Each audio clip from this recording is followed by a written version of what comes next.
Yahweh Shai up in the kingdom, yeah. Who are we? Israel. Then who are we? Israel. Can't hear you. Israel. Who's the power? Yahweh Bahashim, Yahweh Shai's the power, yeah. Said, who's the power? Yahweh Bahashim, Yahweh Shai's the power, yeah. Shabbat Shalom. All right, we are the Israelite School of Biblical History and Practical Knowledge, and we're here with the Shabbat morning class, and so we're going to get the Shabbat morning prayers going as everybody's sliding in. So I know you're at home, some of you are at home, so you can kind of tune in as we go into the prayers. All right, so the first three young priests step up to the plate.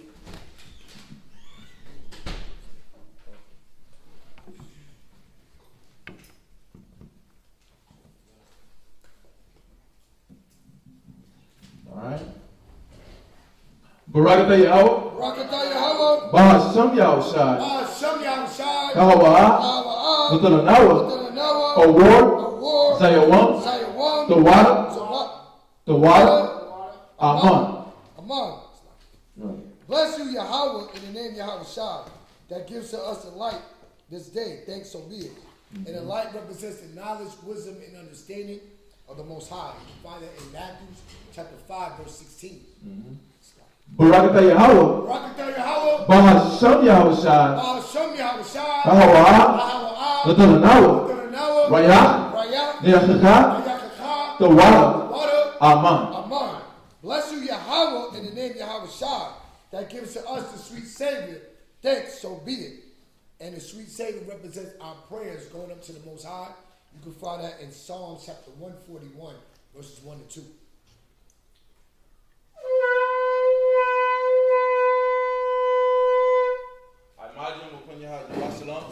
Let's stand and face Jerusalem.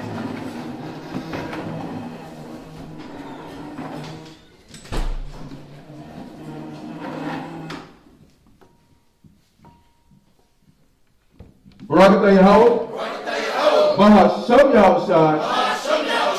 Kahawa'ah. Nutanawa. Hashabbat. Bashalom. The water. Aman. Bless you, Yahweh, in the name Yahweh Shai, that gives to us the Sabbath in peace. Thank you, so be it. Right. And this is Psalms 121 in Hebrew, and he's going to translate it in English. Anasha. Adim Yah. Al. Hahayam. Naaya. Yabua'ah. Isaiah.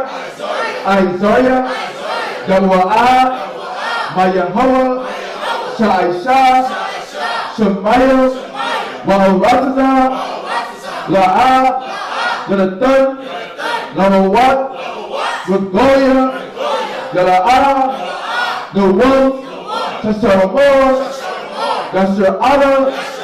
Yahweh. Shemaiah. Yahweh. Kazoya. Al. Dunugah. Yad. Hashemash. Yara'ah. Hakayah. Bayawam. Wala'ah. Halabanah. Balayallah. Yahweh. Yashemaiah. Makol. Right. Yashemar. The pasture. Yahweh. Yashemar.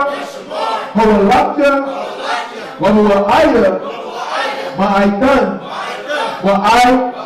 I will Aman. Psalms 121. I will lift up my eyes unto the hills, from which cometh my help. My help cometh from the Most High, which made heaven and earth. He will not suffer thy foot to be moved. He that keepeth thee will not slumber. Behold, he that keepeth Yasharah shall neither slumber nor sleep. The Most High is thy keeper. The Most High is thy shade upon thy right hand. The sun shall not smite thee by day, nor the moon by night. The Most High shall preserve thee from all evil. He shall preserve thy soul. The Most High shall preserve thy going out and thy coming in from this time forth and even forevermore. Amen. Amen. All right. We just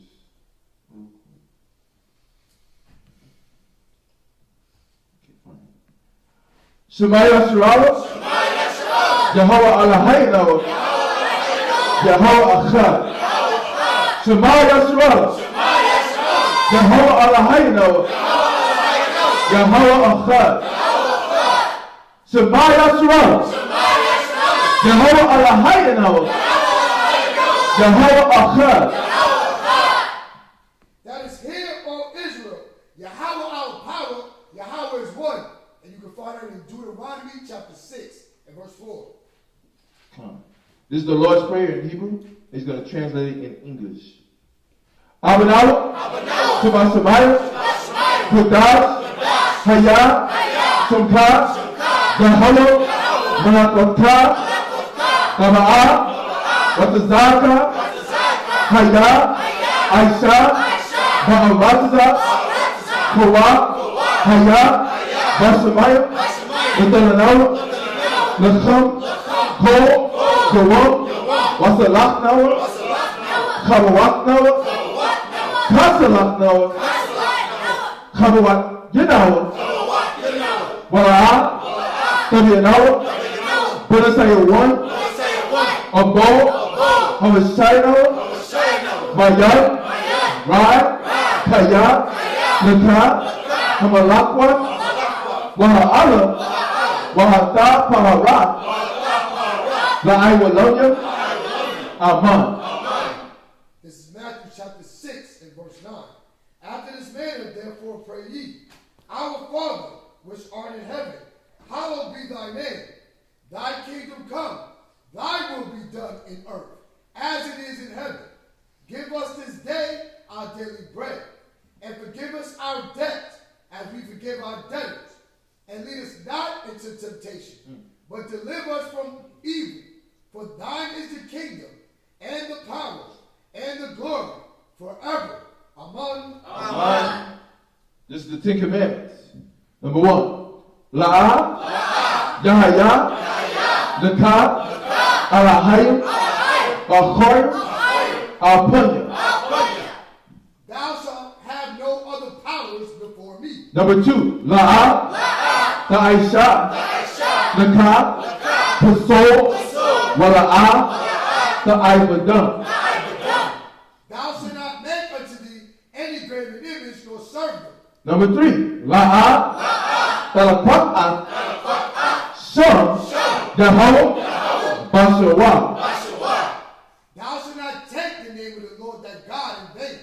Number 4. Zakar, Hayawam, Hashabat, Lakwadashwa. Remember the Sabbath day to keep it holy. Number 5. Kabad, Abaka, Wa, Amaka. Honor thy father and thy mother. Number 6. La'a, Taratazak. Thou shalt not murder. Number 7. La'a, Tana'at. Thou shalt not commit adultery. Number 8. La'a, Tagada. Thou shalt not steal. Number 9. La'a, Ta'ina. Shakur. Thou shalt not bear false witness against thy neighbor. Number 10. La'a, Takamai. Ko, Asherah, Lara'aika. Thou shalt not covet anything that is thy neighbor's. Yeshabim, which means to be seated.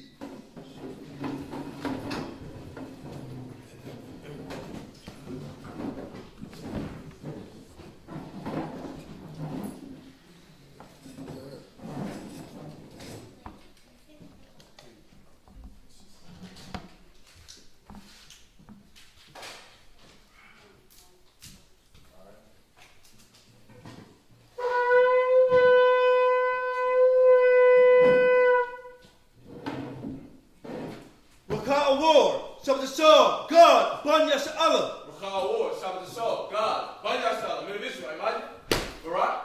Yahweh Hashem, Yahweh Shai Brakatham. Yahweh Hashem, Yahweh Shai Brakatham.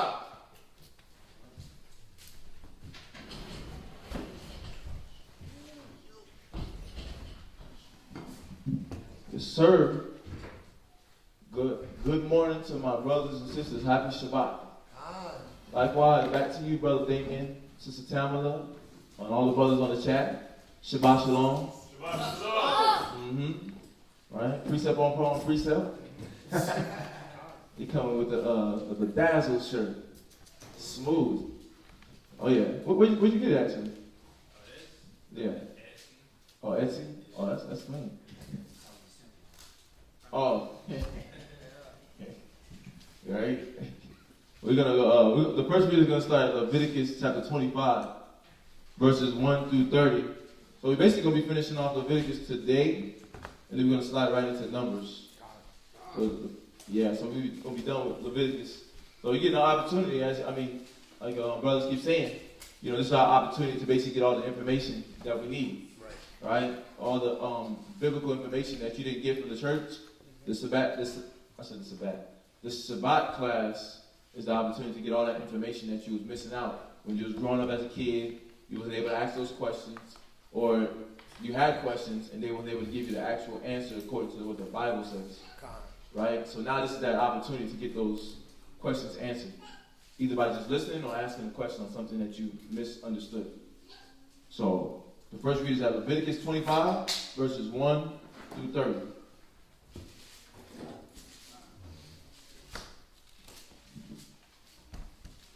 Leviticus 25, verses 1 through 30. Leviticus chapter 25 and verse 1. And the Most High spake unto Moses in Mount Sinai, saying, Speak unto the children of Israel, and say unto them, When ye come into the land which I give you, then shall the land keep a Sabbath unto the Most High. Right. A day of rest. So we're going to have to give that land some time to breathe, is what we're figuring out. And we know that what? America doesn't do that. It doesn't give the earth any time to breathe. Right? The farmers don't give it, in this day and age, don't give it no time to breathe.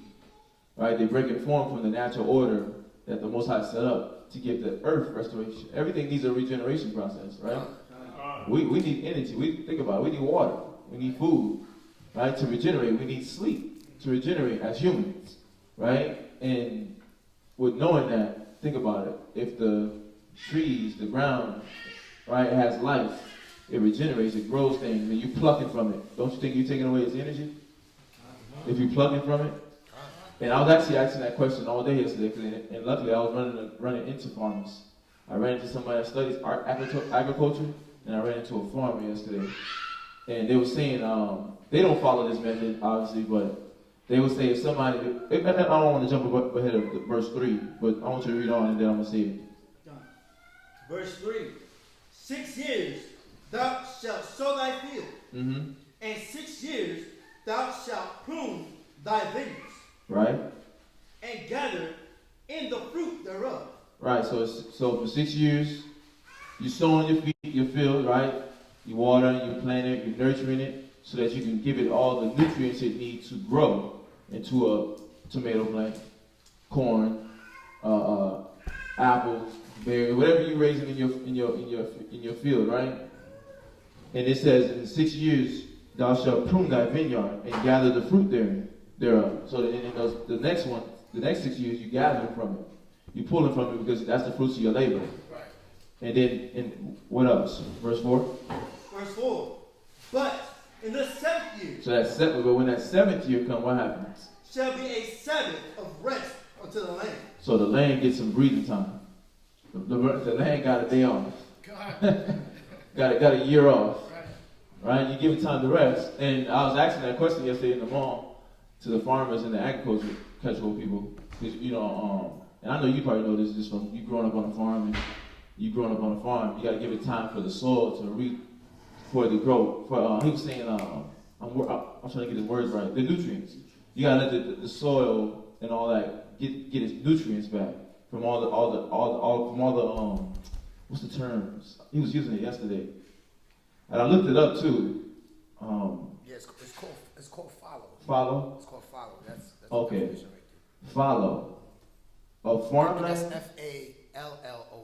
Okay, so you knew about this too then? I just looked it up last night. You just looked it okay, you just looked it up last night. So it's called follow. A farmland plowed and harrowed but left unsown for a period in order to restore its fertility. So you're allowing it to restore its fertility so you can get the best from it. So if you want the best results from the land, you got to give it time to breathe. Otherwise, you'll get mediocre work from the land. Right? You'll get mediocre fruits, mediocre mangoes, mediocre apples. But that's barely practice. That's barely. What I know my grandfather did was he would burn the field like if he planted corn. He would, when he wanted to rejuvenate it, he would burn the field, right? And then after he burned it, then he would plow it, and then he would plant something else in it. But that whole allowing it to sit for a period of time, He didn't do that. Why would he burn it? It somehow restored. He did it to restore the nutrients in it. He did it to restore the life to it. Oh, really? Yes. You said who? Accelerate the process. The burning accelerates the process? That's what it sounds like. Yeah, that's what it sounds like, but I'm trying to I gotta go look that one up. Yeah. One other thing that I know he did, actually my uncles did, my dad, till he died, he did it too. Instead of planting like oats or corn or beans or whatever in it, he would just plant grass. You know. So, Is that it to make it come back faster? Yeah, because some of that grass, it brings back some nutrients in it, if I'm not mistaken.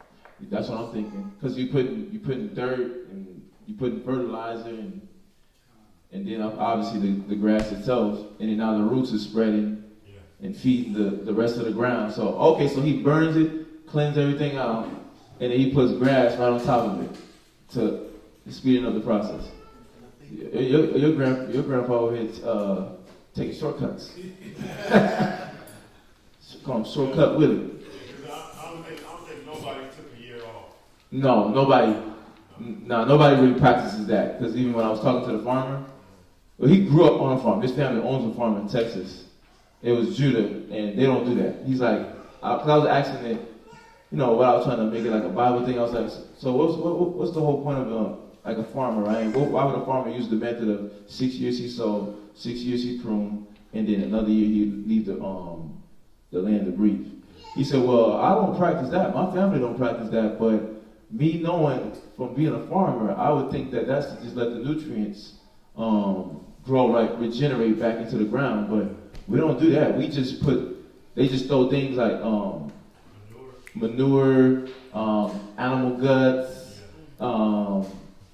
animal organs, compost basically. They just throw compost on it to speed up the process so it can go get its nutrients back. It's almost like getting a protein. What do they call those things when you go to the gym? Protein shake. The protein shake or the pre-workout. Pre-workout so you can get juiced up real quick. Right. Yeah, so that's basically what they're doing to the ground instead of just letting it go through its natural course. Right. So Yeah, because even when I was looking into it, part of the reason, because they know that they're supposed to do this, but you got to think, remember, we're influenced by people that can never be satisfied. So they're not going to wait the time period that they know would be beneficial. They want to keep mass producing because they want to get more money. They all about commerce. They all about capitalism. So when you deal with following, even according to what they know, we know the most High's knowledge is supreme.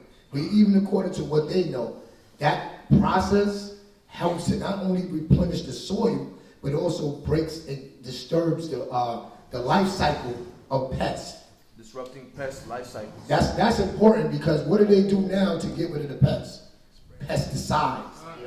They put chemicals. So instead of giving the land an opportunity to rest to where the plants are not a source for these bugs to eat off of, you know what I mean? That would keep them producing and producing. You cut them off. You don't feed the bugs, right, for that 1 year, and then it help die them out, it help wean them out. Because you do need the bugs. You do need the bugs because that keeps the soil fresh. It shows the soil fresh. But they are so involved in just making money that it's like, okay, well, let's make a chemical to kill the bugs. Forget about how it affects the people. It's going to allow us to keep growing and growing forget 7 years, every year. You see, what you was going to say? Yeah, I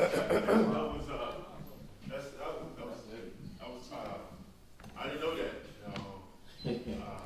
Man, tapping in. He's like, Yeah. yeah, this is interesting. Yeah, 'cause we don't practice giving it that year, so you know, and, we don't read the scriptures. We don't read the scriptures. We didn't read them when we were younger. No, we didn't read them. Yeah, that's interesting. There's this great farmer where I'm from, and he graduated college, majoring in agriculture, and he grew these grapes they call mustardine grapes. Mustardine. Yeah, and they're very, very big white grapes, and they're real good. And so when he wanted to farm the grapes, right? Yeah. Wanted to plant grapes or whatever, and he had to get permission from the city or from the state, and they told him the ground would not produce it because there was a worm in the ground that would eat it. A worm that thrived on eating fruits, right? And so they just thrived on like a pear tree, peach tree, whatever tree it was. They thrived on it. They ate it. So in the first year, your tree would not be It would be useful. fruitless. Yeah, it'd be fruitless. And that reminded me of what you just brought out is what the scripture says as far as when you plant it, you give that the first 3 years. I think it was the first 3 years. The first year you give that as a sacrifice to the Lord. Wait. I'm not sure. We didn't get to that part. I'm not sure What you I think talking we about? already read it. The portion that where you give it to the Lord? Yeah, But where you wouldn't take from the tree for yourself. You give that to the Lord. It's gonna go into that. Yeah. Oh, is it? Okay. Yeah, it's right after verse 4. It'll go into that. Yeah, but my point is he figured out a way, right, to get rid of the worms, so the worms wouldn't destroy his grapes. And now his grapes are in that area of what we call Winsburg County. His grapes is the more successful grape harbor around, and he just started. He's been 10 years now, and his grapes is the most successful. Right. Yeah, like they have these.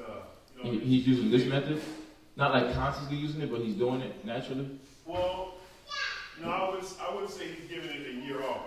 I think he's doing it like you mentioned about my grandfather. He's going around, but he's not using pesticide. He's just finding a way to get rid of the worms, to make sure that the worm doesn't eat it. Something. Because my grandfather knew things, new methods. To not have to use pesticide. He didn't use pesticide, but he had a way of a method he used to not allow the worms and everything to come and eat the crop. Okay. Yeah. Man, I didn't know that. But this one, it's crazy. With this one, the method that the Bible gives us, Right. and going about that definition to follow, it just has its own defense mechanism. The earth defends itself. It's like we always talk about how the earth can restore itself if we just leave it alone, but that we just figured out a detail within that restoration, so it even defends itself from attacks, from the pests. So yeah, it said in that definition it said it takes out the bugs, the pests, and then it takes out born pathogens. It said something about born pathogens. Born pathogens, yeah. So like diseases. Yeah, that's dope. Go ahead. But then also it says, but in the 7th year shall be a Sabbath of rest unto the land, a Sabbath for the Lord. Read. Thou shalt neither sow thy field, nor prune thy vineyard. So we basically just literally just leaving the land alone. Let it rest. Right. So what's so cool with that one is that go to Proverbs 10:3. That's why the Most High says this. It makes sense. But it's about the slothful man. Proverbs chapter 10 and verse 3. The Lord will not suffer the soul of the righteous. That's not it. Let me see. The slothful harvest. I think it's in that same chapter though. Let me see. Verse 5? Verse, What would say, we'll gather in the winter? verse 5. He that gathereth in the summer is a wise son, but he that sleepeth in harvest is a son that causeth shame. Right, because they understood there was a time period where you was going to have to leave the land alone too. There was a time period where you was going to have to leave that land alone. So if you didn't gather at the time you were supposed to gather, prune when you were supposed to prune, right, sow when you were supposed to sow, then what you going to have to show forth? Shame. Yeah, because you wasn't going to get to eat the fruits of your labor because you didn't labor at all. Your son wasn't doing his job. When you give him that job to do it, he wasn't doing it. So the Most High was like, okay.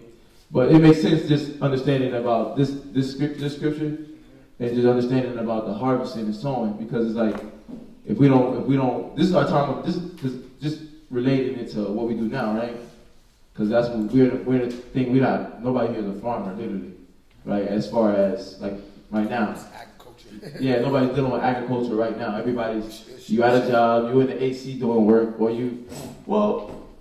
take that back. Take that back. We do got somebody in landscape, right? We got somebody in landscape, so it does apply. You got a lot now. He does landscaping with his. All right.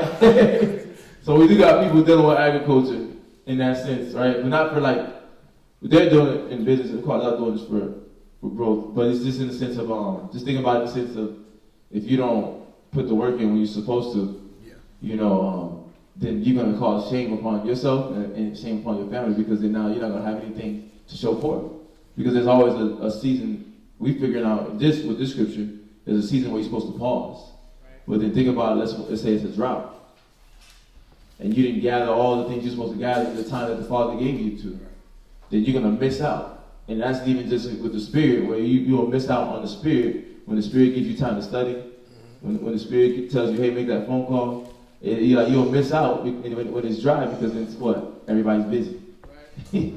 Everybody's busy, or things are stored up. Because it's going to come a time where there's going to be a drought, right? And the most of the scriptures say that, but you got to be prepared now. You got to start preparing yourself now. Because we got to be prepared now. Now is the time where we're supposed to be out here fishing, putting in work, growing, trying to work on our spirit, and then the Most High is going to do what? He's going to do the healing. He's going to do the cleansing. But as we put in the work, you cause shame, because he's like, I gave you the word, you got the method, you got the information, but you got to put the work in. Right. Yeah. So I was just thinking about that just in multiple layers. Like there's the ground itself. You'll waste time, because then now you'll miss out on the growing. Right. But then you miss out on the growing with yourself, because the Most High is giving us the time right now to sow and reap from what we sow. Right? To cleanse out the spirits on ourselves, right? But then we also reap the benefits of that, which you get a good spirit to come in you. You get the love. You eradicate the doubt out of you. You get the faith. Mm-hmm. You eradicate the lust out of you. You get the self-control. Right. So it's like now is your time of harvest. Where you can start sowing and gathering and pruning and everything. But when that time of Christ comes down, if you ain't made that change, then you're gonna cause shame. Shame gonna be on you though. Right. Because Christ already gave you the time to change. So I was just thinking about it in that sense. I just wanted to share that with y'all. But let's jump back. Leviticus chapter 25, verse 5. That which groweth of its own accord of thy harvest thou shalt not reap, neither gather the grapes of the vine undressed. For it is a year of rest unto the land.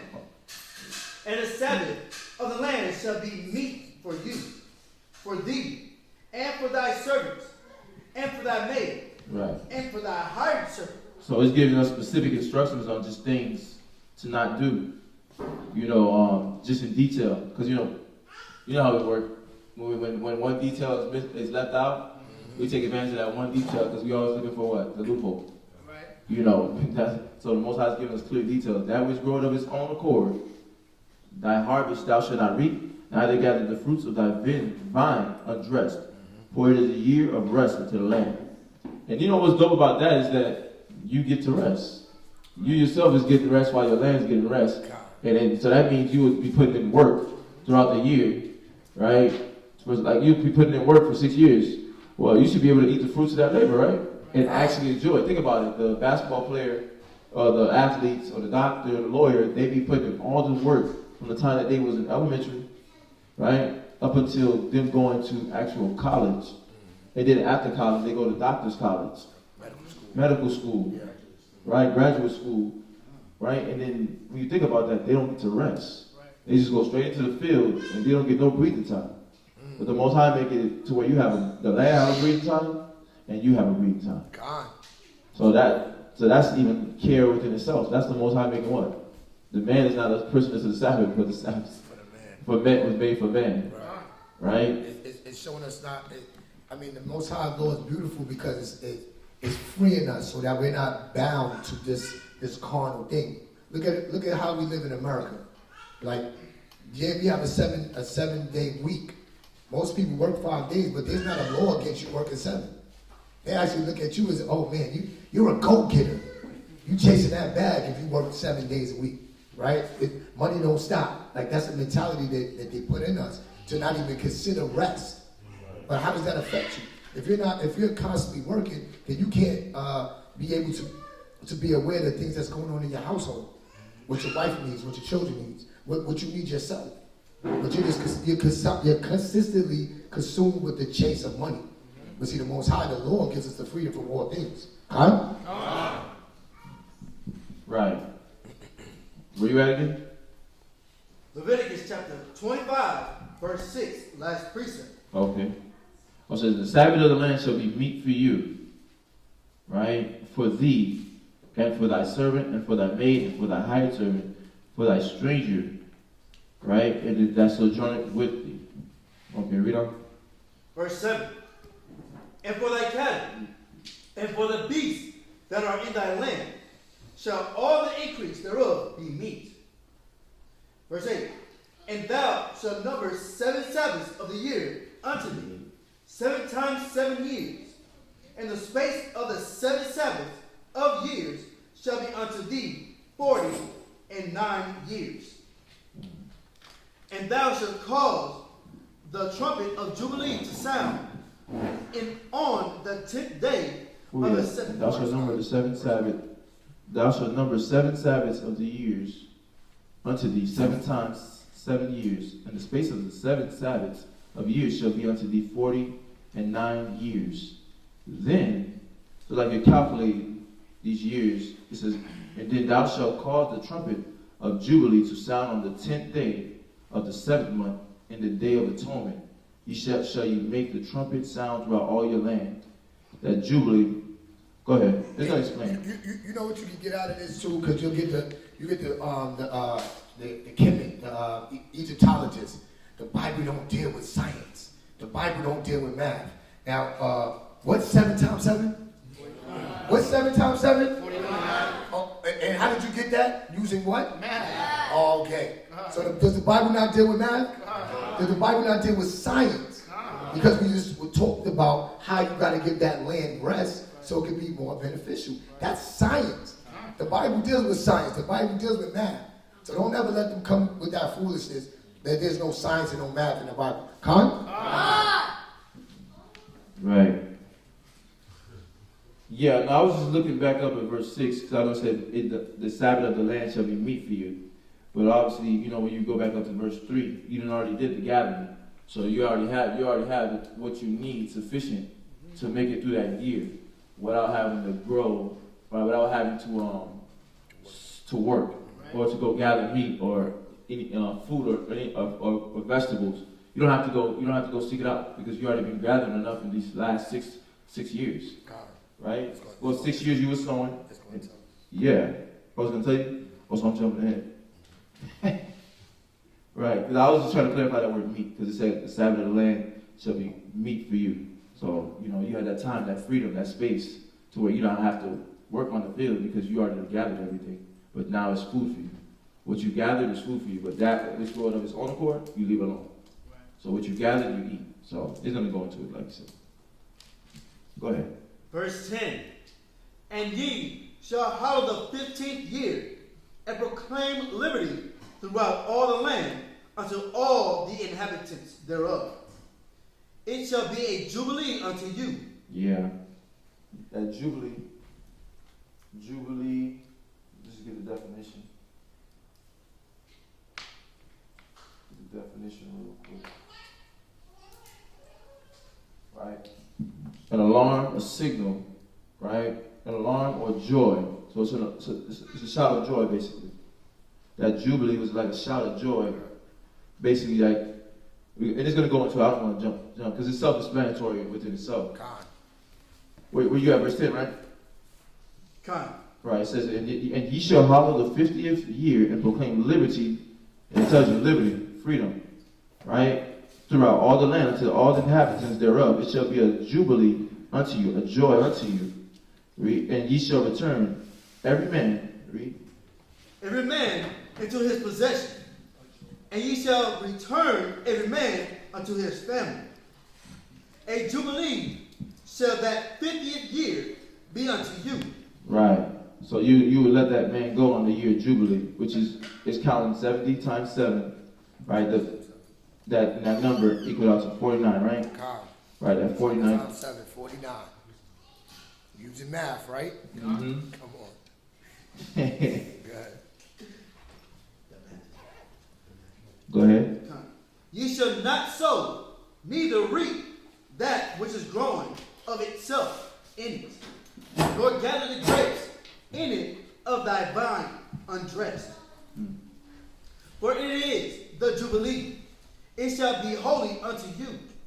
Ye shall eat the increase thereof out of the field.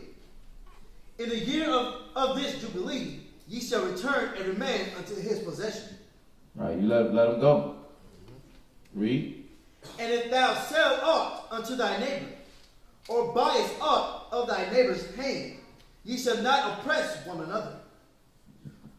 According to the number of years after the Jubilee, thou shalt buy of thy neighbor, and according unto the number of years of the fruits he shall sell unto thee. Right, so it's like, it's like nowadays where we try to shice one another. It's like we're gonna deal with each other with equity, is what the Most High is basically saying. We're gonna deal with each other justly, fairly. Like you're not gonna deal like a merchant. You know, the scripture talk about a merchant. He's like, hardly can he do right, hardly can he do justly. Like we're not gonna be dealing with each other like the nations deal with each other, or how they deal with us, where they try to shice you, come up on you, right? They know they feel like they got the power, right? So they know what they have, we need. Right, like we gotta go to Walmart. Right, they got what we need, and then they put these high prices on things that you need. Right, these weird prices on things that you need, and they're saying that no, you're gonna just deal with your neighbor fairly. You know, you're gonna deal with them evenly. You know, you're not gonna rob from them, you're not gonna steal from them, you're not gonna oppress them. You're not gonna make things hard. That's what oppression is, making things hard on you. So, yeah. Jump back to it. Verse 15. According to the numbers of years after the Jubilee, thou shalt buy of thy neighbor, and according unto the number of years of the fruits he shall sell unto thee. According to the multitude of years, thou shalt increase the price thereof, and according to the fewness of years, thou shalt diminish the price of it. Right. So that whole slot. No. Yeah, so you're going basically off of the what everybody has. Like you're not going based off of like, okay, this is Gucci, right? So I'm gonna keep Gucci at Gucci price, $500. I'm looking at what's going on, what the people got, what they don't got, and I'm trying to deal with everybody based on what they had, what their needs, and what they're able to give. You see that? And that's like that Corinthians where it says, where is it? Give according to that man's hand. Yeah, I'm trying to get that one. Yeah, so you're not like, it's not like Gucci and Fendi where you're paying these crazy prices. 8:12.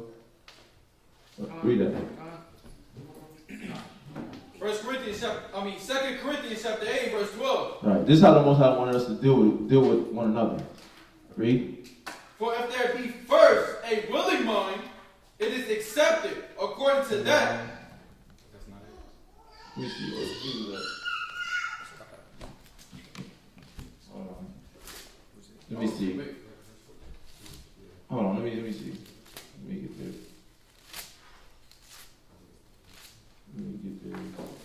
Yeah,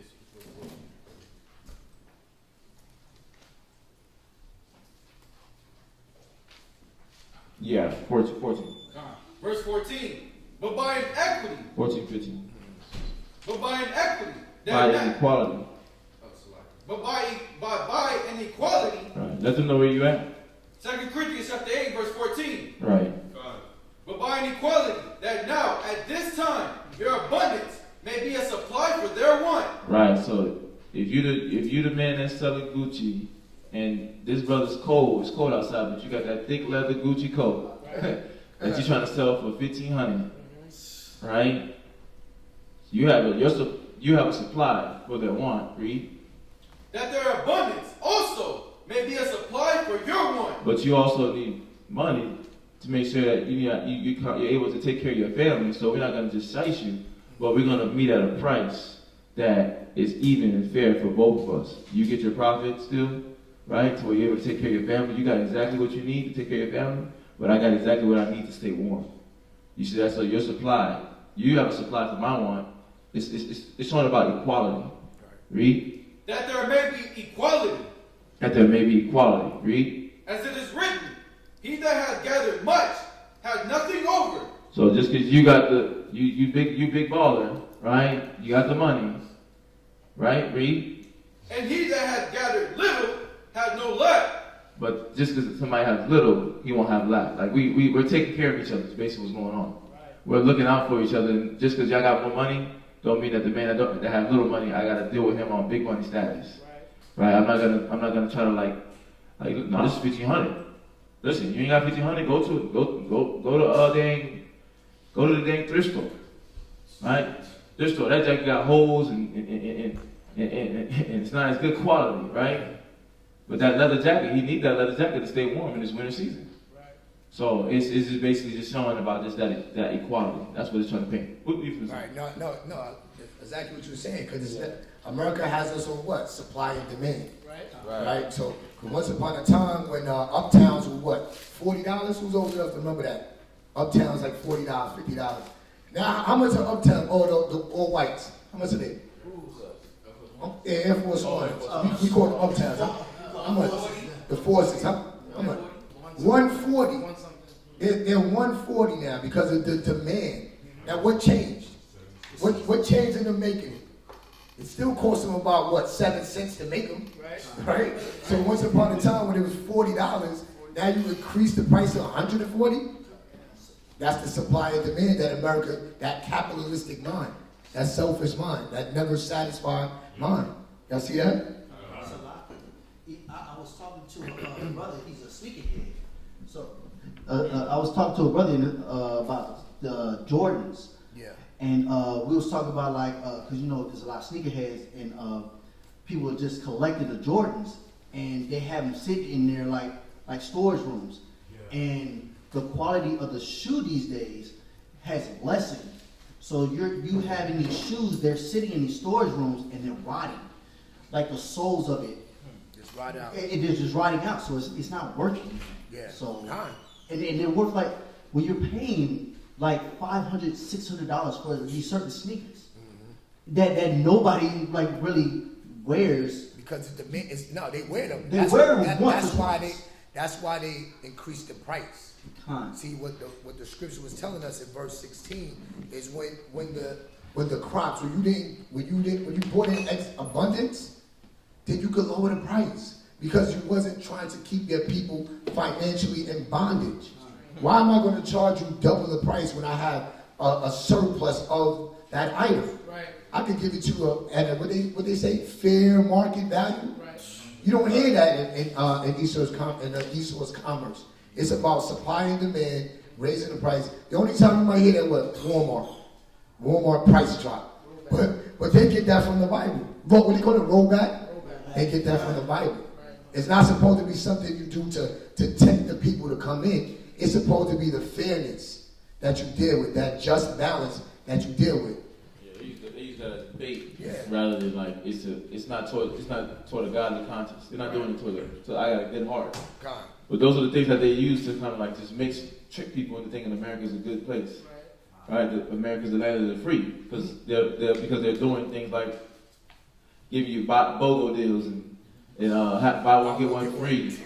God. But then that's just the bait to get you to come into the store. Yeah. And then you in the or Dollar Tree, but then you go in there, everything like $1.25, $1.50. So then while you thinking you spending $1, you think if you stick into your $50 budget, you go over that $50 budget because of that 25 cent, that 50 cent that's there. Oh, plus the taxes, right? Add that in. Thievery. God. But the Most High is just showing us what? How to deal justly as so if you're looking at this too, even as a businessman, the Most High is showing you how to deal.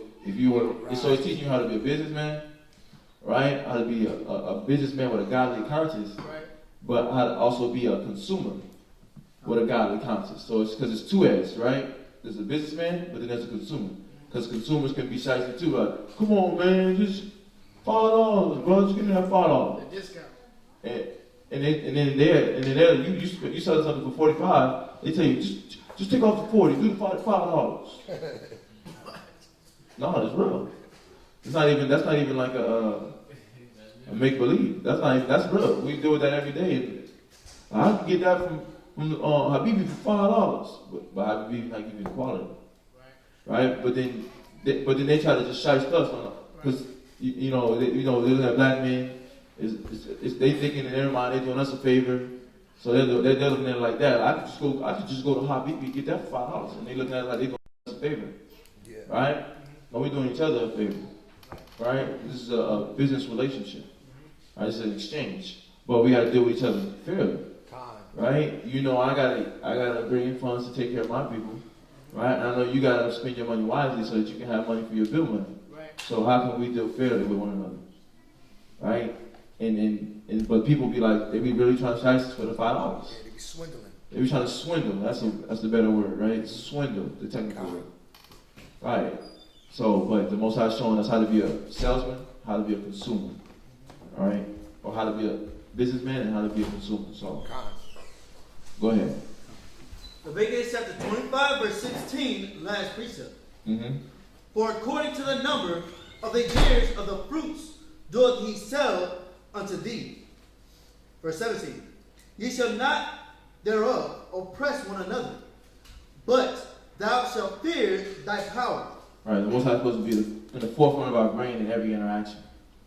That's the whole essence of this Jubilee, to not make sure it doesn't go past your brain. While you got all this business going on, while you got all this income you trying to make, while you trying to gather all these fruits, at that time, that's what they were doing, right?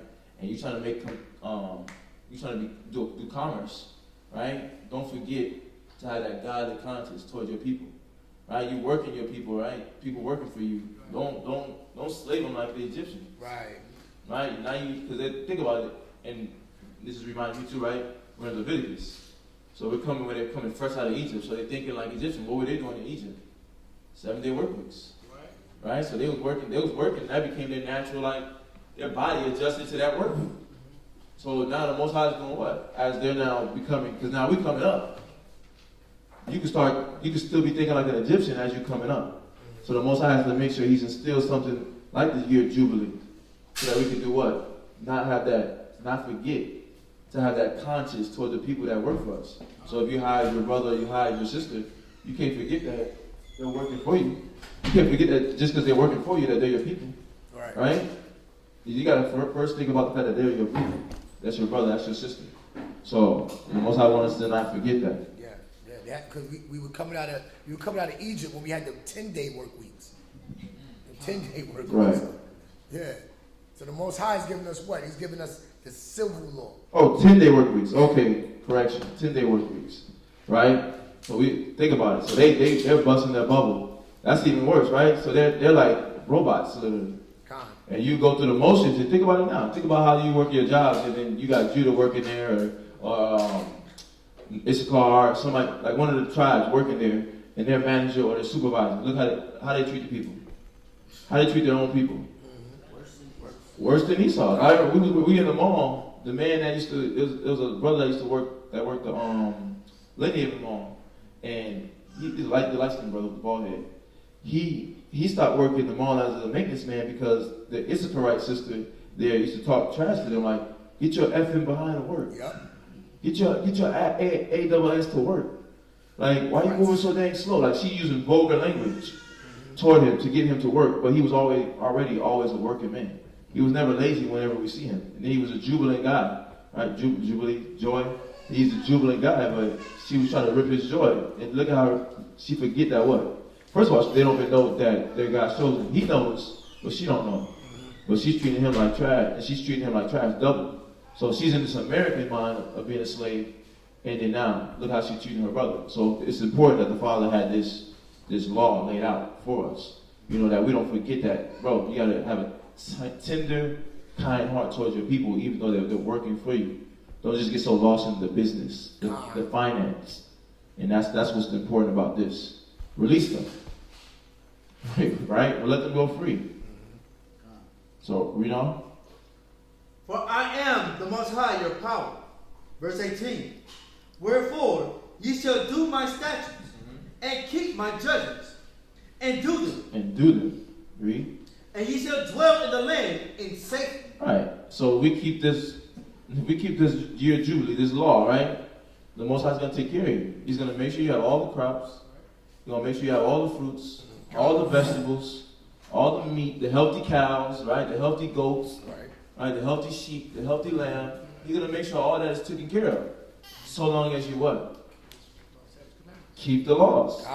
And do them in the land. You're going to do it in safety. Right. Read. Verse 19.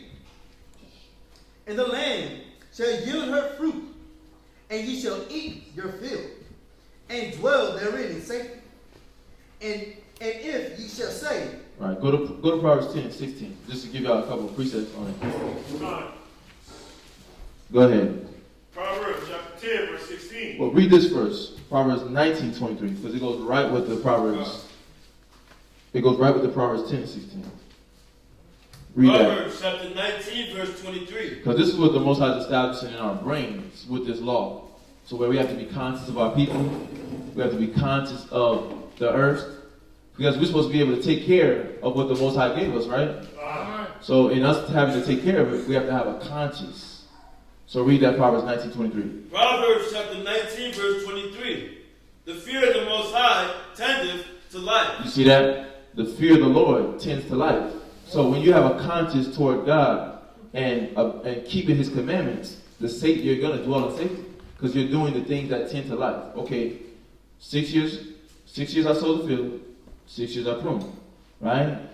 And then in the year of Jubilee, I'm gonna let my people do what? Free.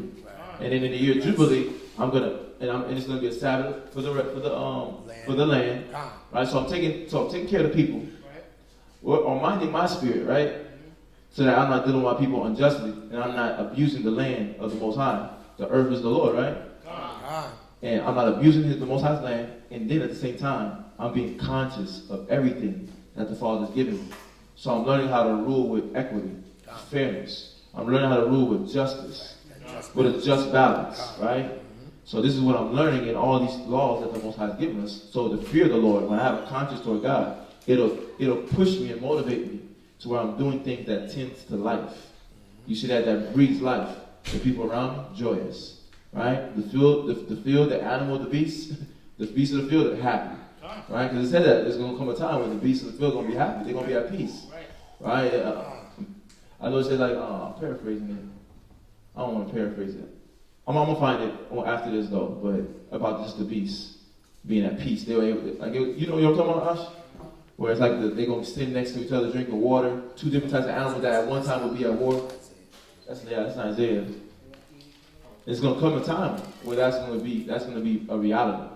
But the fear of the Lord tends to life, because you're making sure that you're establishing order on earth, so everything else is in order.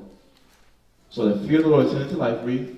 And he that hath it shall be, and he that hath it shall abide satisfied. And he that what? And he that hath it shall abide satisfied. Because a righteous man, right, with his spirit, a man well nourished, he finds whatever. I don't paraphrase. These all the verses popping in my head while you're talking. I don't want to paraphrase them because they're like dope verses.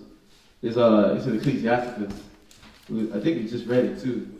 There it is. I'm gonna quote it. Y'all can write it down. Ecclesiasticus 31 and verse 19. I'm gonna quote it. Y'all write it down. Ecclesiasticus 31:19. Right? It says, a very little is sufficient for a man well nurtured, and he fetcheth not his wings short upon his bed. But it says, I want to really hit that part where it says, a very little is sufficient for a man well nurtured. Because, oh, you found it?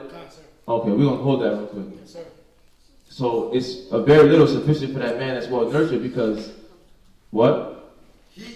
He that have it shall abide satisfied. No. The fear of the Lord tended to life because he has the fear of the Lord in him. And he's allowing the Most High to instill his wisdom and his knowledge and understanding in him so that he can have a well-balanced spiritual and physical diet. Right? In his mind, in his body, his soul. It says, and he shall what? And he that have it abide satisfied. And you'll be able to abide satisfied. Because you're sufficient, you're sufficed by what the Father's giving you. Right. Because you understand that everything's the Lord's anyways. Earth, a spiritual man does all things. That conscience is going to transition like, oh, dang, am I being conscious toward the people working my field? They need some rest. You see that? You're being conscious of all the little minute details. And that's what the spirit of this law is trying to show us.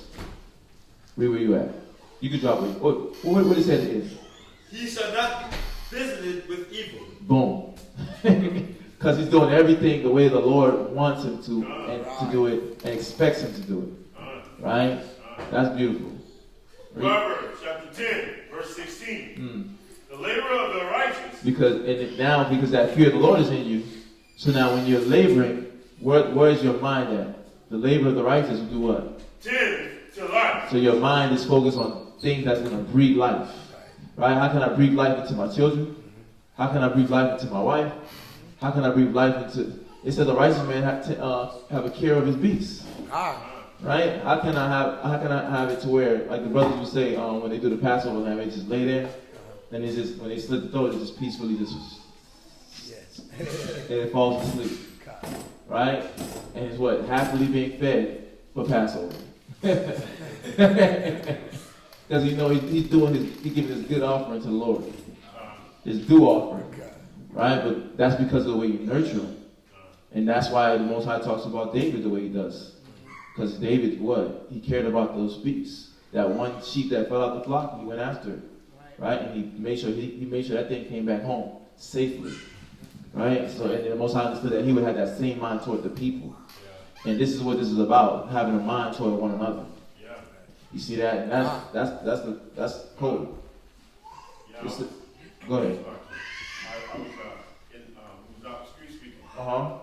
With a brother that we were, having a Discussion with. He was talking about he didn't want to reference the Bible being truth. Mm-hmm. Right? He didn't want to reference the end goal or the one thing, the one mind, one judgment that everybody had to be on. Right. This word of God. Mm-hmm. He wanted us to. He was talking about separating from this economy, right? And I was like, okay, when you separate from this economy, you go out, right? You say, okay, all right, everybody, let's fly to the wilderness, right? Then what? Everybody's coming with their own ideology. Right. Everybody coming with their own. They're bringing their gods just like they always done. That too. No. I'm a Moorish man. Right. I'm a Moorish man. I'm a Muslim. I'm Islam. I'm this. I'm that. I'm 53rd. I'm 5%. I'm 2%. I'm 1%.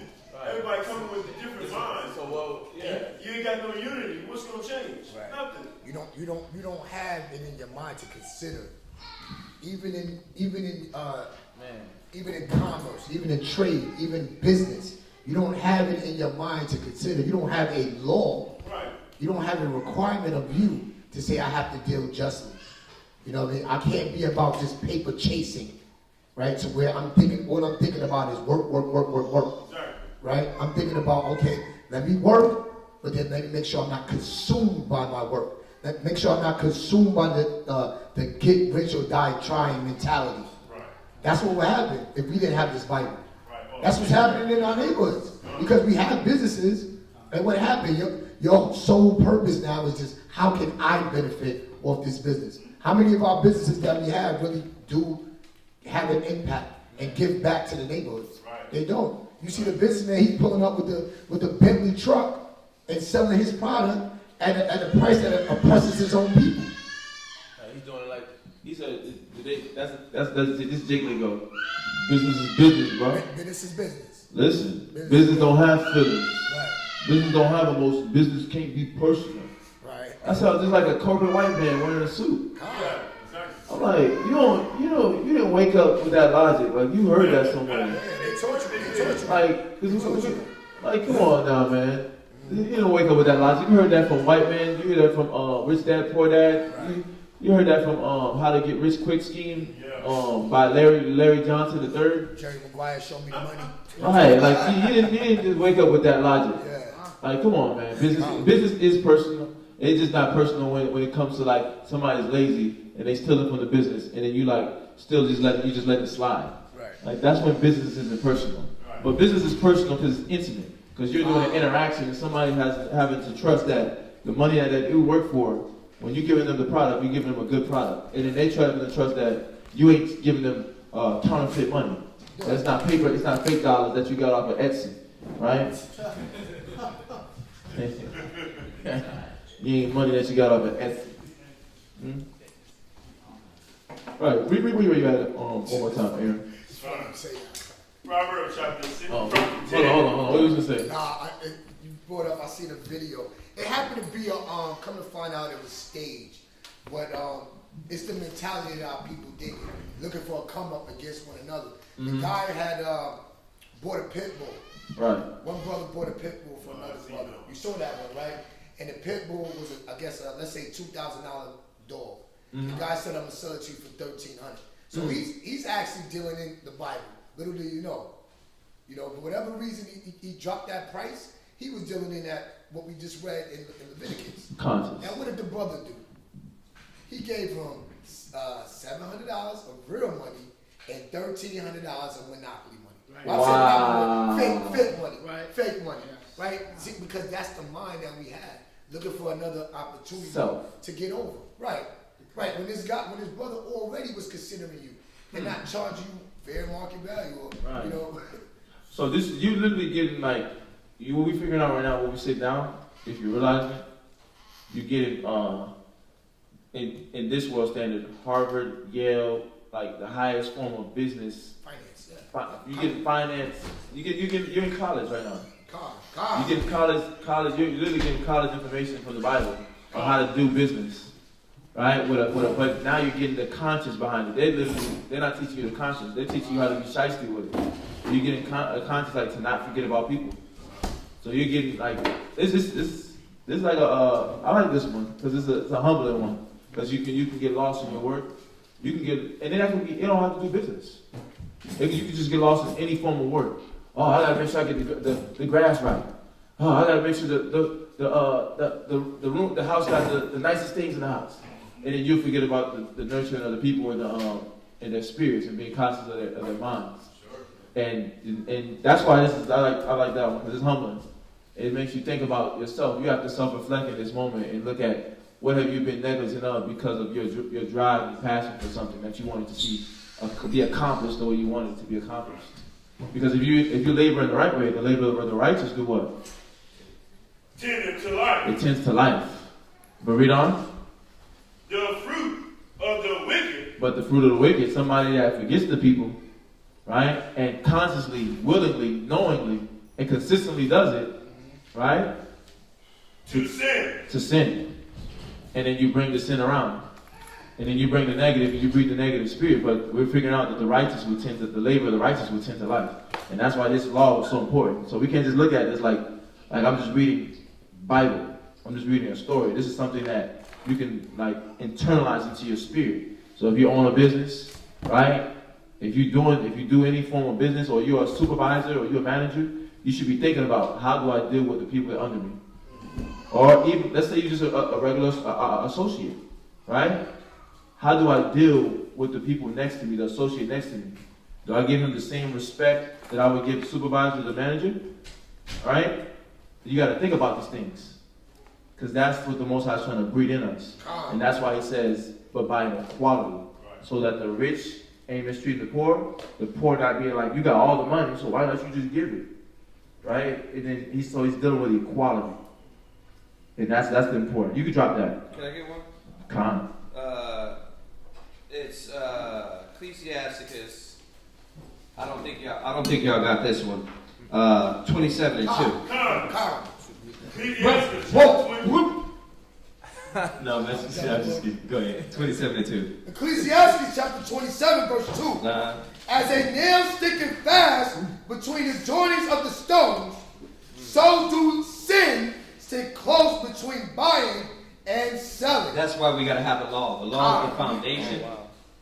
Sin sticking close to buying and selling. I like how you're pointing out the buyer and the seller. Because the Most High is keeping all of our mind thinking about each other, thinking about the body, the nation. Right? This is what the so-called Jews, they take pride in. They take pride in taking our laws and using them. So I watched this little debate with Zechariah and this so-called Jew. But his theme was, we're still circumcising ourselves. That makes us the true Jews. Right? Right? I'm like, wait a minute. Right, yeah, exactly. And that's what they take pride on. That, look, we're still following the laws. Not knowing the prophecy of the scriptures. In the land where it was said, ye are not the people of God. We're not known as the people of God. Right? They used to be called the sons of the Most High. We were discontinued from our heritage. Is it, just little thing. I wish the brother had, hit him with those. And I was like, come on, get him with these. But, he hit him with some good ones. But the thing is that they forgot that. We're discontinued. So we don't know this. That's why you have to relearn how to be a brother. You have to relearn how to, when it comes to buying and selling, how to treat each other.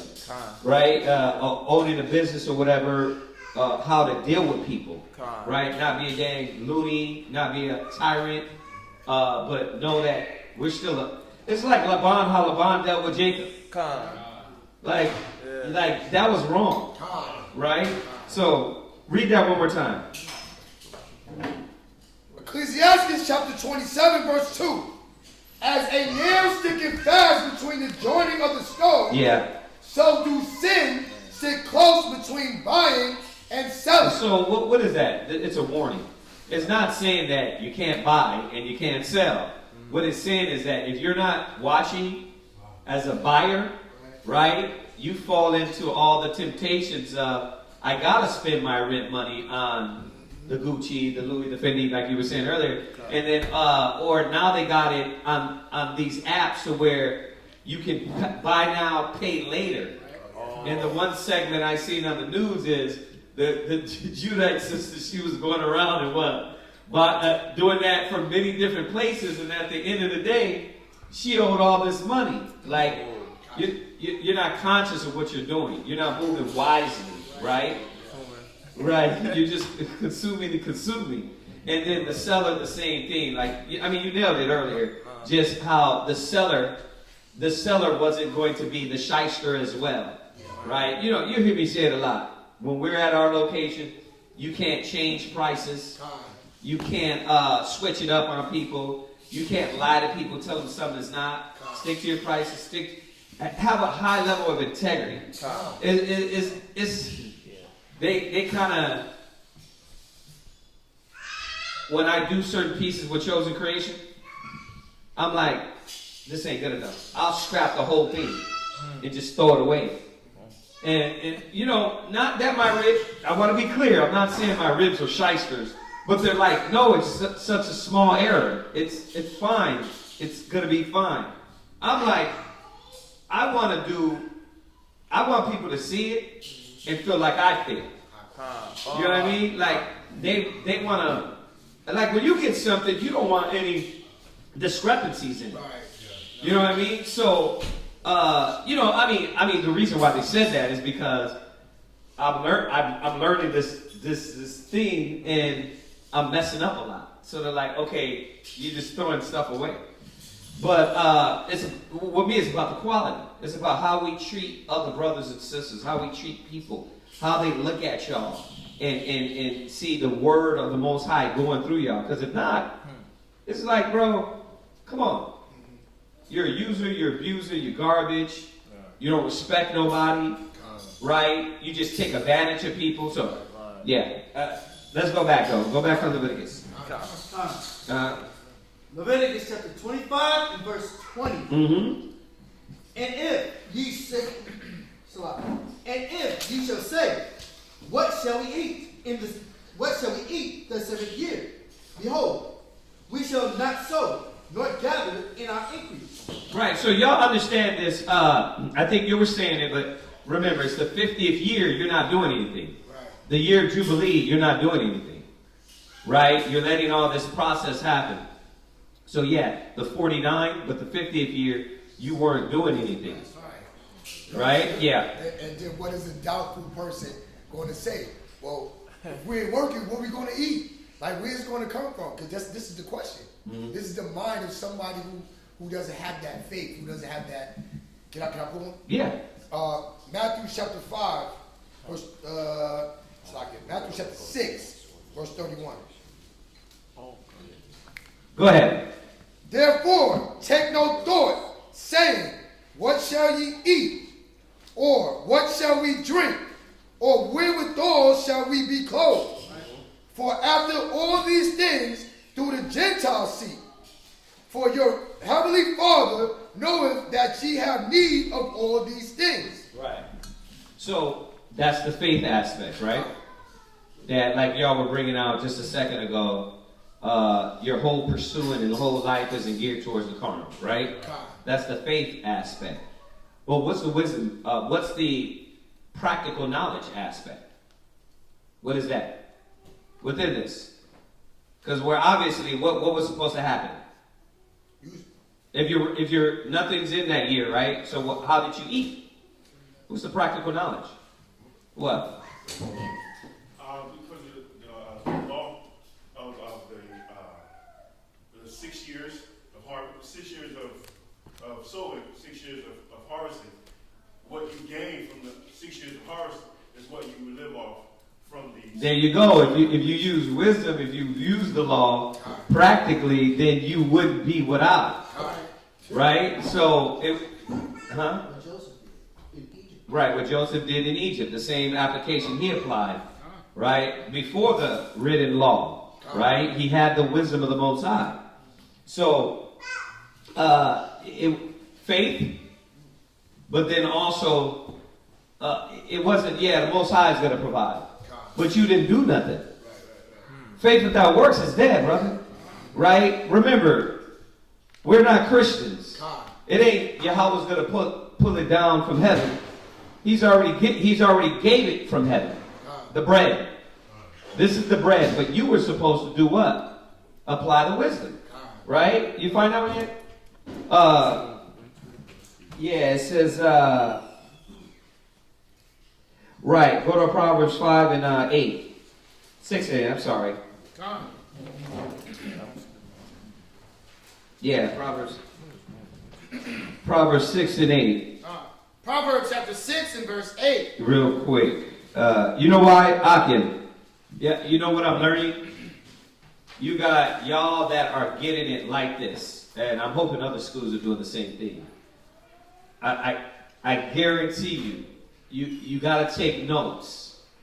You got to understand what you're doing when you sit here wasting all this time. You got to side notes. You got to ask questions. Because you're going to get online. You're going to get in these places. And they're going to spin you. And if you don't know the little details, they will spin you. You know what I mean? I'll tell you all certain instances with offline because I don't want to attack nobody. But y'all gotta understand what's out there. Like it's little details that they're using this word doctrine. Like, no, everything's not a doctrine that everybody runs their mouth and says. The doctrine is the word. So just because you start opening up your mouth, that don't mean it's doctrine. Right? Or you open up the Bible, that don't mean, oh, that's your doctrine. Oh, this is my doctrine. It's like, the doctrine is the word. So you have to come from the word. And so if y'all in the book, a lot of these little details where they're like, well, that's your interpretation, and you're going through the gospel to be able to say, no, this is what the word is saying. How do we know? Based on over here, over here, over here, and over here. Right? So you got to watch it. There's a whole society out there set up to confuse and to destroy you from being locked in the spirit in the word of the Most High and trusting in the actual word of the Most High. So read that. Proverbs chapter 6 and verse 8. Provided her meat in the summer. Right. And gathereth her food in the harvest. Right. It says,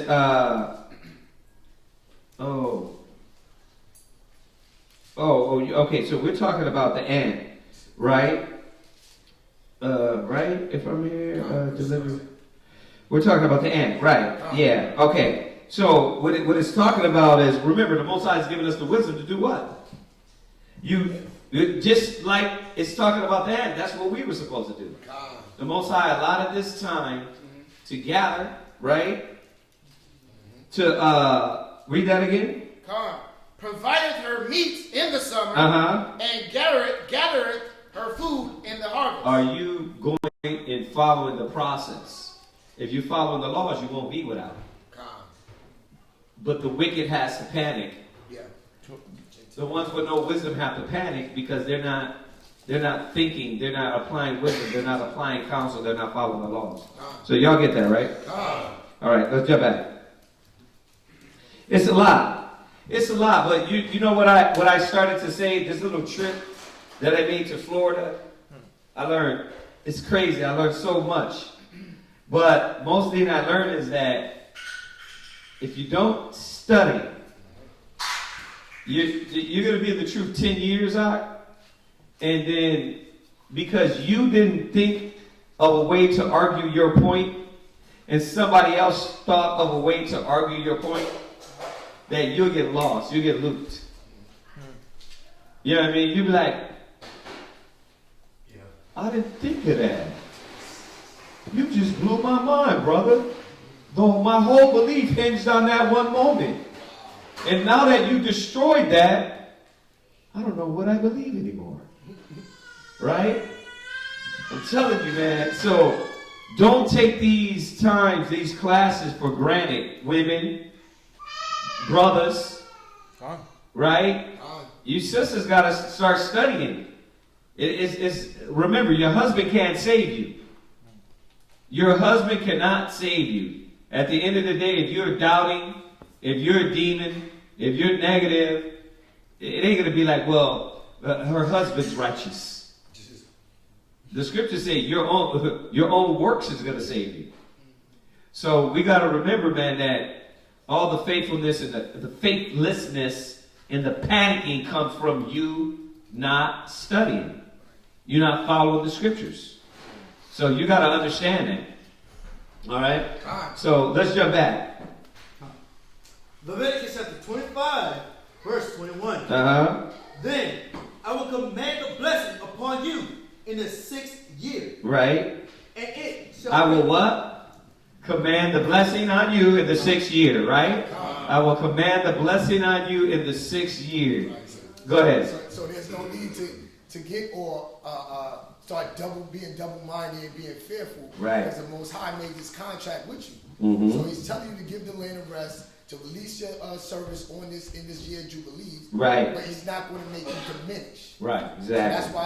That's why Yahweh Shai said, you shouldn't be worried on that. You shouldn't have your mind concerned on how I'm going to pay my bills. Because he gave you the funds to pay your bills. Yeah. Are you using practical knowledge to take care of what the Most High gave you? Yeah. Yeah. Yes, sir. Yeah, where we at? Leviticus chapter 25, verse 21. Go ahead. Last precept. And it shall bring forth fruit for 3 years. Check that out. The Most High provided. He provided because you followed. Right? Go ahead. And ye shall sow the 8th year, and eat yet of old fruit until the 9th year. Oh, there you go. You're going to eat of the old fruit. Old money. Right? It's that old money, right? Unfortunately, the truth is this. We haven't abided in this. We haven't abided in the wisdom. We don't know how to save. We don't know how to invest. We don't know how to deal with finances, right? We don't know. Let's start from the beginning. Zion talks about a lot in Quatazah. They use the word when black people work with each other. What is it called? Group economics. What? Group economics. Group economics. Right? We don't know group economics. Like what you just read in Corinthians, their supply for your want, all things. I wanted you to pull up. I was screaming at the TV, pull all things common up. They have all things common in Acts and in Corinthians. It says, remember, all things common, right? That's group economics. We don't know how to do that. Zion's really on that now. He's like, man, we got to get them. They got to understand about this group economics. I'm like, it's just hard because it's hard to get up here and be like, brother, support when you got so many damn skeptics. I always been like that. I know I got to get out of it, but I always been like that because Israel was always looking for something. Yeah. They're always looking for something. Oh, you just want something from me. Yeah. You know what I mean? So when you talk about group economics, it really can only be talked about among people that been around, that want to help, that want to do. Because everybody else is skeptics. They're scared. They're unwilling, right? They because of other men's ill dealings, right? Or they've been misused. They're reluctant. But if we go back to the scriptures, if we had that more, to where the jacket, you're not charging $1,500, or you're not charging for loans, you're not dealing with usury, then we would have those group economics. If you supported the brothers more, right? We were talking about Israel united in Christ. Why Nathaniel is worth $125 million. Well, that's all of them. They all have to be worth that. Why? Because it's group economics. They're putting back in to Israel united. They're helping out. You know what I mean? And I know we can argue doctrine, but they got the unity. You know, they got that unity. ISUPK, they got the unity. They got people. I was gonna say they got people drinking the Kool-Aid, right? They got they're not being facetious, but they got the unity, right? That's what they're supposed to have. You can't hate on that. You can't hate on the unity. You know what I mean? We know some of the things, but that's what the scriptures teach. That's what the so-called Jews do. That's what Esau does, right? We know because when you go get the house loan, if you brown, you down, you step back. If you black, you whack, right? If you light skin, what happens? If you eat a mite, you're more trustworthy, right? You're more clean. You're more pure. All the definition of white, right? But they're going to look at your credit and know. But they don't understand. It's systemic. It's systemic racism. It's economic racism. So yeah, you're failing. No matter how much I've been trying to get my credit right since I was 20-something. I'm 40-something. I can't get it past 700. I can't get it. Right? Well, and I know why. Well, you know why, right? Because all I got to do is focus on my credit. Yeah. I got to literally have my mind state focused on my credit. Right. And what we're doing is like, I can't focus my whole life on, okay, I got to get this credit piece right. I got to get, it ain't going to happen. Yeah. Right? And I know some of y'all online are yelling at me right now. You know what I mean? But I've been in the truth since I was young. So really, I've been doing this teaching since I was a kid. Right? So it's different. My whole life wasn't geared towards, you know what, when I grow up I'm going to be this, I'm going to be that. So you got to see that what we're doing is going to benefit the body and what we're in.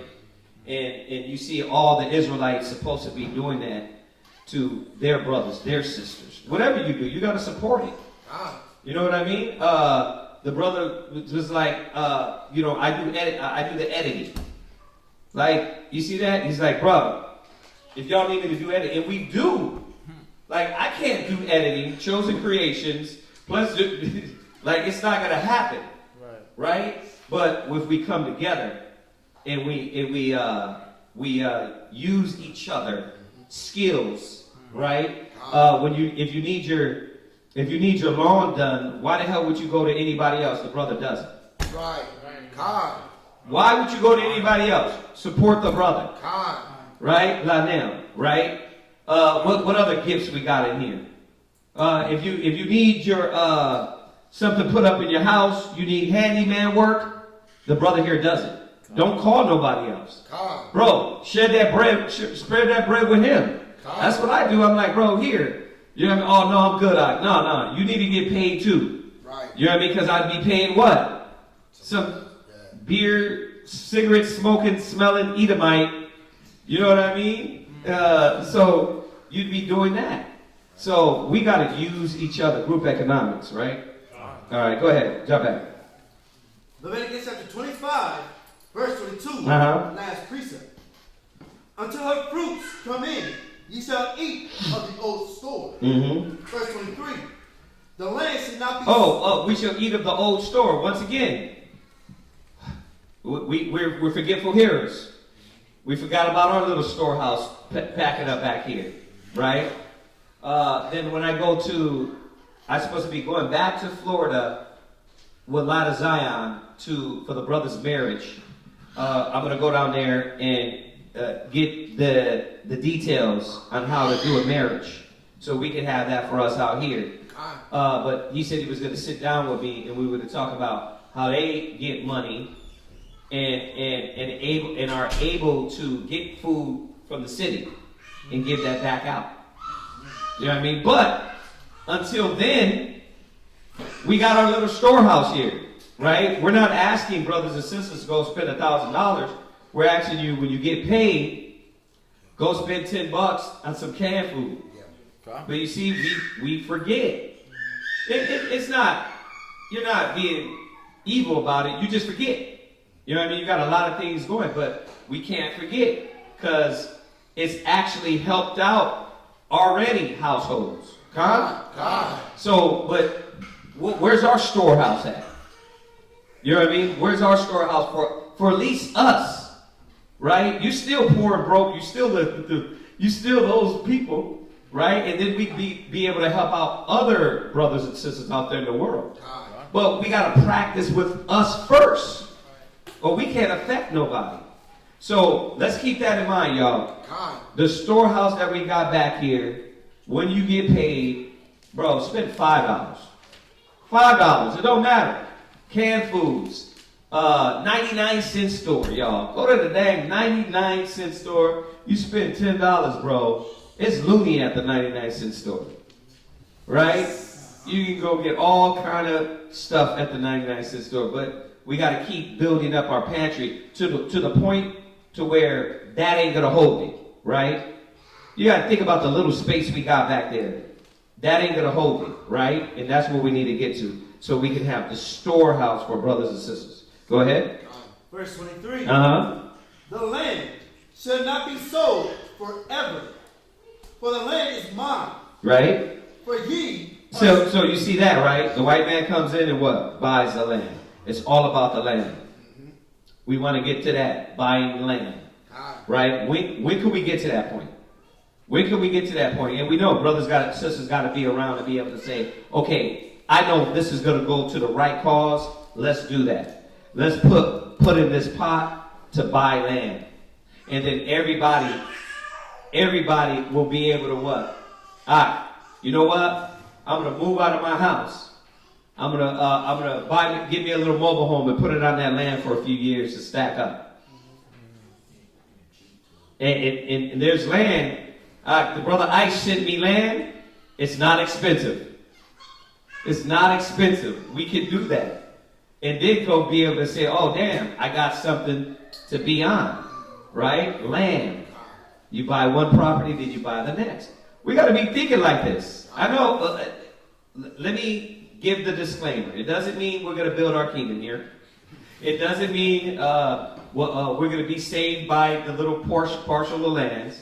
It doesn't mean Yahushua ain't coming back. But until then, we can be doing these things for brothers, sisters, and the kids, right?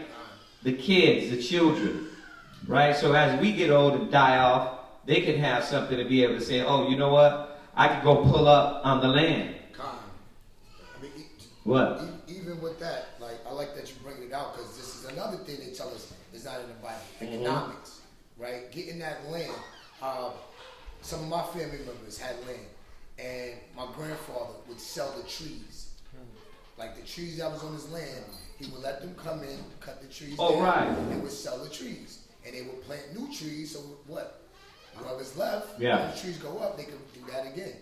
And then I got the other side of my family who they're thinking about now, they selling their land off. So this thing that's wealth, they're selling it off for that quick dollar that you want to spend with who? With your oppressors. You know what I mean? With America. And whatever you buy is going to, you know, it's going to be gone. Yeah. That land, you could really pass that down. You can pass that down, yeah, to generations. Yeah. So we got to think about that. I know some of y'all probably got land. You know what I mean? Grandma, granddad, right? I got a little piece here or there. Well, try to get the land. Try to get the land. Yeah, I got 0.25% of the land we have. Yeah, I know that's a different dynamic. Yeah. When you got Zion, the same thing. His name is on it, but he got other kids on it. It's a different dynamic. So, you know, and that's the thing, that when you got worldly cats doing what on it, they're not thinking about what you're thinking about. They're not thinking about Acts, the Acts of the Apostles, where they all had things common and thinking about the nation and stuff like that. They're thinking about themselves. So it's kind of hard to do things with worldly minded people, because they're not thinking the same way we're thinking, you know. But y'all see this, right? This is all in the scriptures. We have to, the more and more we get unified, because the one thing we got to have, and I keep saying this, you can't come to this level, especially about investing, putting time, spirit, dedication, unless you have all mental, spiritual discrepancies out of the way. If you're still side-eyeing and wondering if you're going to be around, this is not for you. This is not for you. This is talking to the ones that are rooted, right? Their feet are in understanding that we're going to build together, and what we're building is not only for one man, one woman, it's for the body. See, so we know that a lot of brothers and sisters come in the beginning, you don't even thinking like that. You're thinking like, I'm coming to church. But as we get past that, we find out that what? We building together. You know, and then we can have an effect on each other. Right? Your gift can benefit you. Your gift can benefit you in the body, and everybody can have access to that. And everybody's doing the same thing. You know what I mean? And then our kids are going to do the same thing. They're going to, Shariah, Tiano, they're like, I want to do what the sisters are doing. So I'm going to get this degree to help out the body. It's no longer, nah, I'm good. I'm going to go live my life. You see? That's what the so-called Jews do. They're taking our wisdom and knowledge and eating. And we what? We're trying to get it together. Barely in the end of the hour, the last hour, Yahushua is going to burn this damn place up. But nevertheless, we got to try to. We got to try to use the law. Right? Go ahead. And the land shall not be sold forever, for the land is mine. Right. For ye are strangers and sojourners with me. And in all the land of your possession, ye shall grant a redemption for the land. If that brother be waxing poor, and have sold away some of his possession, and if any of his kin come to redeem it, then shall he redeem that which is his brother's soul. You see that? Redemption clause. Esau don't got that. There ain't none of that, bro. You fell into hard times, and then you know, your family can come through and buy it all for you. You know what I mean? Nah. They got everybody. They put that on the market, right? You ain't paying the taxes. They're going to throw that in the little directory, and what? You can go buy those. We all know about that, right? You lose your house through taxes. They put it in that, I forgot what the directory is, and then you can go in there and buy people's homes that are what? Foreclosure. Right? You can do that. But how we did it, to keep it in-house, it was, no, your brother can only come through. Family can come through. Y'all see that? Go ahead. Family. Go ahead. Verse 26. And if a man have none to redeem it, and himself be able to redeem it, be not able to restore it to him, then that which is sold shall remain in the hand of him that have bought it unto the year of Jubilee. Unto the year of Jubilee. See? The Most High made it either way. It's got to go back. Right? You could have just possessed your brother's stuff to the point to where he's lost. He has nothing. Right? You see? But it also shows that man that lost it, like, bro, you're going to have to wait. How many years? How many? 7 years. You got to wait 7 years to get that back, brother. Because you were frugal, right? And you didn't know how to hold your stuff down. Mismanagement, right? Go ahead. And in the Jubilee, it shall go out, and he shall return unto his possession. And if a man sell a dwelling house in a walled city, then he may redeem it within a whole year after it is sold. Within a full year may he redeem it. Right. Listen, you said it earlier. Bakar said it earlier about science, economics, mathematics. The Bible got all of that. It literally, but what we don't have is science so falsely called. We don't have their science. We have the Most High science. Right? It was going to be done this way. That's why a lot of nations, like Cuba, ain't letting all that stuff in. Right? Now, I'm not saying they're all law-abiding citizens. I'm just saying they don't need the white man's hands. They don't need your democracy in their country controlling it. But you see how America ostracizes you and still makes you pay because you won't do it their way? But the whole earth will be at rest. We're all going to have to abide in this. This is going to be the law in the world. Right? That way, why do you think there would be no poor among us? Because we abide by this. Go ahead. Verse 30. And if it be not redeemed within the space of a full year, then the house that is in the walled city shall be established forever to him that bought it throughout his generations. It shall not go out in the Jubilee. See, man, it's crazy. We gotta buy houses, man. Gotta buy houses, buy land. Go ahead. That's it for you? All right, next brother. Brother. Gotta get that.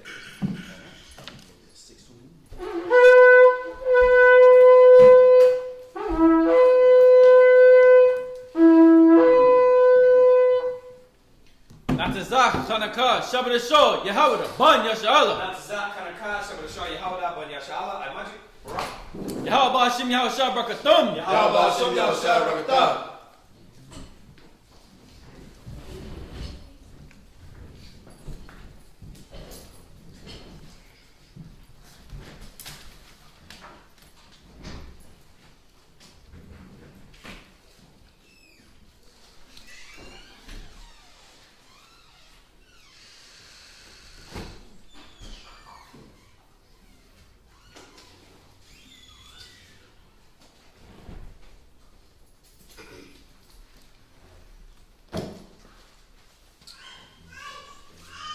Yeah, you read 31 to 26 and 5.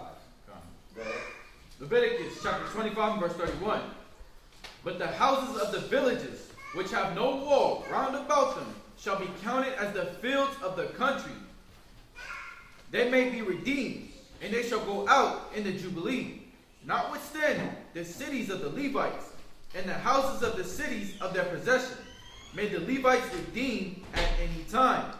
And if a man purchase of the Levites, then the house that was sold and the city of his possession shall go out in the year of Jubilee. For the houses of the cities of the Levites are their possession among the children of Israel. But the field of the suburbs of their cities may not be sold, for it is their perpetual possession. Right. You see how you weren't just going to leave the priest homeless. You weren't going to leave the priest without. You know what I mean? They fell into a situation where they lost things. You weren't just going to take their land. They were going to do the will of the Most High, the priesthood of the Most High, forever, and then you're going to what? Real quick. You're leaving? Yes, sir. Where's Shaquan? I said I was going to do this real quick. Where's Shaquan real quick before y'all leave? Tell them to come in here real quick.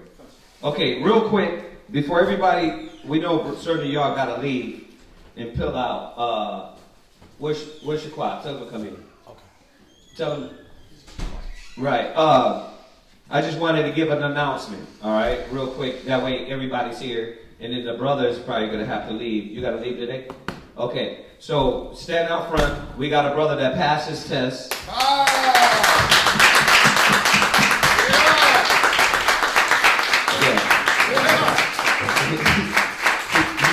He did it. He did it.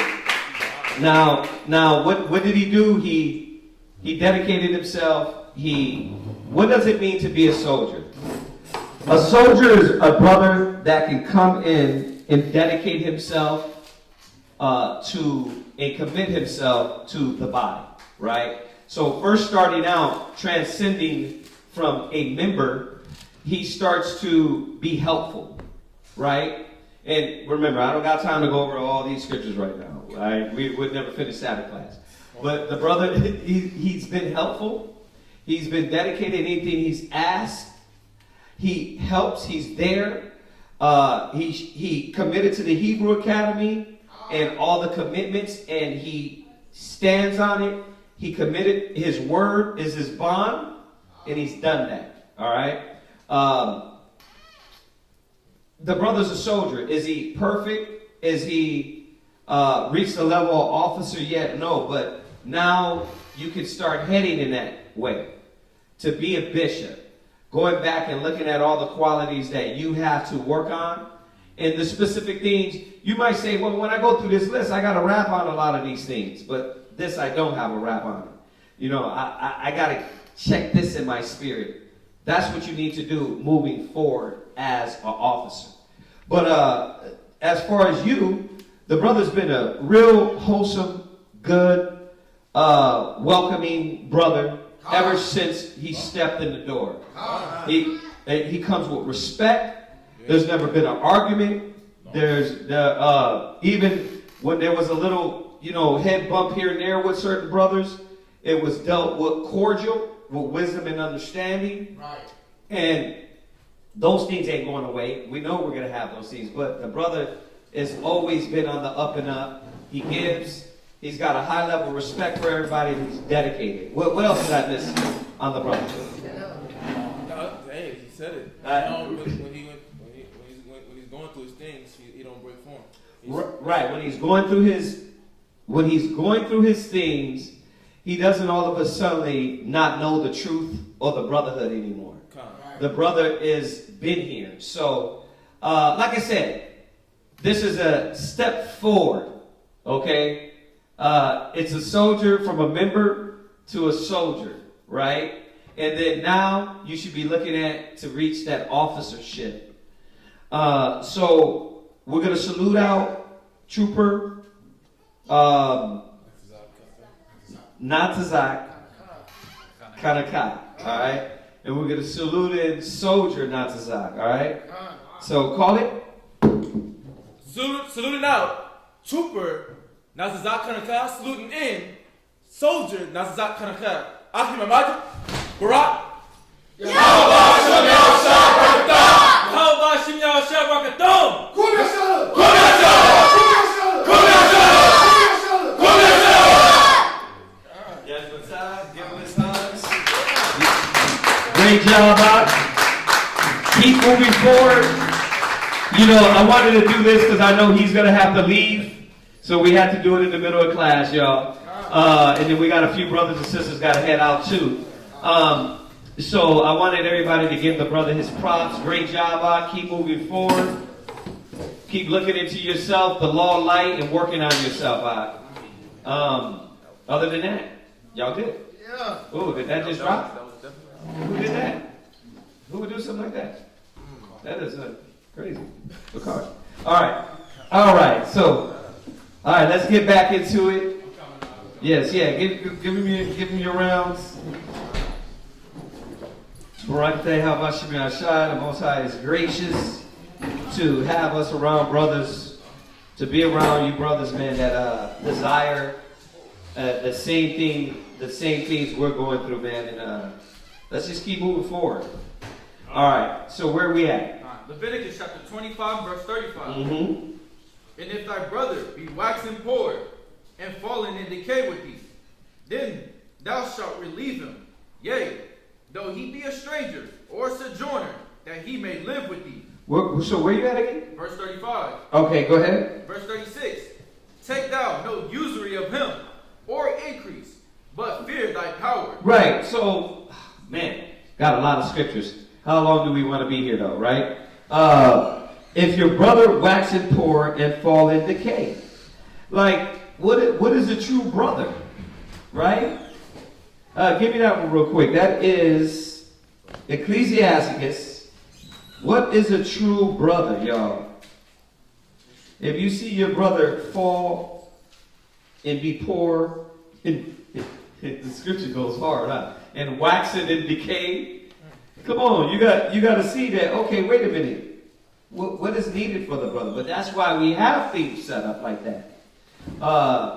Man, when I talk to the brother Priest Kahan, for y'all that don't know, me and Kahan, we go back all the way back to Hebrew Academy back in the days, right, in New York. So we kind of lost communication for a minute, but then we, 8-9 years back, we gained back that communication. But anyway, he was just telling me the things they got going on, and I was like, bro, we got to get it together, because they got a department where you can get $500 loans with no usury.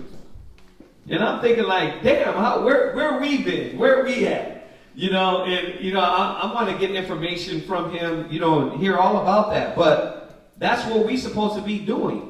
We might not have a department for it, but y'all should know that if you're in need, if you wax and in decay, we're not just going to let you wax and decay, right? If you need brotherhood, if you need help, know that that's what we are here for, right? We have to be, or else how will we be real brothers, right? What you got? Okay, go there. To 29 and what? 29 and 9. 29 and 9. Come. Ecclesiasticus chapter 29 and verse 9. Help the poor for the commandment's sake, and turn him not away because of his poverty. Right. So, you see that? Oh, he's broke now, I don't need him. That's garbage. Yeah. That's not a real brother. Right? See, and these are the fine lines, the writings in the law. Like that we supposed to remind ourselves, what is a real brother? Right? Help your brother. He might fall. He might fall in decay. You got to be there for him. Go ahead. It says lose thy money for thy brother. Yeah, he might come to that. He might be in need of something. Right? So you got to loose your money for him. Right? Now, we know these are law-abiding citizens in the scriptures. Right? You got that? Yes, sir. Where's it at? Ecclesiasticus 6 and verse 8. Go ahead. Ecclesiastes chapter 6 and verse 28. 6 and 28? 8. 6 and 8. Oh, come. Read. Ecclesiasticus chapter 6 verse 8. For some man is a friend for his own occasion. See? Yeah, hell yeah. We can't forget this. How do you know a brother? Where's the other scripture? Come on. A brother's going through what? Born for adversity. My rib had to correct me on that. It says for. But it's true. A brother's born, what is it? Proverbs what? 17. Read it real quick. Proverbs chapter 17, verse 17. A friend loveth at all times, and a brother is born for adversity. Right, a brother is born for adversity. Right? So read where you are in the Proverbs 26. Ecclesiasticus 6 and 8. 6 and 8. Go ahead. For some man is a friend for his own occasion. Yeah, it is. Yeah, how's she gonna break up with you when you lose your job? What the heck? You ain't got a job no more. You ain't adding. I thought I was your husband. Right? But you see the concepts in the world. You see the nigga dumb that they promote this stuff. They promote this stuff in the chats, and when you talk about finances and women, and you see all these so-called new age cats trying to talk about relationships, and they be hitting on some things, but a lot of it is like if she ain't bringing this much or you ain't bringing this much, it's like, bro, what happened to unity? Right? What happened to we're not together just based on finances? Right? So, yes, you both supposed to be bringing to the table. But is that what you agreed on? Some of you might agree, well, your rib stays at home and she's going to take care of the kids. Yeah. Right? If that's needed for your house. But then some of you might say, no, we can't do that. I need you to add to this. Right? See, yes,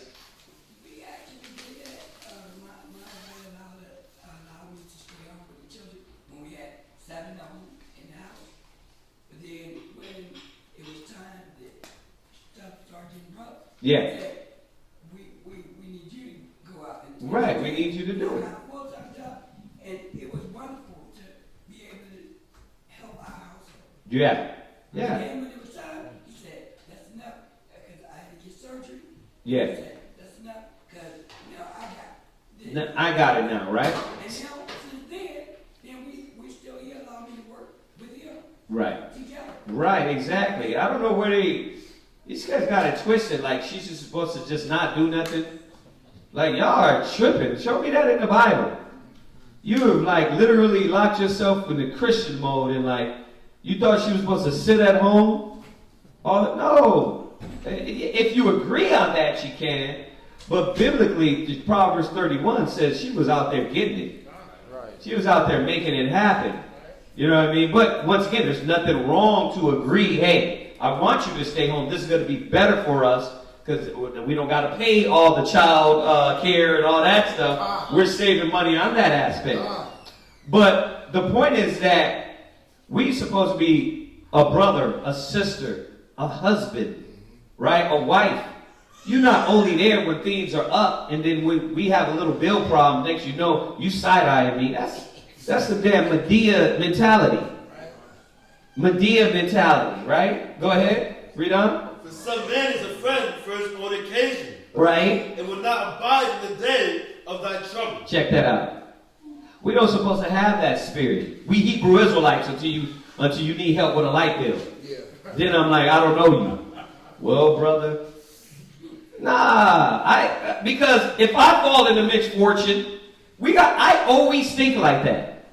Like, do unto those as you have them do unto you. I'm like, if I fall into misfortune, I would hope a brother don't just be like, Negro, I don't know you. You know what I mean? It'd be like, damn, this brother, his works are known. He took care of me. He did, you know what I mean? Let's take care of that brother. And that's what this group economics, right? They want to use group, that word. We know it's what? It's righteousness. Do unto those as you would have them do unto you. Right. You know, there's certain brothers, man, that like, y'all come in, y'all like, man, here, we know y'all need help. I'm like, there's no way I'll be like, when you fall, it'd be like, yeah, time is hard. It'd be like, nah, this brother, what do you need? Right. Even if you ask and the brother says, well, I don't really need none, I just need to get on track. At least the gesture of brotherhood is supposed to be extended. Right? And they don't know that. The world teaches us what? Crabs in the barrel. You get yours. I don't worry about you. You worry about your thing. That's your family. That ain't got nothing to do with me. It's garbage, man. It's so trash. But this is the real mind, the right mind. Go ahead. And will not abide in the day of thy trouble. Yeah, will not abide in the day of thy trouble. So we got to look out for each other. We got to look and understand what is real brotherhood. So when go back to Leviticus. Y'all get that? Y'all got that? Go ahead. Go back to Leviticus. Verse 36. Take thou no usury of them. And then when you give from them, like, man, I'm gonna lend you this 1,000, but I need 1,500 back. You don't supposed to do that. You know what I mean? I'm gonna lend you this cloak, brother, this garment, but I need you to make sure you give me 2 of those back. We don't do that. We don't do that with Israel. You lend out 100, get back 100. You lend out 200, you lend out 500, you lend out 3, you get back what you give. You understand? Now, the scriptures say you can do that to the Gentiles, because that's how they get rich up of us, right? Right. See, we're not about sucking the greatness out of us. And this is what we talk about when you do come around. Like, you hear me say it all the time, and I'm going to keep saying it.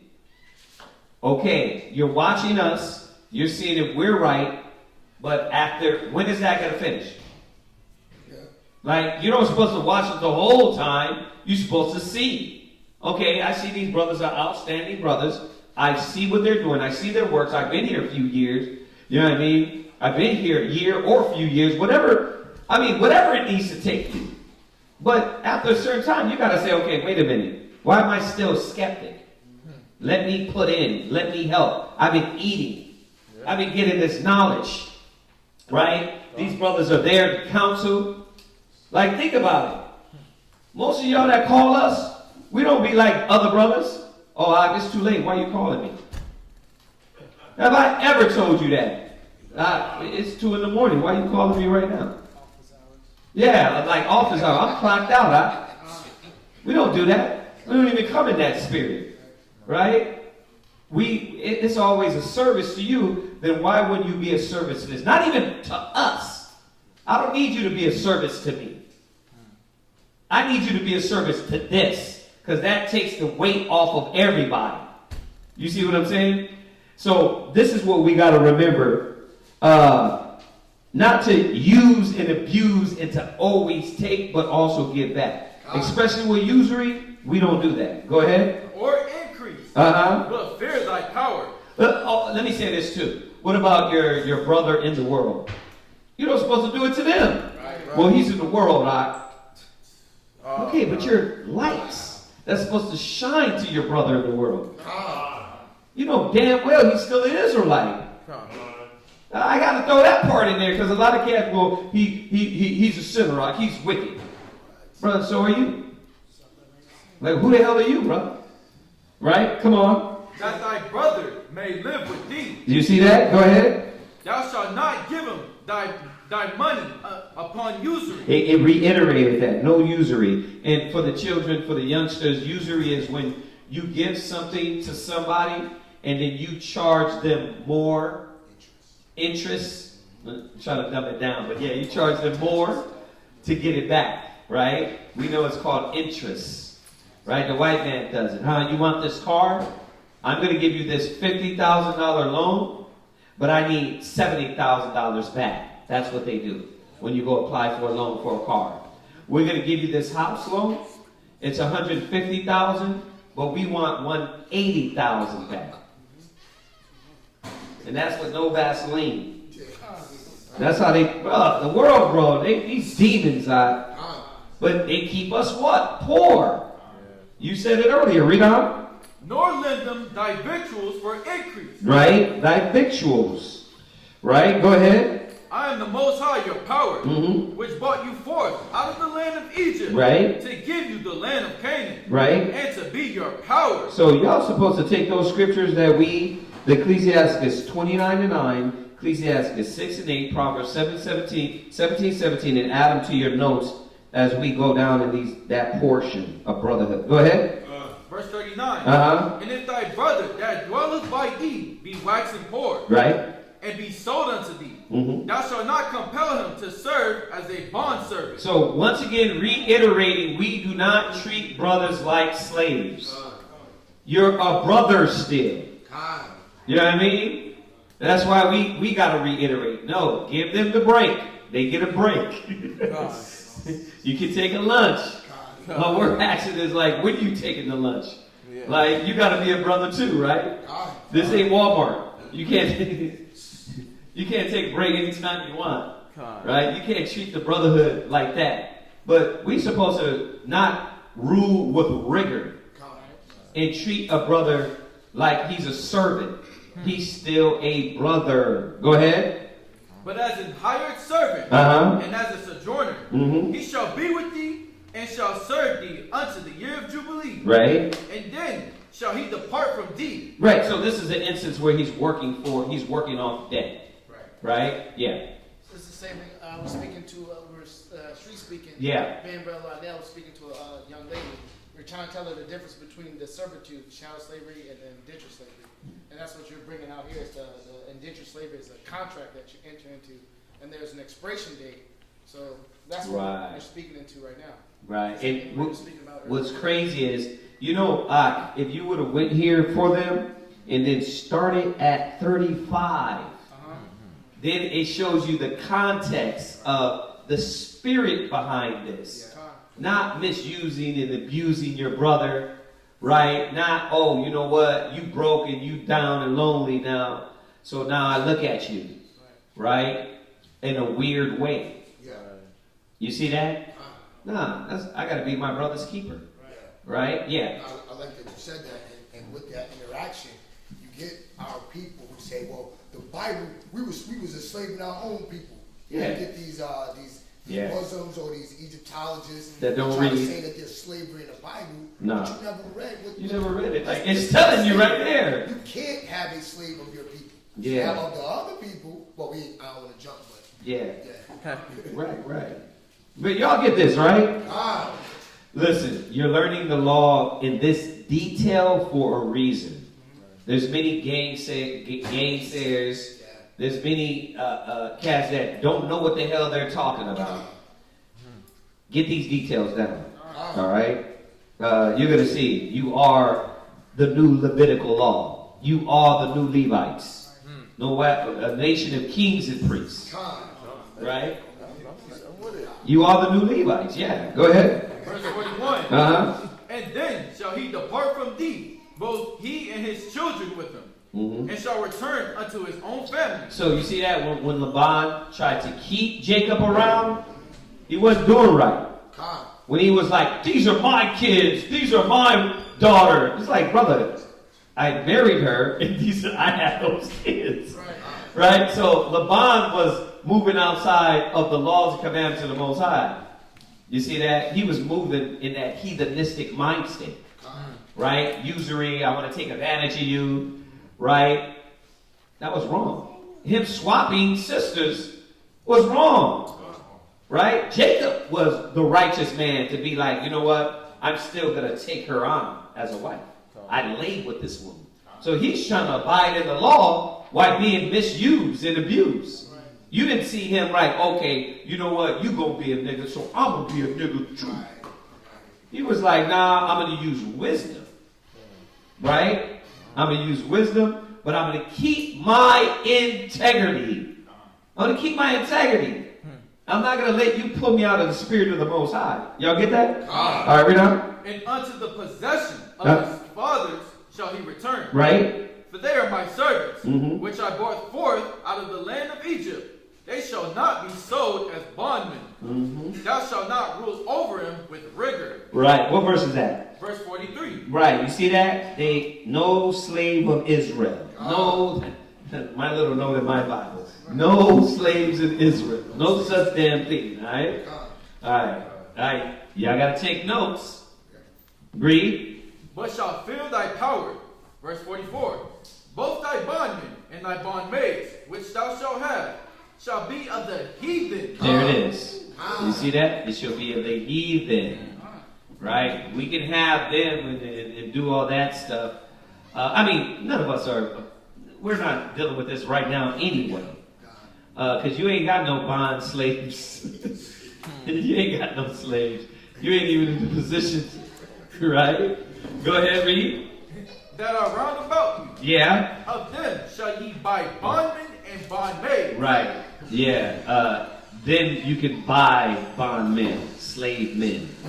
Read. Moreover, of the children of the strangers that do sojourn among you, of them shall ye buy. Right. And of their families that are with you, which they begat in your land, and they shall be your possession. Mm-hmm. And ye shall take them as an inheritance for your children after you. Right. So, what do you watch? What are you reading right now? When the white man read this, what did they say? Slavery is okay.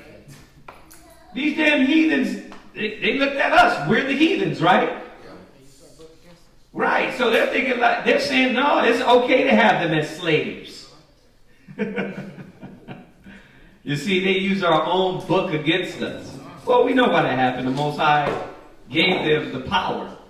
Go ahead, read on. To inherit them for a possession.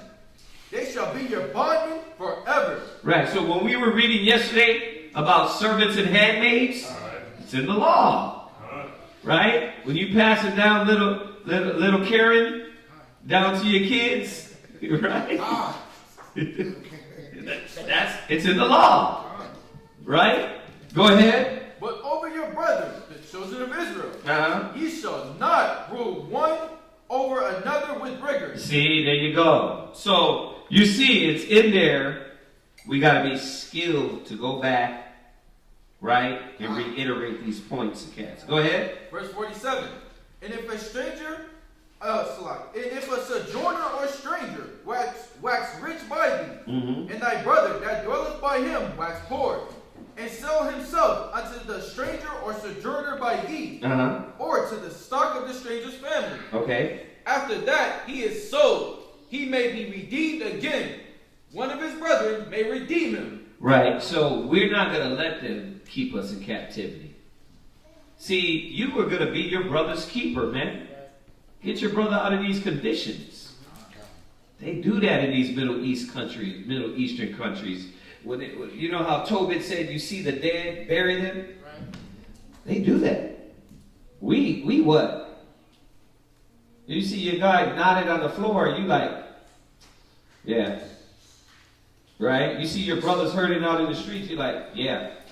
We got to expand our mind and understand that we got to start doing things, man, to affect our people. But we can't do it if we don't got unity in the same mind, same judgment.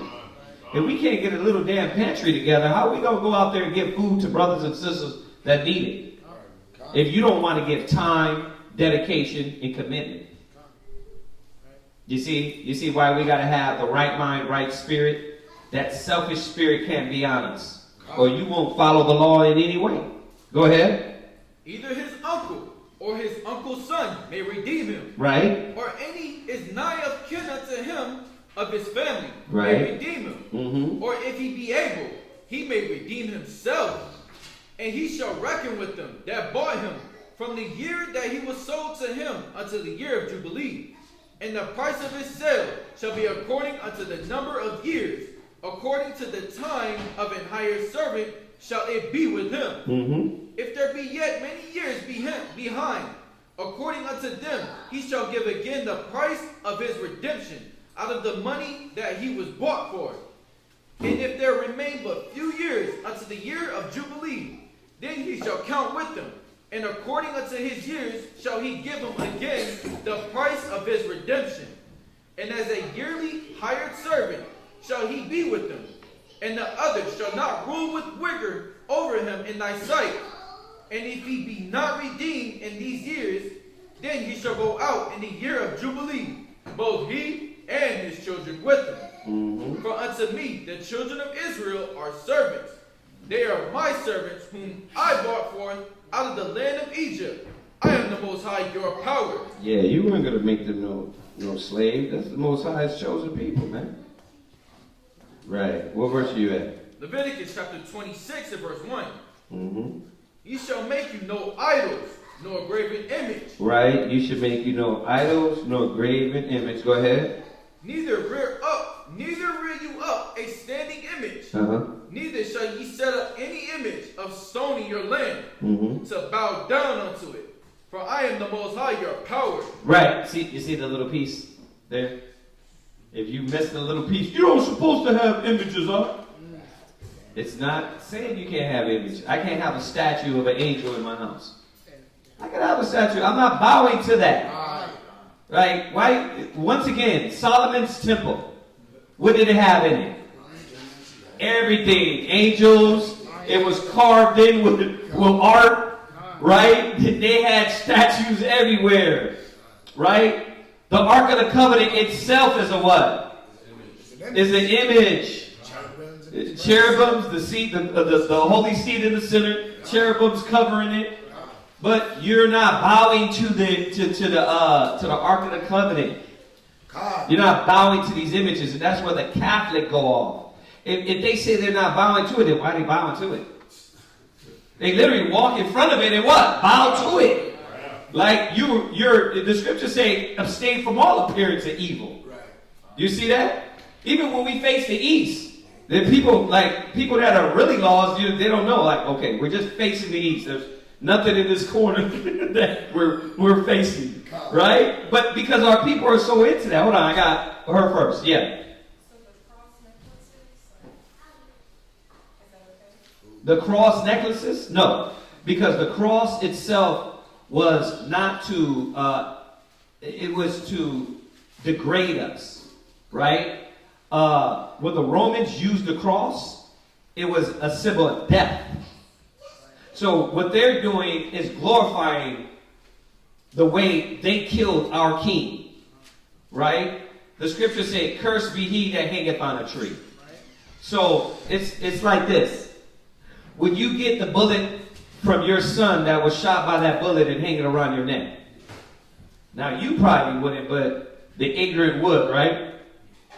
They would put that bullet around their neck because they're ignorant. Why would we take the thing that killed our king and I guess they feel like they're owning it, but that's not, they killed many of our people like that. Do we take the noose? Do we take the noose and be like, yeah, what's that? That's that chain, the noose. Why don't we take the noose? Because it's literally the same thing that they've done with the cross. And the Romans used the cross to crucify us. So that's why we don't use it. Yeah. I just wanted to be sure because I have a friend, I was telling her that she shouldn't wear the cross for that reason. But then she came and she said that, I'm not worshiping it, I'm just a symbol. So. Yeah, but once again, even in that context, as we move out of the I'm not worshiping it, it's a symbol. You literally are using that symbol that killed our king. Ask her, why don't you wear a noose? Why? She's going to be like, well, that killed our people. Our people were hung with those things, right? That's the symbolism behind it.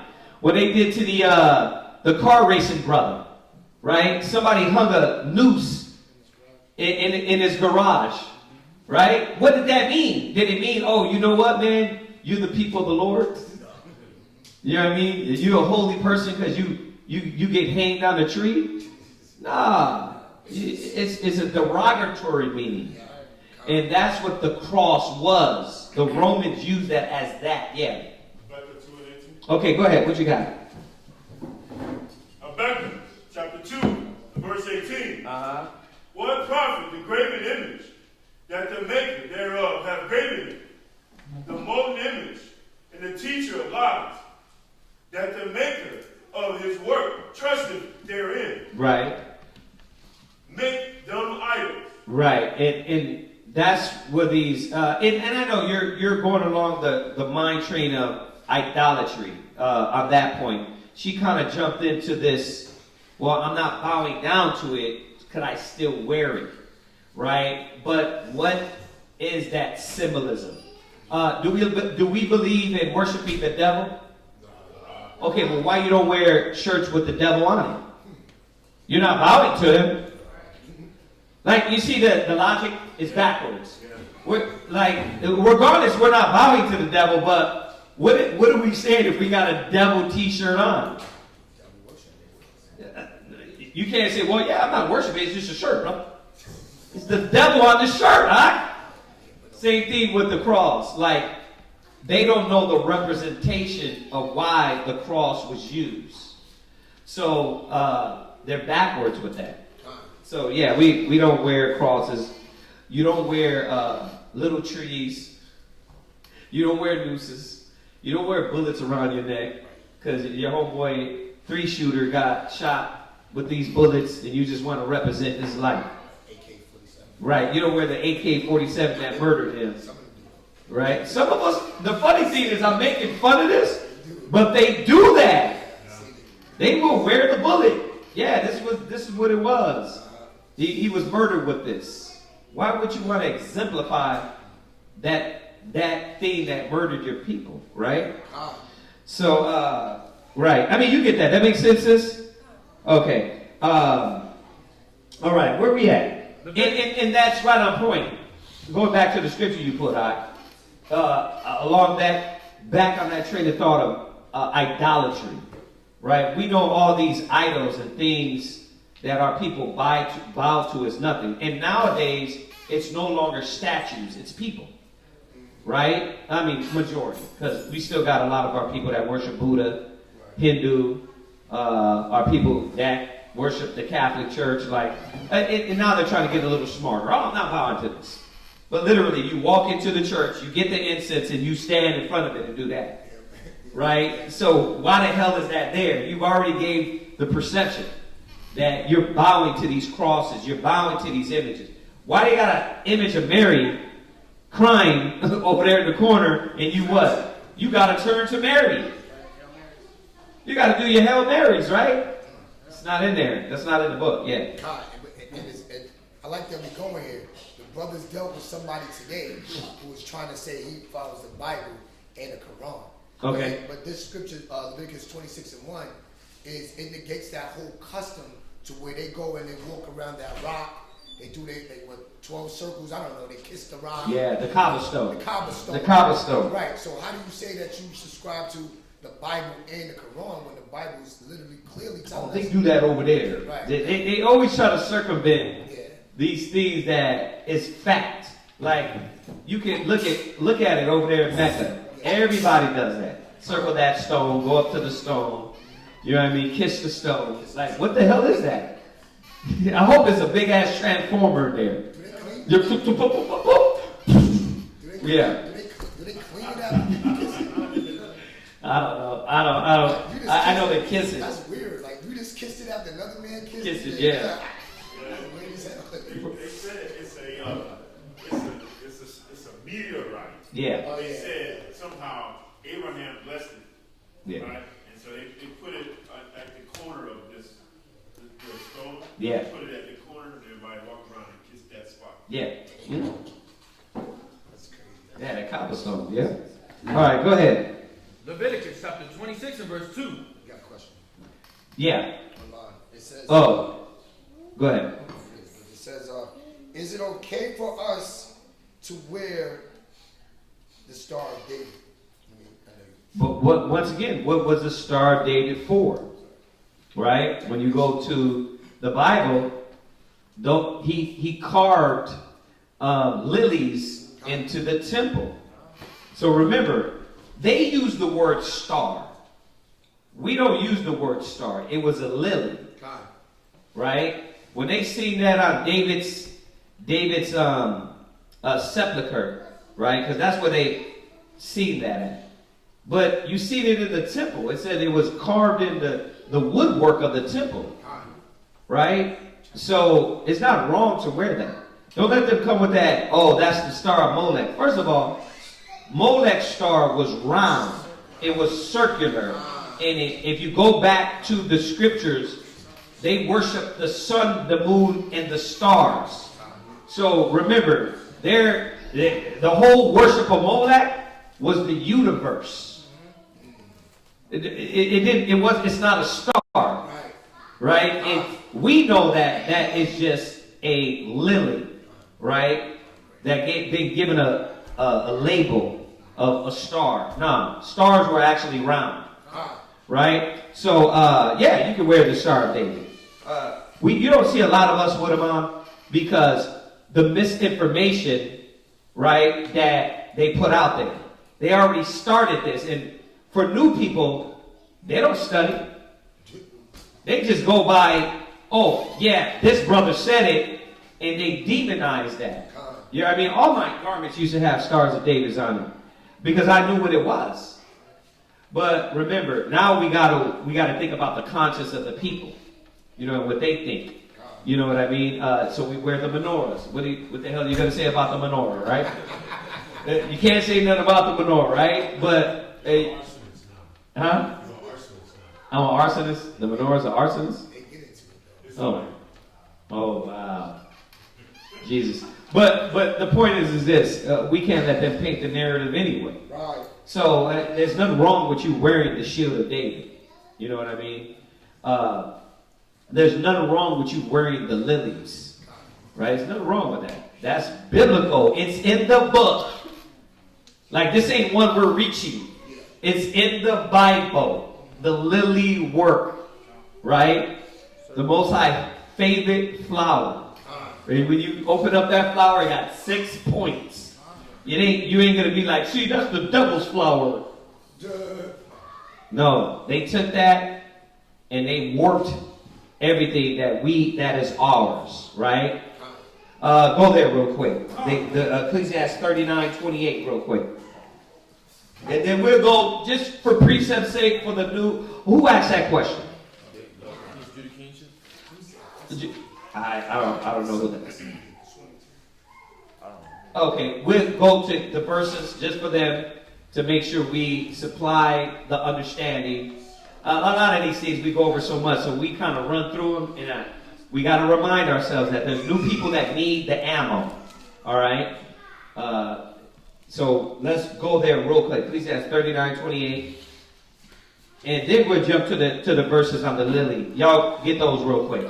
Go ahead. Ecclesiasticus chapter 30, verse 28. No, Ecclesiastes 39, verse 28.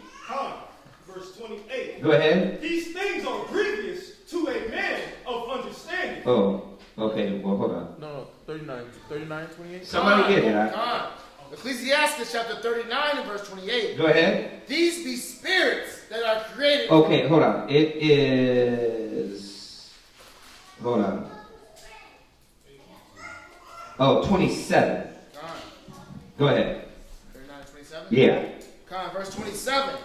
All these things are for good to the godly. Right. All these things that the Most High gave us are good to the godly.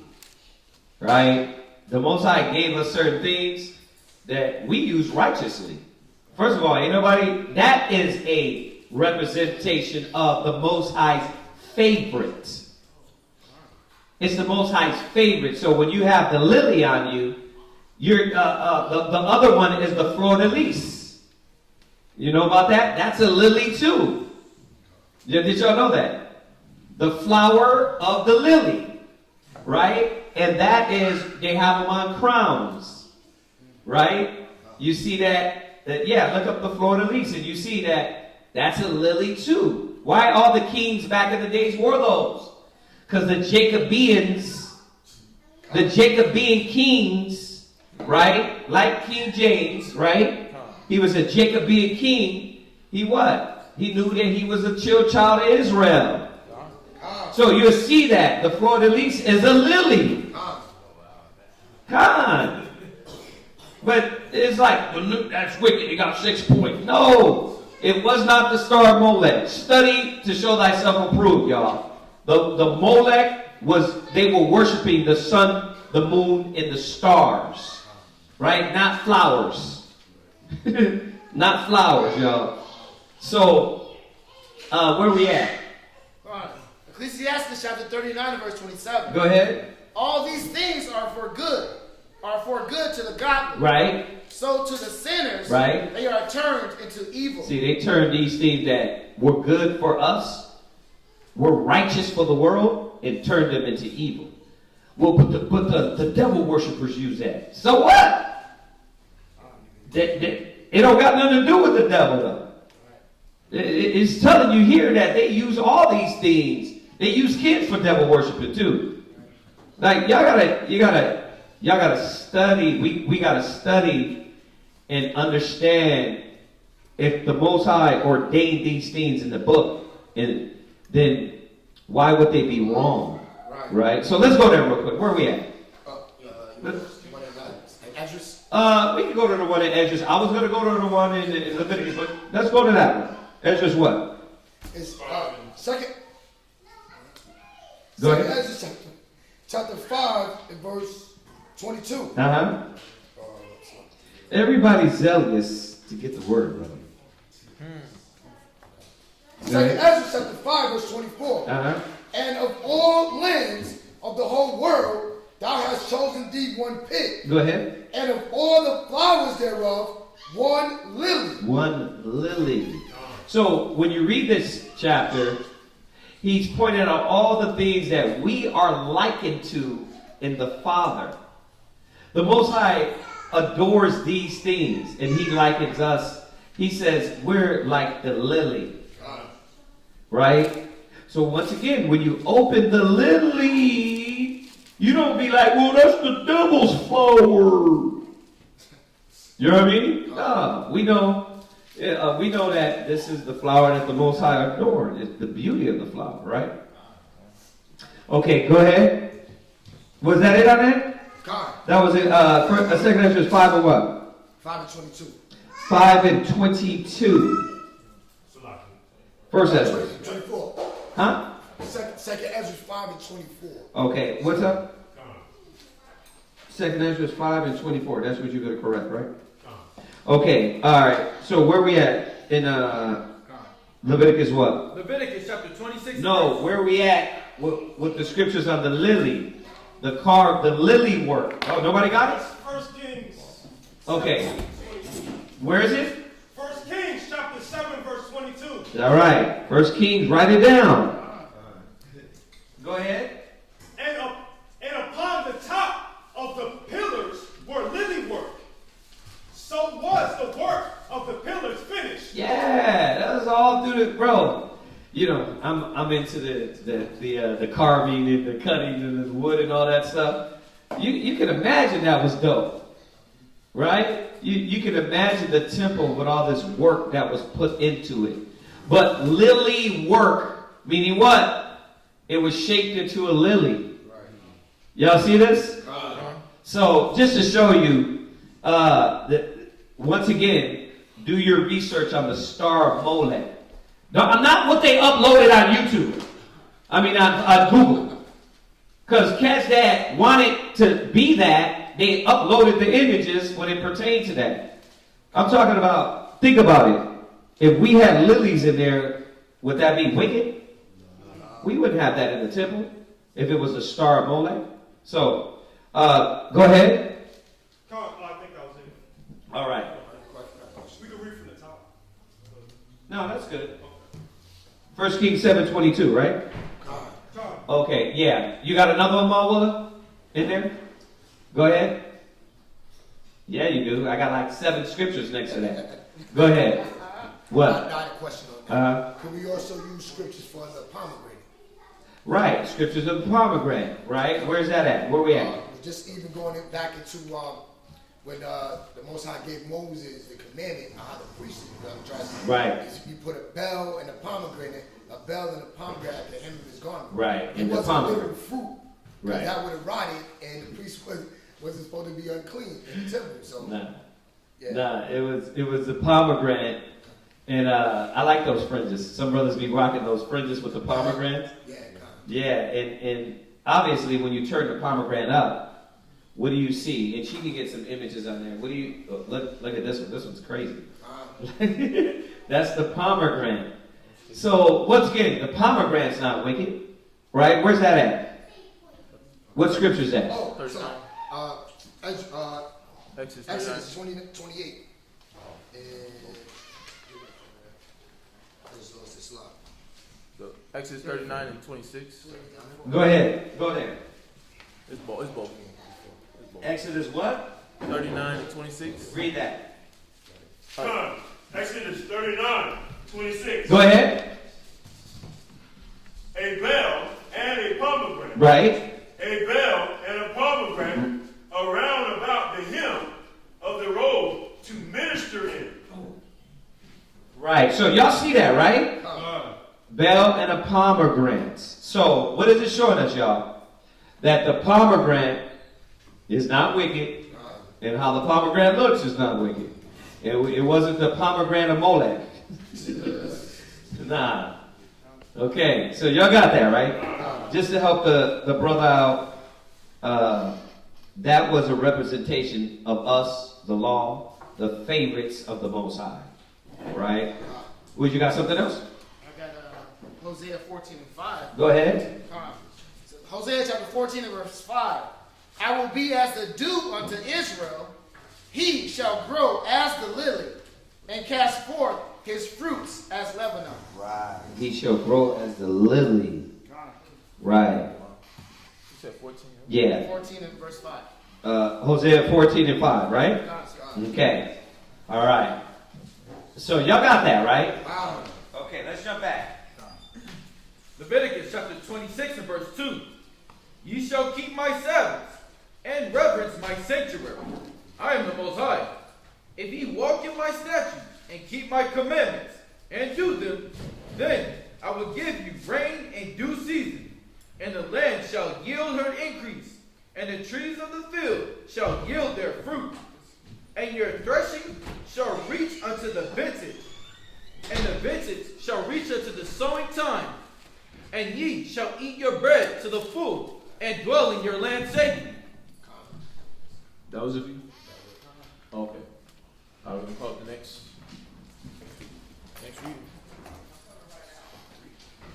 Okay. Hold on. Oh, you want to call the next one?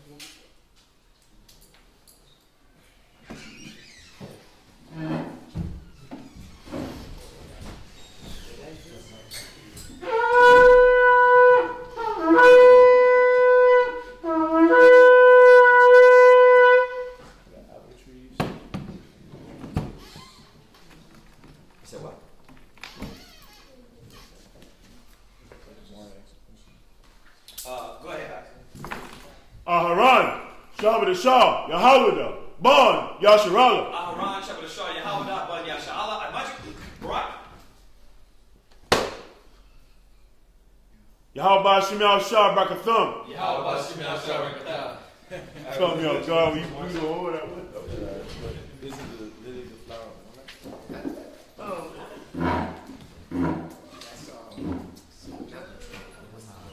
Sarcastic. That's the sarcasm? That's sarcasm. That's the glory. Oh, that's the mark sarcasm? Oh, okay. Oh, you put multiple question marks? Gemaria, timing act. We got a lot of new brothers and sisters.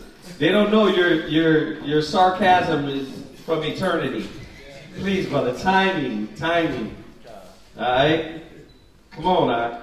All right, go ahead. Where we at? You're Leviticus. You're number 3, right? 26 and 6 down to verse 35. Come. And I will give peace in the land, and ye shall lie down, and none shall make you afraid. And I will rid. And we talked about that the other day. Remember the blessings, right? We're the Most High is going to give us peace, and we're going to lie down and what? None's going to make us afraid, right? And that's that good sleep, right?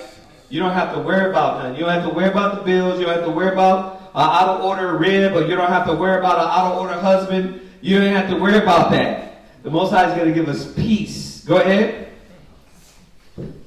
And I will rid evil beasts out of the land. Right. Neither shall the sword go through your land. Right, and this is what it's saying is that the evil beast, the Most High is going to protect us from all hurt and harm. Go ahead. And ye shall chase your enemies, and they shall fall before you by the sword. And 5 of you shall chase 100, and 100 of you shall put 10,000 to flight. Right. And your enemies shall fall before you by the sword. So, add this to your class from yesterday. The Most High is once again showing us what's going to be in the kingdom. Right? You got to think about it. This is going to be in the kingdom. Okay, go ahead.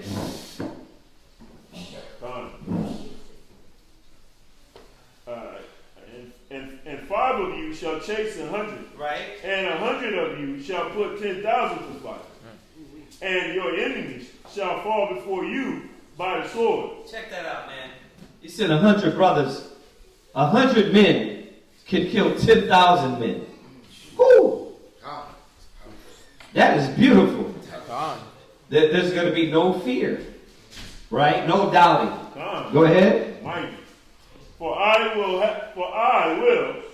have respect unto you, and make you fruitful, and multiply you, and establish my covenant with you. And ye shall eat old store, and bring forth the old because of the new. Check that out. Because of the new what? The new mind, new spirit, new thinking. Right? Go ahead. And I will set my tabernacle among you, and my soul shall not abhor you. And I will I will walk among you, and will be your God, and ye shall be my people. I am the Lord your God, which brought you forth out of the land of Egypt, that ye should not be their bondmen. And I have broken the bands of your yoke, and made you go upright. Verse 14. But if you will not hearken unto me, and will not do all these commandments. Right, so we see this as Leviticus 26 is a mirror of Deuteronomy 28. Right? You see that a lot. The reiteration, the reestablishing from Leviticus to Exodus to Numbers to Deuteronomy. Right? Right. Go ahead. Verse 15. And if ye shall despise my statutes, or if your soul abhor my judgment, so that ye will not do all my commandments, but that ye break my covenant, I also will do this unto you. I will even appoint over you terror, consumption, and the burning ague that shall consume the eyes and cause sorrow of heart. And ye shall sow your seed in vain. Right. Man, amen. Amen. Don't we know about that? Right? The consumption of heart. Why? Where's your head at? Where's your mind and your spirit? You got a lot of sisters like this, right? Their heart is eating away at their mind because you're not in the right mind. You're not in the right spirit. So what happens? You get sorrow, right? Because you won't lock into the spirit of the Most High. You got a lot of brothers like this. The anxiety, the pain, the suffering, the mental agony, right? Then when you sow your seed, we know seed of the ground. But when you sow your physical seed, because it goes into that too, what happens? It's done in vain. Why? Because what are you doing to those kids? You're teaching your kids how to be wicked.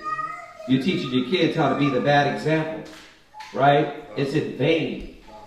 Why you keep having babies with this chick that it's in vain, right? You know she's a demon. You know she's out of order. You know she don't want to lock into the laws of the Most High, but you keep putting your seed in her. It's in vain. Once again, we know this is agriculture, the land, but as we go through Deuteronomy, we know it's also talking about your what? The seed, right? Go ahead. For your enemies shall eat it, Verse 17. Uh-huh. And I will set my face against you. Right. And ye shall be slain before your enemies. Uh-huh. They that hate you shall reign over you. Yeah, bro. Come on. How is it the so-called Jews, this applies to them? Tell me. I still can't see it. If I was looking to prove that they were the true Jews, it just don't match. Now, look, you say something about a Jew, you get shut down. A false Jew, a fake Jew. You get shut down. You get ostracized. Bro, look at what they're doing to the brothers and sisters. First of all, we're racist. We're anti-Semitic. Right? When we're Semitic. You know what I mean? But they don't want to hear that, so they paint the narrative. I'm so sick and tired of Esau, man. Their time is coming to a damn end.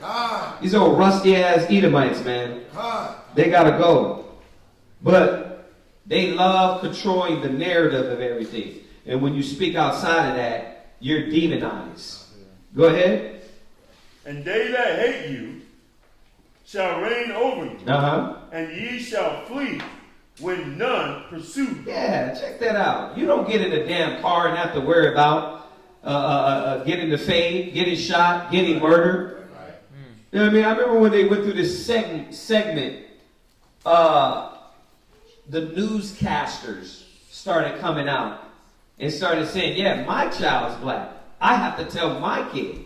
And these cats got money. And they're like, I have to send my kid out and remind them how to deal. See, this applies to us. We're the only ones that have to have the kids get in the car. The white man, they can have their kids in the car, and then those kids, those boys, those girls can argue with the police officer. Right? And I know, you're like, well, they get shot too. Not as quick as the black kids. Not as quick as the Hispanic kids. There's not anger in them. How many cops that they recorded that's running around talking about, man, I hate these niggers.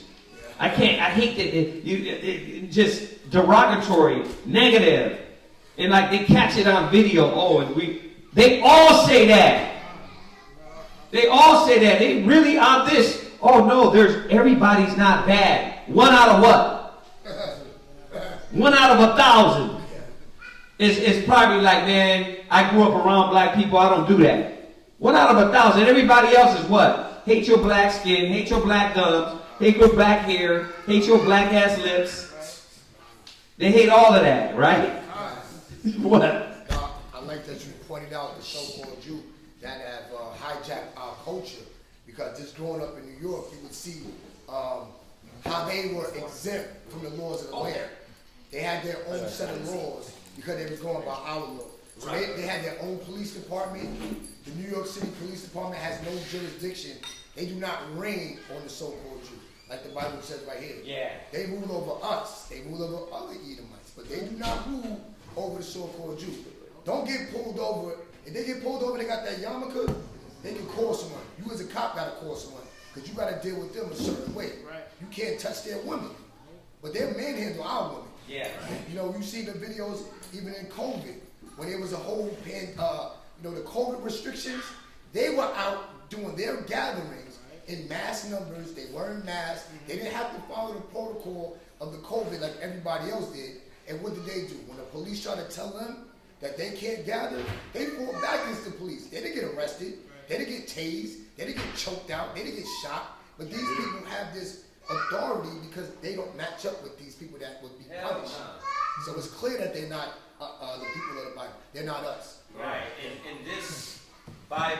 these Bible verses transcended through every captivity. How come in this regime, how come they don't fit it still? How come? They still don't fit it. Yeah, man. They try to use that little Holocaust thing. Yeah. They try to validate that and put that in here. But you still could take a 99-year-old Nazi and throw him in jail. We don't get no kind of justice for the oppression we went through. Hell no. We talk about reparations, and you got our own people talking about, boy, what you asking for money for? You got freedom. Right? So, yeah, Oh, man. Go ahead. Leviticus chapter 26, verse 18. And if ye will not yet for all this hearken unto me, then I will punish you 7 times more for your sin. And that's what's continually happening to the black man, Hispanic man, Native American man. It always seems like we're getting the shorter end of the stick, or rather, all the stick, right? You go get all this stick, right? Why? Because we disobey the commandments of the Father, right? We're not following the law, statutes, commandments. So yeah, it's going to continue to happen. Go ahead. And I will break the pride. And I will what? And I will break the pride. Most High is going to break the pride. When you don't follow these laws, when you ain't following the scriptures, trust me, you cannot kick against the pricks. The Most High is going to break your pride. Go ahead. Of your power. Go ahead. And I will make your heaven as iron. Yeah, he's going to make it. Yes, when we talk about this, first of all, what does the scripture say? If our covering, our heaven is iron, the rain can't come through and bless our land. Okay, go ahead. And your earth as brass. If your earth is brass, that means fruit and all the things are not coming from it. Right. That's the proper understanding of what he's telling us here. It's talking about we're not receiving blessings. We need to eat. Yeah, I mean, we all know that. And what happens is, if that's covered, you're not eating. So your life is changing, right? You're starving, right? More dependent. More dependent. And we know, we call it a hard knock life. We call it, that prison cell. Right. Jail cell, right? God. So I just wanted to remind y'all what this is saying. Go ahead. Verse 20. Mm-hmm. And your strength shall be spent in vain. And your what? And your strength shall be spent in vain. Amen. Amen. And you're like, why am I constantly working, but it's not happening? Why am I constantly teaching her and she's not changing? Why is he constantly getting the word? It's like, why is my strength spent in vain? Because we have to come back to the laws, statutes, commandments of the Most High. And if you're not in this, your mind ain't changing. Your thoughts ain't changing. Your spirit's not changing. Right? Go ahead. For your land shall not yield her increase. There you go. Go ahead. Neither shall the trees of the land yield their fruit. Mm-hmm. And if ye walk contrary unto me, right, and will not hearken unto me, I will bring 7 times more plagues upon you according to your sin. Check that out. You want to walk contrary? This is why the hell comes on us. Yeah, he said, the sins that is not written, yeah, the plagues that are not written in the book of the law, them shall I bring upon you. Yeah. Like the stuff that ain't even there, ain't even written yet. Right? And that's what's on us, right? We get all the, bruh, it's time though. It's time to wake up. We're coming out of this. We got to keep consistent. You got to keep moving forward and understand the law is life. The law is life. This wisdom is life. Go ahead. Verse 22. I will also send wild beasts among you, which shall rob you of your children. Wait a minute. Is that what happens when we get robbed by our own people? Y'all don't get it. But yeah. Oh, I got it. I will send wild beasts among you. Wild beasts. Go ahead. And destroy your cattle. And make you few in number. Man, every time we talk about land, I'm like, we ain't got no land. We don't have no land. And your little rental property, that ain't yours. Right? Go ahead. And your highways shall be desolate. Mm-hmm. No more coming. Yeah. And if ye will not be reformed by me. If you will not be what? Reformed. Oh my God, he's hitting this, ain't he? Go ahead. By me. By these things. Right. But will walk contrary unto me. Then will I also walk contrary unto you. Oh wow. And will. Hold on, what verse are you at? Verse 24. 24. Go ahead. And will punish you yet 7 times for your sin. Mm-hmm. And I will bring a sword upon you that shall avenge the quarrel of my covenant. Mm-hmm.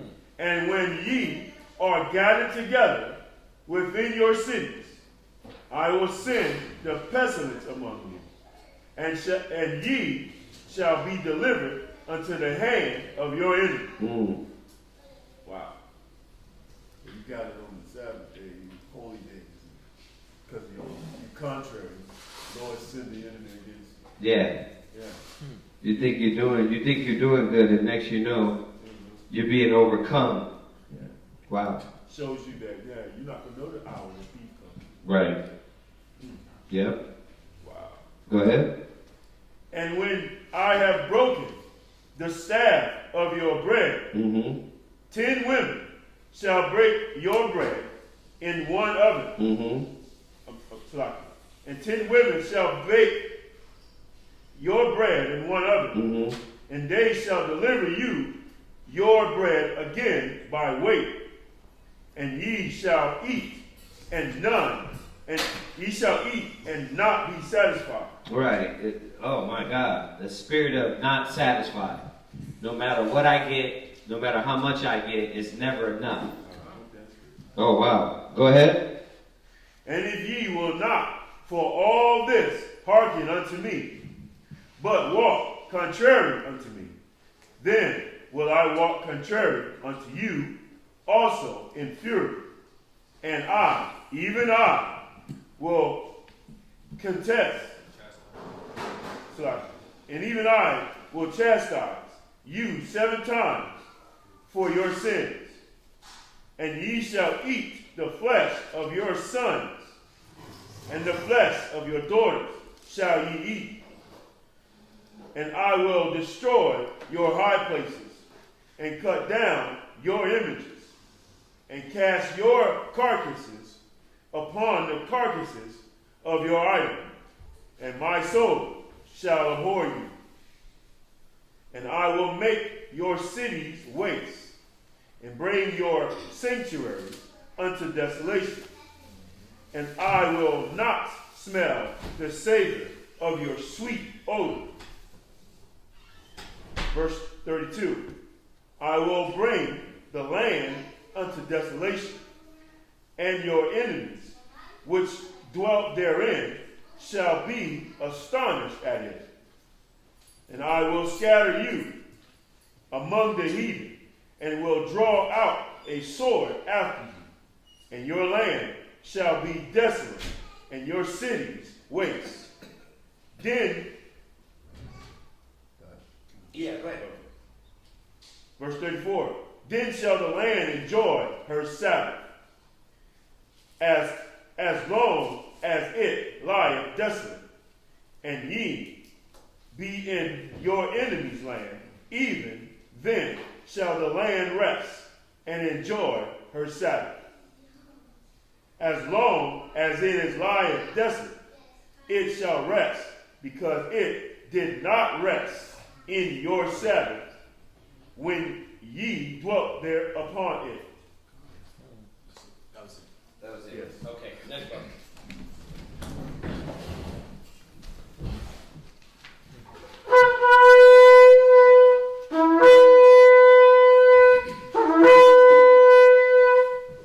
Ashariyah, Shabtashah, Yahawada, Ban Yasharala. Ashariyah, Shabtashah, Yahawada, Ban Yasharala, Amaju, Barak. Yahawah, Shem Yahushua Brakatham. Yahweh Shem Yahushua Brakatham.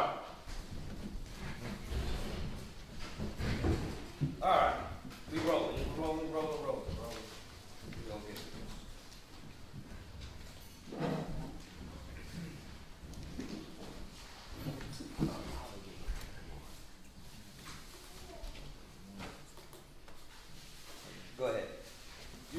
from 36 down to 27 and 19. Con. Leviticus chapter 26 and verse 36. And upon them that are left alive of you, I will send a faintness into their hearts and the lands of their enemies. And the sound of a shaken leaf shall chase them. And they shall flee as fleeing from a sword. And they shall fall when none pursue it. And they shall fall one upon another, as it were before a sword, when none pursue it. And ye shall have no power to stand before your enemies. And ye shall perish among the heathen, and the land of your enemies shall eat you up. And they that are left of you shall pine away in their iniquity, in your enemies' lands, and also in the iniquities of their fathers shall they pine away with them. Verse 40. If they shall confess their iniquity and the iniquity of their fathers with their trespass which they trespass against me, and that also they have walked contrary unto me, and that I also have walked contrary unto them, and have brought them into the land of their enemies, if then their uncircumcised hearts be humbled, and they then accept of the punishment of their iniquity, then will I remember my covenant with Jacob. It's got to be repentance. It's got to be acknowledgement. Like Israel don't want to acknowledge what they're doing. You know, brothers and sisters don't want to acknowledge what's holding you back. And it's at your demise. You don't want to acknowledge it, then what happened? There's not going to be any growth. You got to acknowledge what you're doing for you to move forward in the Spirit of the Most High. And it takes confession. It takes admitting to this. Go ahead. Verse 42. Then will I remember my covenant with Jacob, and also my covenant with Isaac, and also my covenant with Abraham will I remember, and I will remember the land. And the land also shall be left of them, and shall enjoy her Sabbaths, while she lieth desolate without them, and they shall accept of the punishment of their iniquity, because they despise my judgments, and because their soul abhorred my statutes. And yet for all that, when they be in the land of their enemies, I will not cast them away, neither will I abhor them, to destroy them utterly, and to break my covenant with them. For I am the Lord their God. But I will, for their sakes, remember the covenant of their ancestors, whom I have brought forth out of the land of Egypt, in the sight of the heathen, that I might be their God. I am the Lord.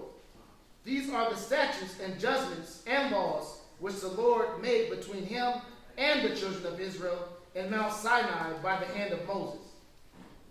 Ecclesiasticus chapter 27, verse 1.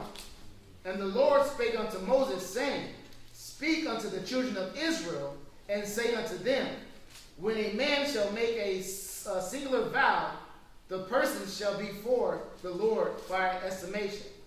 And thy estimation shall be of the male for 20 years old, even unto 60 years old. Even thy estimation shall be 50 shekels of silver, after the shekel of the sanctuary. And if it be a female, then thy estimation shall be 30 shekels. Right. This is what you have to give to the sanctuary when you make these vows. That's what this is saying. Right? But go ahead, read it. Verse 5. If it be from 5 years old, even unto 20 years old, then thy estimation shall be of the male 20 shekels, and for the female 10 shekels. And if it be from a month old, even to 5 years old, then thy estimation shall be of the male 5 shekels of silver, and for the female thy estimation shall be 3 shekels of silver.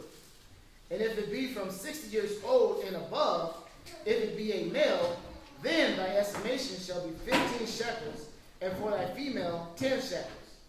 But if he be poorer than thy estimation, then he shall present himself before the priest, and the priest shall value him. According to his ability that vowed shall the priest value him. And if it be a beast whereof men bring an offering unto the Lord, all that any man giveth of such unto the Lord shall be holy. He shall not alter it nor change it. A good for a bad, or a bad for a good. And if he shall at all change beast for beast, then it and the exchange thereof shall be holy. And if it be any unclean beast, of which they do not offer a sacrifice unto the Lord, then he shall present the beast before the priest. And the priest shall value it, whether it be good or bad, and thou valuest it, who art the priest, so shall it be. Verse 13. But if you will at all redeem it, then he shall add a fifth part thereof unto thy estimation. And when a man shall sanctify his house to be holy unto the Lord, then the priest shall estimate it, whether it be good or bad. And the priest shall estimate it, so shall it stand. And if he that sanctified it will redeem his house, next door, to redeem his house, then he shall add the fifth part of the money of thy estimation unto it, and it shall be his. And if a man shall sanctify unto the Lord some part of a field of his possession, then thy estimation shall be according to the seed thereof.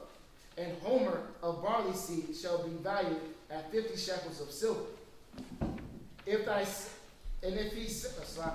he sanctify his field from the year of Jubilee, according to thy estimation, it shall stand. But if he sanctify his field after the Jubilee, then the priest shall reckon unto him the money according to the years that remain, even unto the year of the Jubilee, and it shall be abated from thy estimation. And if he that sanctified the field will in any wise redeem it, then he shall add the fifth part of the money of thy estimation unto it. And it shall be. Hold on 1 second. Yeah. What's up, man? I don't know if it's going over everybody's head, but this is like contract. Yeah. When you do like appraisal, showing the value of what these people that said they were going to either give themselves, right, their land, their beasts, and the priest were valuing it. So he was getting an honest appraisal. So this gets into that civil law, that contract law, that shows that we dealt with just balances. We wasn't trying to swindle and oppress each other. We were dealing fairly. Right. So it's beautiful. Perfect. Like, don't let it go over your head. Yeah. Like, this ain't something we learned from Esau. Esau took this from us. All the time. And I like how you said this, is reestablishing how we were going to deal with everything righteously. Right? Go ahead. Verse 19. And if he that sanctified the field will in any wise redeem it, then he shall add the fifth part of money of thy estimation unto it, and it shall be assured to him. All right. Finances.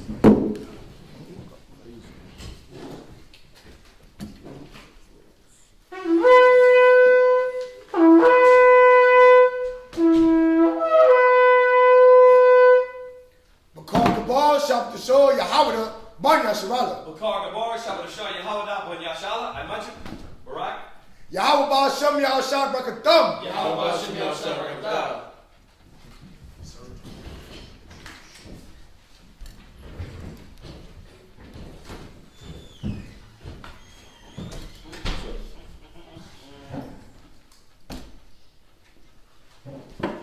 Verse 20 to Numbers 1 and 15. Leviticus chapter 27, verse 20. And if he will not redeem the field, or if he have sold the field to another man, it shall not be redeemed anymore. But the field, when it goeth out in the Jubilee, shall be holy unto the Most High, as a field devoted. The possession thereof shall be the priest. And if a man sanctify unto the Most High a field, which he hath brought, which is not of the fields of his possession, then the priest shall reckon unto him the worth of thy estimation, even unto the year of the Jubilee. And he shall give thy estimation in that day as a holy thing unto the Most High. In the year of the Jubilee, the field shall return unto him of whom it was bought, even to him of whom the possession of the land did belong. And all thy estimations shall be according to the shekel of the sanctuary. 20 gerahs shall be the shekel. Only the firstling of the beast, which should be the Most High's firstling, no man shall sanctify it. Whether it be ox or sheep, it is the Most High's. Verse 27. And if it be of an unclean beast, then he shall redeem it according to thy estimation, and shall add a fifth part of it thereto. Or if it be not redeemed, then it shall be sold according to thy estimation. So that right there, because some people are like, oh, can we have dogs or can we have pigs? It just said if you have this unclean beast, meaning unclean for us to eat, Right. unclean for us to sacrifice, Mm-hmm. right? But it was telling us right there about how to get that estimation for that unclean beast. Right. It was nothing wrong to have unclean animals. Right. Come. We wouldn't eat them though. Come. Right? Like dogs, Yeah. like, people, is it wrong to have a pig? No.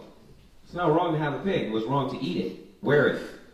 Right? Is it just certain, like you want to have a little, God dang, what do they call it? Like a fish tank, but they have the animals in it. Like snails. Yeah, like snails or bunnies or, it's nothing wrong with that.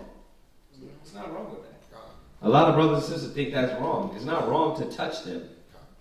Right? You can't touch the pig. No, you can eat it and you can wear it. Its carcass. So y'all see that? Okay, all right. Go ahead. Verse 28. Notwithstanding, no devoted thing that a man shall devote unto the Most High of all that he hath, both of man and beast, and of the field of his possession, shall be sold or redeemed. Every devoted thing is most holy unto the Most High. None devoted, which shall be devoted of men, shall be redeemed, but shall surely be put to death. And all thy tithe of the land, whether of the seed of the land or of the fruit of the tree, is the Most High's. It is holy unto the Most High. Verse 31.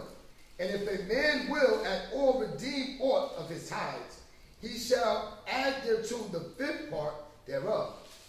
And concerning the type of the herd or of the flock, even of whatsoever passes under the rod, the tenth shall be holy unto the Most High. Yeah. No devoted thing can be redeemable, right? You couldn't give it and take it back. You gave it, it is what it is. What's that? I didn't fully understand what the devoted thing was. The devoted thing, whatever offerings. Remember where we started in Leviticus. Just put your mind back in that. Remember the offering, the peace offerings, the sacrifices, the sin offerings. Those are the devoted things. Right? You could take it back. What? I don't understand what it means to pass under the rod. Pass under the rod. I know what it means, but I need to find the precepts what it means. So let me do that, right? Let me find it. What verse? 32. Yeah.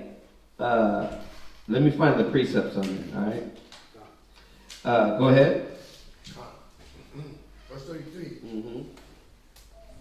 He shall not search whether it be good or bad, neither shall he change it. And if he change it at all, then both it and the change thereof shall be holy. It shall not be redeemed. These are the commandments which the Most High commanded Moses for the children of Israel in Mount Sinai. Right. Numbers. Go ahead. Numbers chapter 1, verse 1. And the Most High spake unto Moses in the wilderness of Sinai, in the tabernacle of the congregation, on the first day of the second month, in the second year, after they were come out of the land of Egypt, saying, Take ye the sum of all the congregation of the children of Israel, after their families, by the house of their fathers, with the number of their names, every male by their poles, from 20 years old. Real quick, go to Ezekiel 20, verse 37. Ezekiel 20, 37. And this is, I guess, plain, straight to the point. Go ahead, read. Ezekiel chapter 20, verse 37. And I will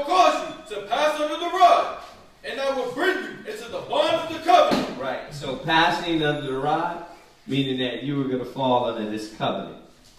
You were going to fall under the contract. Right? So now, you were going to fall under the law. You were giving this to the priests. Right? Go ahead. And I will purge out from among you the rebel. I mean, you know that part. But just to kind of like straight out, that way you understand straight to the point what that meant. All right? That's the perfect scripture. All right, jump back. Numbers chapter 1 and verse 3. From 20 years old and upward, all that are able to go forth to war in Israel, thou and Aaron shall number them by their armies.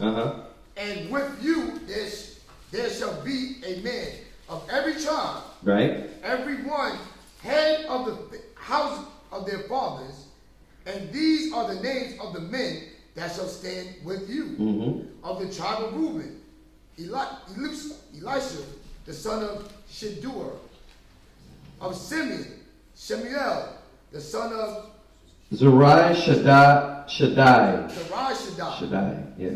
Of Judah, Nashon, the son of Aminadab. Of Issachar, Nethanel, of the son of Zuar. Of Zebulun, Elah, the son of Helon. Of the children of Joseph, of Ephraim, Elishama, the son of Aminahab. Of Manasseh, Gamaliel, the son of Pedah, of Benjamin, Abidan, the son of Gideon, of Dan, Ahazir, the son of Amin Shaddai, of Asher, Pagaliel, the son of Akran, of Gad, Elisha, the son of Duel, of Naphtali, Ahira, the son of Iran. These were the renown of the congregation, princes of the tribes of their fathers, the head of thousands of Israel. Verse 17. No, you were supposed to read too. Yeah, 15. That's fine. He picks up. Verse 16. Numbers chapter 1, verse 16. These were the renown of the congregation, princes of the tribes of their fathers, heads of thousands in Israel.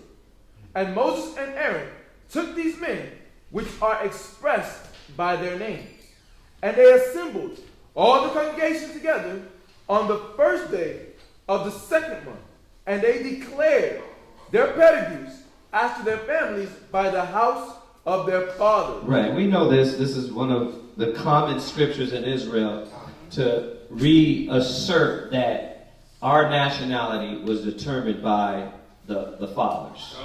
Right? Go ahead. By the house of their fathers, according to the number of the names, from 20 years old and upward, by their polls. As the Lord commanded Moses, so he numbered them in the wilderness of Sinai. And the children of Reuben, Israel's eldest son, by their generations, after their families, by the house of their fathers, according to the number of the names, by their polls, every male from 20 years old and upward. Right. So that's who can go to the military. Right? 20 years old and upward. Right? That's who can serve. Israel military. Go ahead. 21. Verse 21. Those that were numbered of them, even of the tribe of Reuben, were 46,500. Of the children of Simeon, by their generations, after their families, by the house of their fathers, those that were numbered of them, according to the number of the names, by their polls, every male from 20 years old and upward, all that were able to go forth to war. Those that were numbered of them, even of the tribe of Simeon, were 59,300.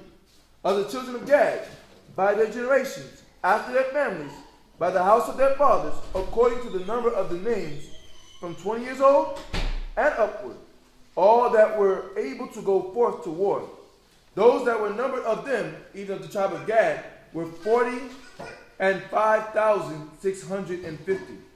Of the children of Judah, by their generations, after their families, by the house of their fathers, according to the number of the names, from 20 years old and upwards, all that were able to go forth to war, those that were numbered of them, even of the tribe of Judah, were 314,600.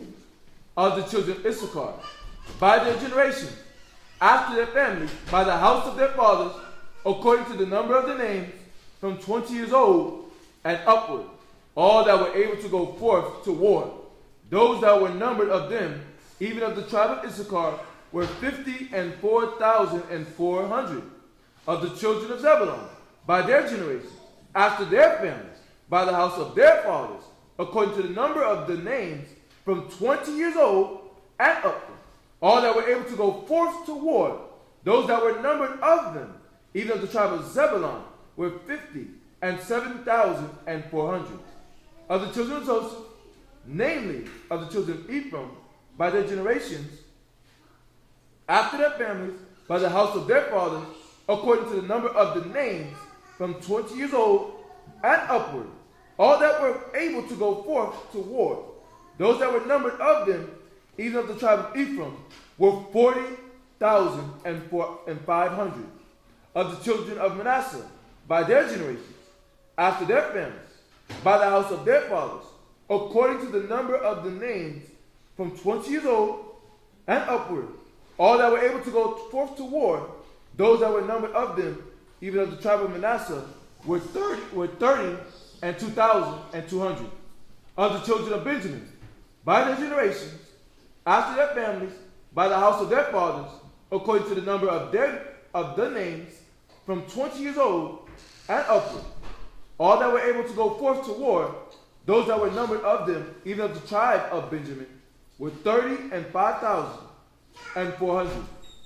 Of the children of Dan, by their generations, after their families, by the house of their fathers, according to the number of the names, from 20 years old and upward, all that were able to go forth to war. Those that were numbered of them, even of the tribe of Dan, were 62,700.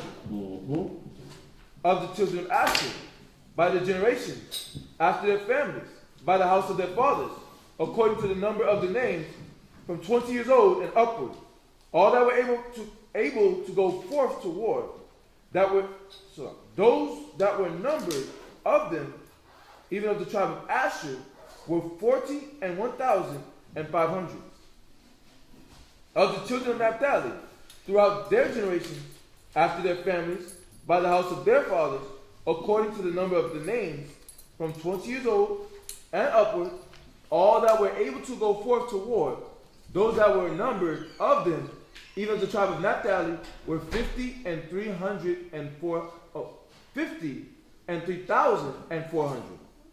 These are those that were numbered which Moses and Aaron numbered, and the prince of Israel, being 12 men, each one was for the house of his fathers. So were all those that were numbered of the children of Israel, by the house of their fathers, from 20 years old and upward, all that were able to go forth to war in Israel. Even all they were numbered were 600,000 and 3,550. But the Levites, after the tribes of their fathers, were not numbered among them. For the Lord had spoken unto Moses, saying, Only thou shalt not number the tribe of Levi, neither take the sum of them among the children of Israel. But thou shalt appoint the Levites over the tabernacle of testimony, and over all the vessels thereof, and over all the things that belong to it. They shall bear the tabernacle, and all the vessels thereof, and they shall minister unto it, and shall encamp round about the tabernacle. And when the tabernacle setteth forth, the Levites shall take it down, and when the tabernacle is to be pitched, the Levites shall set it up. And the stranger that cometh nigh shall be put to death. And the children of Israel shall... So, listen, the Levites were war ready too. Don't think that they were just sitting back. Go ahead. And the children of Israel shall pitch their tents, every man by his own camp, and every man by his own standard throughout their hosts.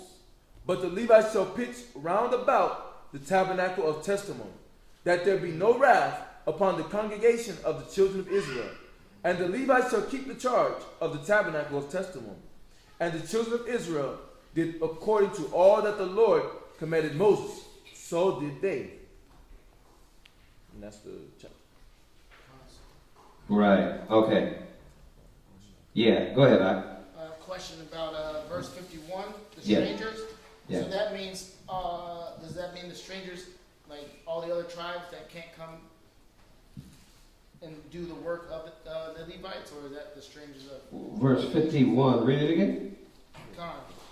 And when the tabernacle setteth forward, the Levites shall take it down. Mm-hmm. And when the tabernacle is to be pitched, the Levites shall set it up. And the stranger that cometh nigh shall be put to death. Mm-hmm. So does that mean like that work is only for the Levites and not the other tribes Who? of Israel? Think about it. Can the Israelites go to the tabernacle? Okay, so what stranger was this talking about? Yeah, other nations. Right? Because obviously, at this point, you're protecting it. The context of what it's talking about, you guys are protecting it. So that's why I made the statement, the Levites will go to war too. Because if you go to war, you guys are protecting this. Strangers come in, who's got to protect that? The Levites. Right? So these were heathen strangers. All right, so we're going to go to Ecclesiastes 32.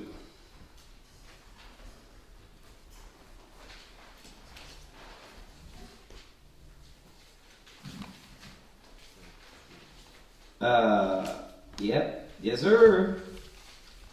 Then this would be it. But you know how that Ecclesiasticus goes. Ecclesiastes 32, verse 1. Come. I think I got that. Yeah, you kind of did a little portion of mine. Ecclesiastes 32 and 1. If thou be made the master of a feast, lift not thyself up. It's not about one man. We keep saying that. It's about the body. What you're doing in the body. It's not about I'm Mr. Chemo Sabi, and you know what I mean, Mr. Chief. Like, that's not the spirit we're supposed to move in. It's supposed to be about everybody. The Feast of the Most High is about the nation. But be among them as one of the rest. Funny thing is, this is here in the scriptures to remind men that no matter how good, greater works you do, you got to remain humble. It ain't about how long you've been in. It's about how much are you still serving the nation. Right? It's funny. It's talking to the chief men, but it's also talking to men that are aspiring to be this chief, but at the same time don't have humility within themselves to know how to serve. Right? That's the dynamic of this verse. It ain't just talking to the chief. It's reminding him how he has to stand, but it's reminding all the ones aspiring not to be thinking about that seat, just to be Mr. Man, right? But be among them as one of the rest. This goes to, go to Luke. I think it's in the gospel. It says,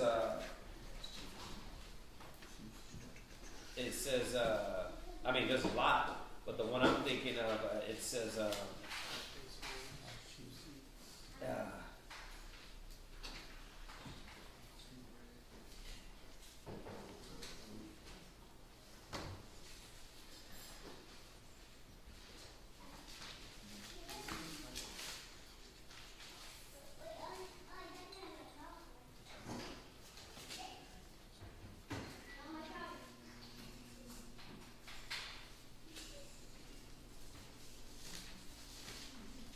Let me see if I can find it. Yeah.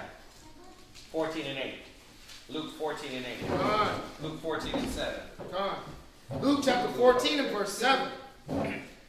And he put forth a parable to those which were bidden. Go ahead. When he marked how they chose out of the chief rooms, saying unto them, when thou art bidden of any man to a wedding, Right. sit not down in the highest room, Right. lest a more honorable man than thou be bidden of him. Yeah, just a reminder. Like, there's always somebody greater than you. So stop being. You have this. It's something about the blacks, Hispanics, and Native Americans. You can be the bottom of the barrel cat, but you swear you the man. Just stay humble. Like, stop trying to always. It's not about always. We gotta always outdo somebody. We always gotta shine over somebody. I gotta say it. This is where a lot of the New Age doctrines come from. It's about, oh, what do they teach? Oh, yeah, nah, I gotta change that. I gotta change it, get it on a video to show y'all how we different. I'm gonna change everything up because I want to put a separation that we're the man over here. We the men. We the gods. Everybody else, y'all, what are y'all doing? I'm not going to say New York. I'm not going to say New York. I'm going to say Jerusalem. This comes from Jerusalem. It comes from all the damn high and mighty cats in Jerusalem that swear that without them the truth wouldn't be done. The Most High wants us to stay humble. Like, you don't always have to be the man. Take the lower seat. Wait to be called up. Go ahead. Verse 9. Uh-huh. And he that bade thee, and him come, and he that bade thee, and him come and say to thee, right, give this man place, and thou begin with shame to take the lowest room. Right. Oh yeah, that's not your seat, Doc. That's not your seat. Your seat was over here. Look how stupid you look because you want to do what? You expect for this position, right? You're looking for that position. You're looking for that glory, right? We got to stay humble. Y'all get that, right? Go back. Go back to Ecclesiasticus. If thou be made the master of a feast, lift not thyself up. Be among men as one of the rest. Take diligent care of them, and so sit down. Meaning what? Right? You see brothers do that. Like, I mean, I didn't even look at it this way. I just looked at it as, hold on, you're at the feast, sisters need help. I'm like, well, let me help them real quick because we got to get this together and get everybody fed. I look at it like that. But the scriptures are showing us, like, this should be a natural thing with brothers.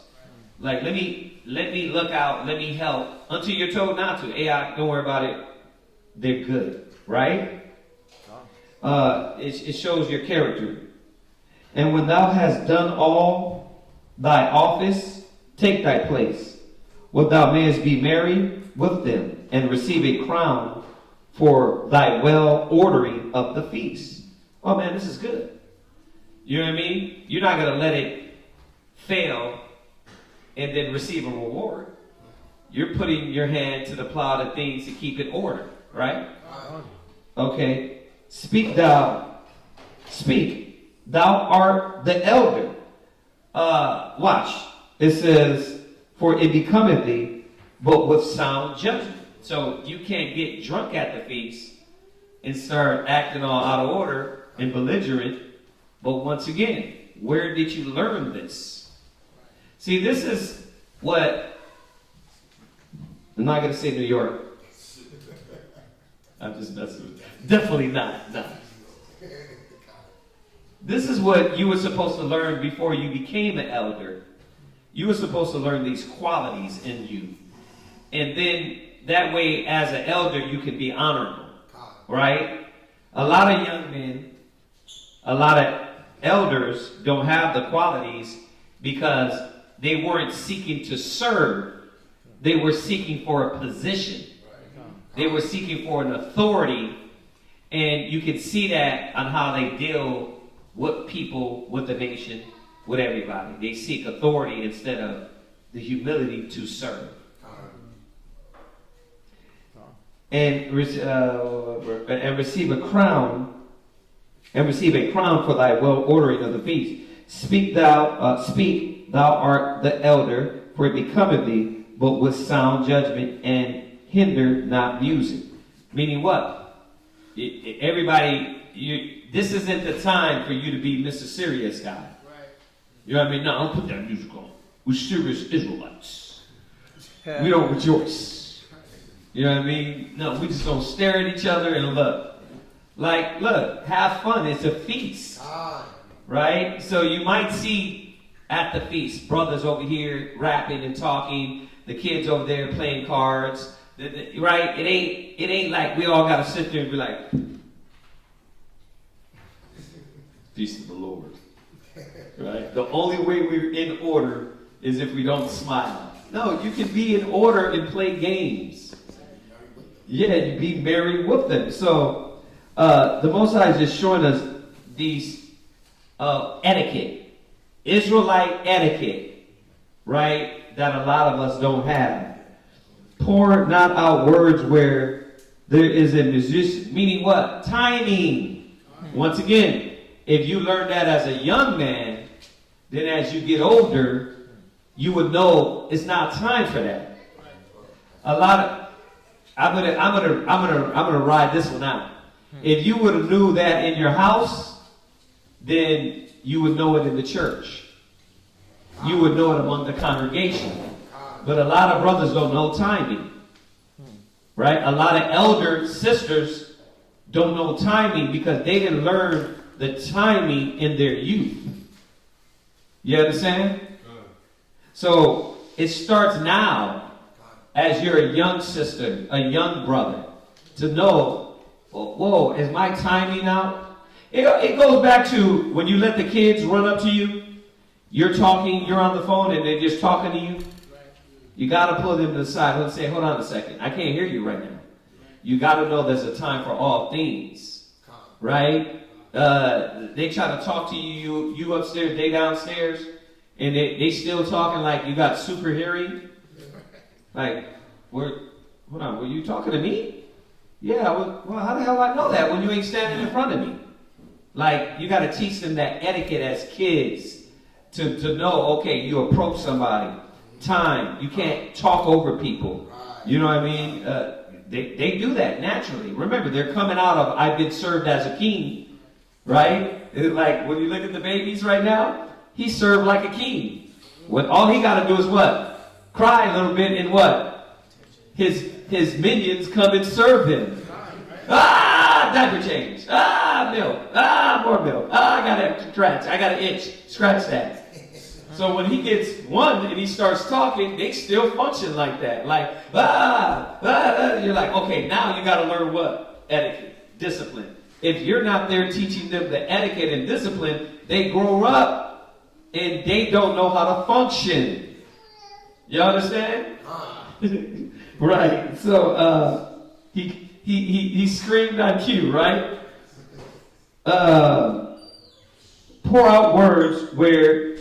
Pour not out words where there is a magician. Meaning what? Stop the music, stop the music. I got something to say. Yes, but is your timing on point? Right? Yeah. Are you going to kill the vibe? Right? And show not forth wisdom out of time. Timing. Timing. There's a time for all things, right? Ecclesiastes 3, right? And a concert of music and a banquet of wine is as a signet of carbuncle set in gold, right? Meaning what? Music, right? Wine, the right mode, the right mood. Right? Y'all know about that. You know about it when it comes to a woman and a man. But a lot of you don't know about it when it comes to a banquet in unity, in brotherhood. Why? Because you come to a feast Well, barbecue bomb diggity in mind. Right? Meaning it's a feast, and at the feast, the gatherings, we're supposed to be what? Getting to know each other. Not sitting on your phone in the back, waiting for your plate. It's supposed to be more than just a plate. Right? It's supposed to be about the gathering. This is where I don't know this brother. I don't know this sister. Hey, shalom, sis. Sister's got to be aware of this. You're like, no, it's just me and my husband forever till Yahweh Shai comes back. Well, what about the sisterhood? And then brothers too. No, it's just me and my boo. Right? No, bro, get to know brothers. Like, go punch the, hey, shalom, I don't know you. Like, Israel don't love to push out this awkwardness. I hate that awkwardness. Hey, damn, I done rap to you. Right? We don't got to be awkward and weird about it. Like, I don't know you. What's up? How long you been in? Let me offer up some information. Yeah, I was this and that, blah, blah, blah, blah, blah. Now we get to know each other. But you want to get weird and then hide in the corner. I don't know them. Give me my plate and I'm gone. Right? It don't have to be like this. Let's step into, remember, the white man has made you a big loner, a baby loner. Right? We know, because when the kids, when y'all go to the dances and the graduations, what happened? You in the corner, what? We're not kids no more. We're grown-ass people. We're grown men and women, and we should know how to appreciate these things. So y'all see that, right? It's like gold. As a signet of an emerald set in the work of gold, so is melody of music with pleasant wine. That's how you know it's the black folks, man. They keep pointing out that wine. They keep like the wine, the music, brother.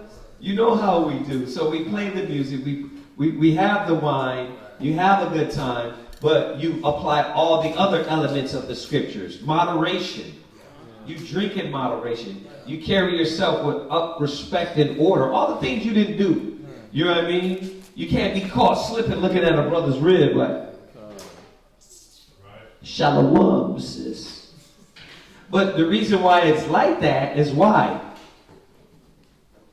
Because these Negroes are given position and are calling themselves elders, and they haven't even moved from the base state. You figure, oh, he got a lot of scriptures. He's an elder. How? Like nowadays, there's kids that get the scriptures. YouTube is made, especially Israelite and university. Bro, you can go to so many camps and you can be a sharp sword knowledge-wise. But what you can't get over the internet is integrity, character, accountability. You can't get that online.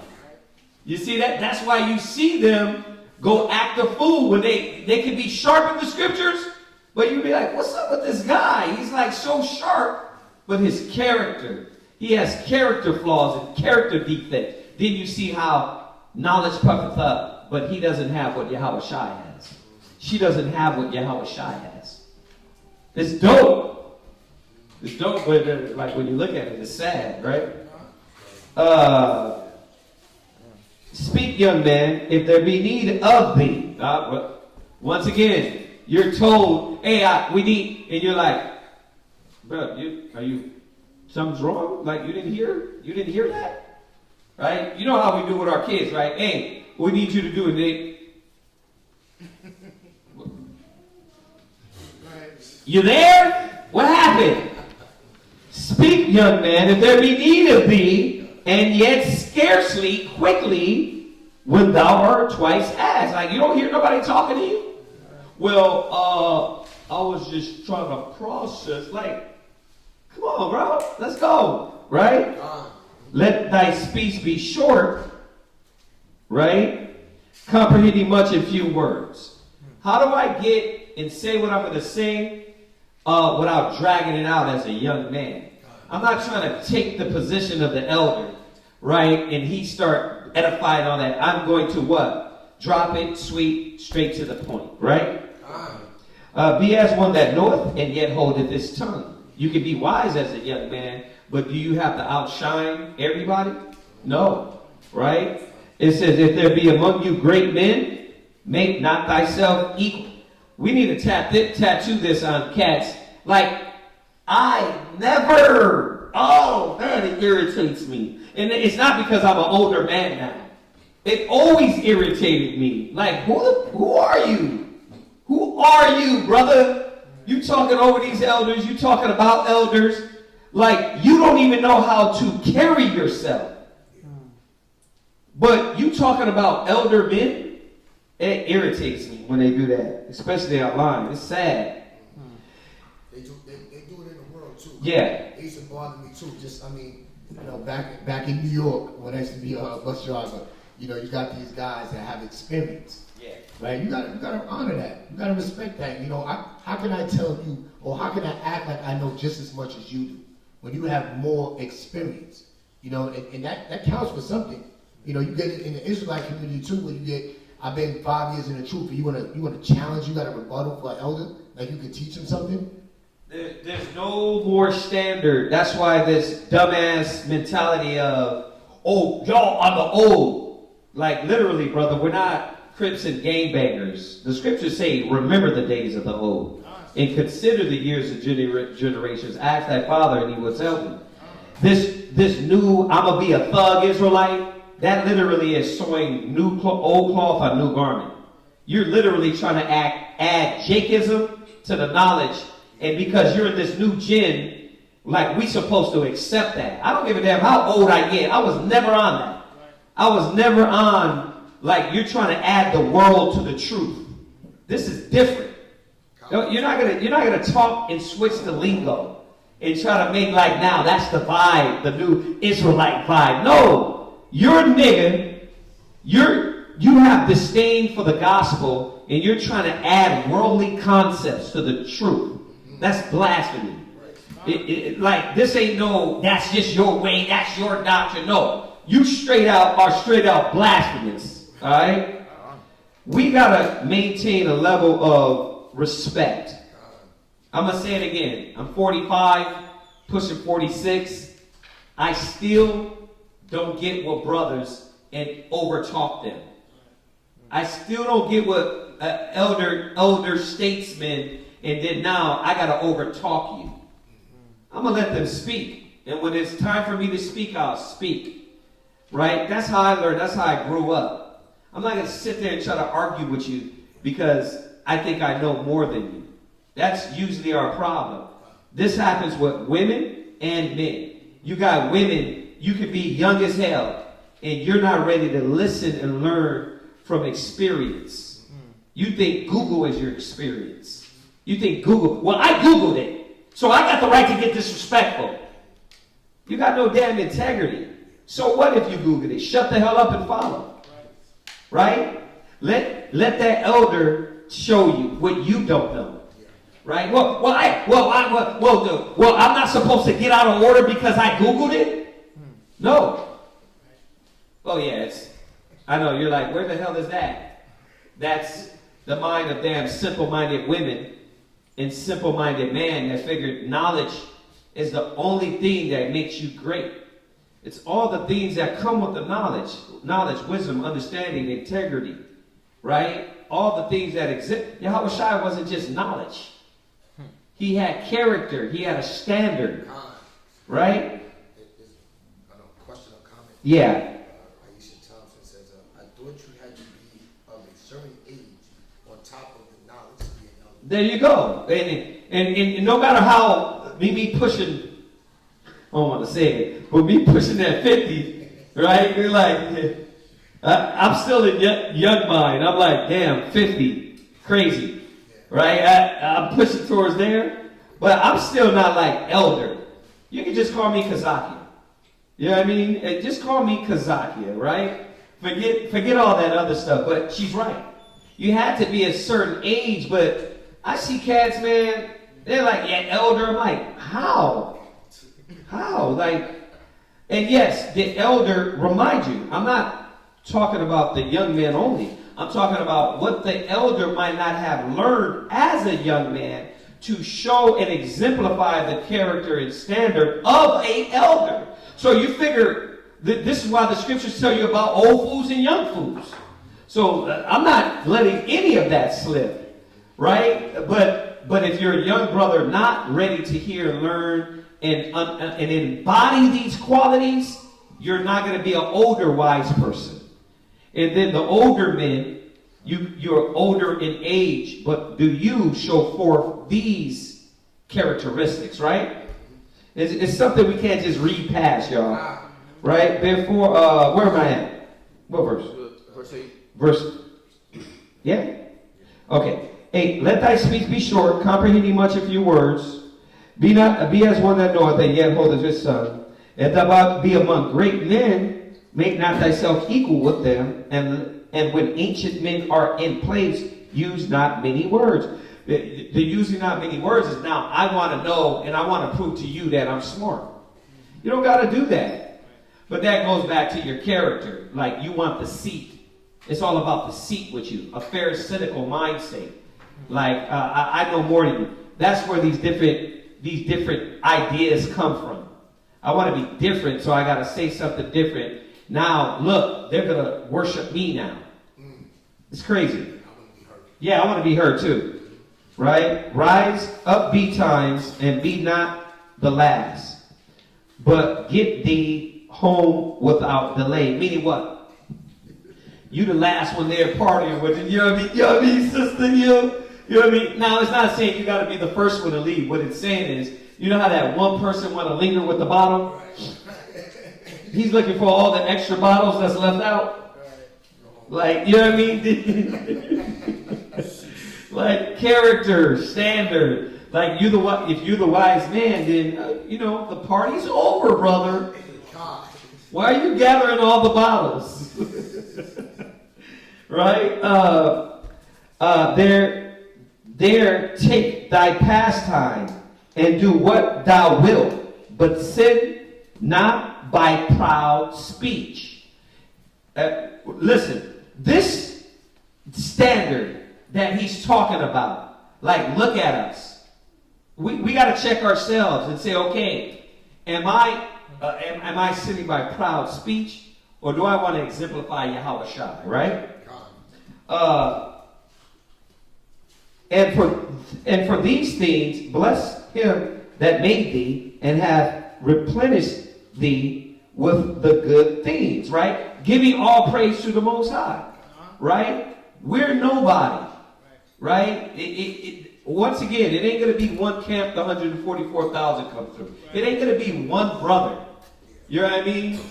That's why we do it on purpose. We don't put ranks up there because I'm not trying to have you glorify me. Bro, I don't want to die. I don't want to die in a bad way. Like, these men that are doing this, watch. You're going to see these men that are doing that trying to be somebody. Now, let me take this back. I'm not saying don't give honor where honor's due. I'm not saying that. And I'm not saying because brothers put their ranks up there, that's wrong. I'm just saying we don't do it a lot because this whole theme that's going on out there about these brothers that speak a little well and then now he's God. Bro, yeah, I know I can speak well and I know I have a lot of experience and wisdom, but I'm just a servant. We're just servants. You know what I mean? You got to keep that in mind or your ass will be grass. The Most High will bring you down low. And I've seen it over the 40 years, right? Over the 40 years, I've seen these men lift up and they died horrible, lonely. And you're going to see it. All these men that are being lifted up that think they're top-notch doo-doo, guess what? They're going to be peeled the hell off because the Most High is not going to let you take his glory. You know what I mean? So all praise to the Most High, and not just saying that. Brothers say that a lot. All praise to the Most High. Well, how you giving praise to the Most High with your spirit? You trying to take the position. You always trying to not show what it is in the Most High. Right? So we got to be careful with this. And for these things, bless him that made thee and hath replenished thee with his good things. Whosoever feareth the Lord will receive his discipline. And that's a reminder, right? Think about the context of this chapter and how it's going. He's reminding us, stay humble, elder statesmen. He's reminding the young men to do what? Stay humble. It's about the Most High. If you fear the Most High, you're going to be able to receive the discipline, the correction. Even as an elder man, you got to acknowledge, you got to look at things. You know what I mean? But the young men, the young women, you got to realize if you said something and you know something, it's not your job to impose that on elder men. You got to learn how to sit back and say, okay, I said my piece. I'm going to sit back and still be respectful. These cats get online and they cursing at you now. They talking about you. They being disrespectful.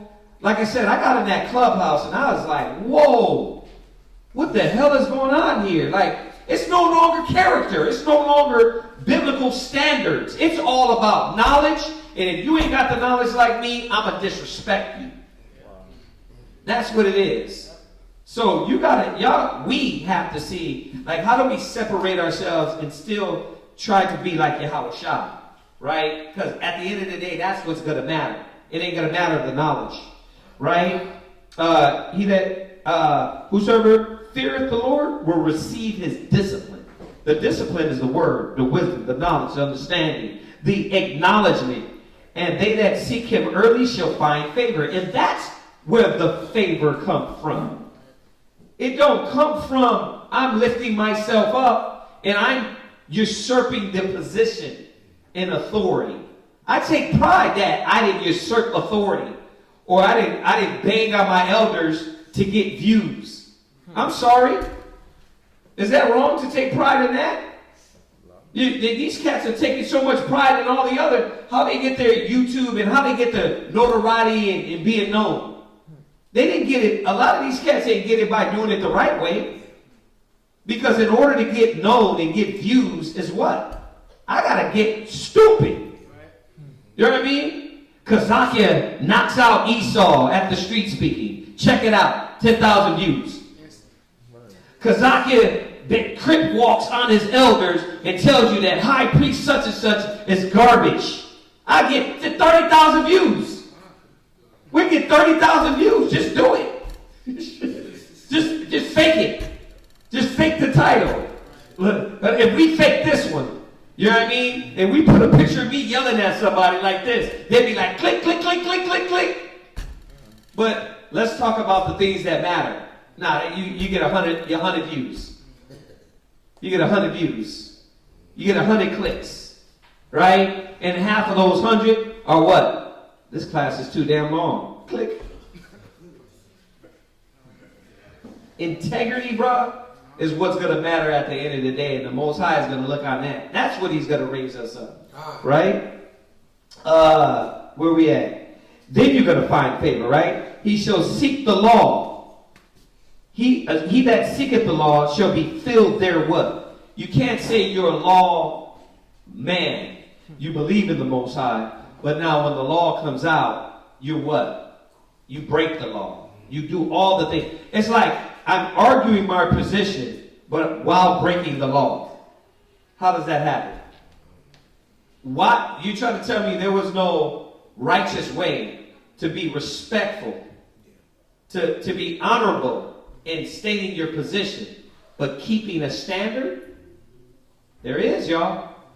Go look at Peter when he dealt with the Gentiles, right? Go look at Yahushua when he dealt with the nations, right? When he dealt with the Pharisees and Sadducees. That's the standard. Not no coon. Yeah, I got to use that word, old school word, right? Not no damn coon. Not no thug that is like, no, I'm a Hebrew Israelite now. And I'm just going to use the same thug tactics with the Bible. It's not the same thing, y'all. It's different. Yahushua was different. The example was different. He that seeketh the law shall be filled therewith, but the hypocrite will be offended thereat. Why are you getting your feelings hurt? if you believe. This shouldn't hurt your feelings. You shouldn't have no argument. Oh, you know what? I agree with that. That's right. But this is what I'm saying here. This is what you're overlooking, or this is what you're not seeing, or this is what I'm trying to bring out. But I agree with that, right? They that fear the Lord shall find judgment and shall kindle justice as a light. If you fear the Most High, wives, I'm always hitting the brothers. Why, when you're told something, right, you ain't trying to find the judgment in it? You got to literally have verbatim the dang statement got to be totally correct, or you can't get the gist of it. I just don't see it. Because you got no damn integrity and no honor. You don't honor your husband. Because you got to have everything. It's like, I got to be technical with you on everything. You got to find judgment. You know what? I get what you're saying. You know what I mean? The way you're saying it, we don't do that. We get in these conversations, and if the brother said it all, if it ain't said, then it's like, you know what? I'm not understanding that. Like, I get what you're saying, though. I think we're arguing this point, and we're saying the same thing. That's what we say a lot. We're like, truthfully, we're saying the same thing. I think you said that to the old boy at the street speaker. Like, nah, I think we're saying the same thing. We just don't understand each other right now. Like, but it's not about, my opinion is over you. It's like, okay, I get it. But somebody got to humble. And usually, if you're dealing with a belligerent person, a person that don't know respect, it's going to be you. Or you're going to act like them. You know what, man? I get what you're saying. You know what? You got a point. But I just was trying to show you this point, right? And then we leave it there. But you got too many of our people trying to be belligerent, disrespectful, and they don't honor elders. They don't honor wisdom no more. They don't honor damn communication and how to properly talk, if that. And shall kindle justice as a light. A sinful man will not be reproved. A simple person don't want to be told nothing. They don't want to be told nothing. I was dealing with this the other day. I'm like, you trying to tell me you can't be told nothing now? Who the hell are you? But a person that's engaged in negativity and a negative mind, they don't want to be told about themselves. Look up the definition of reproof.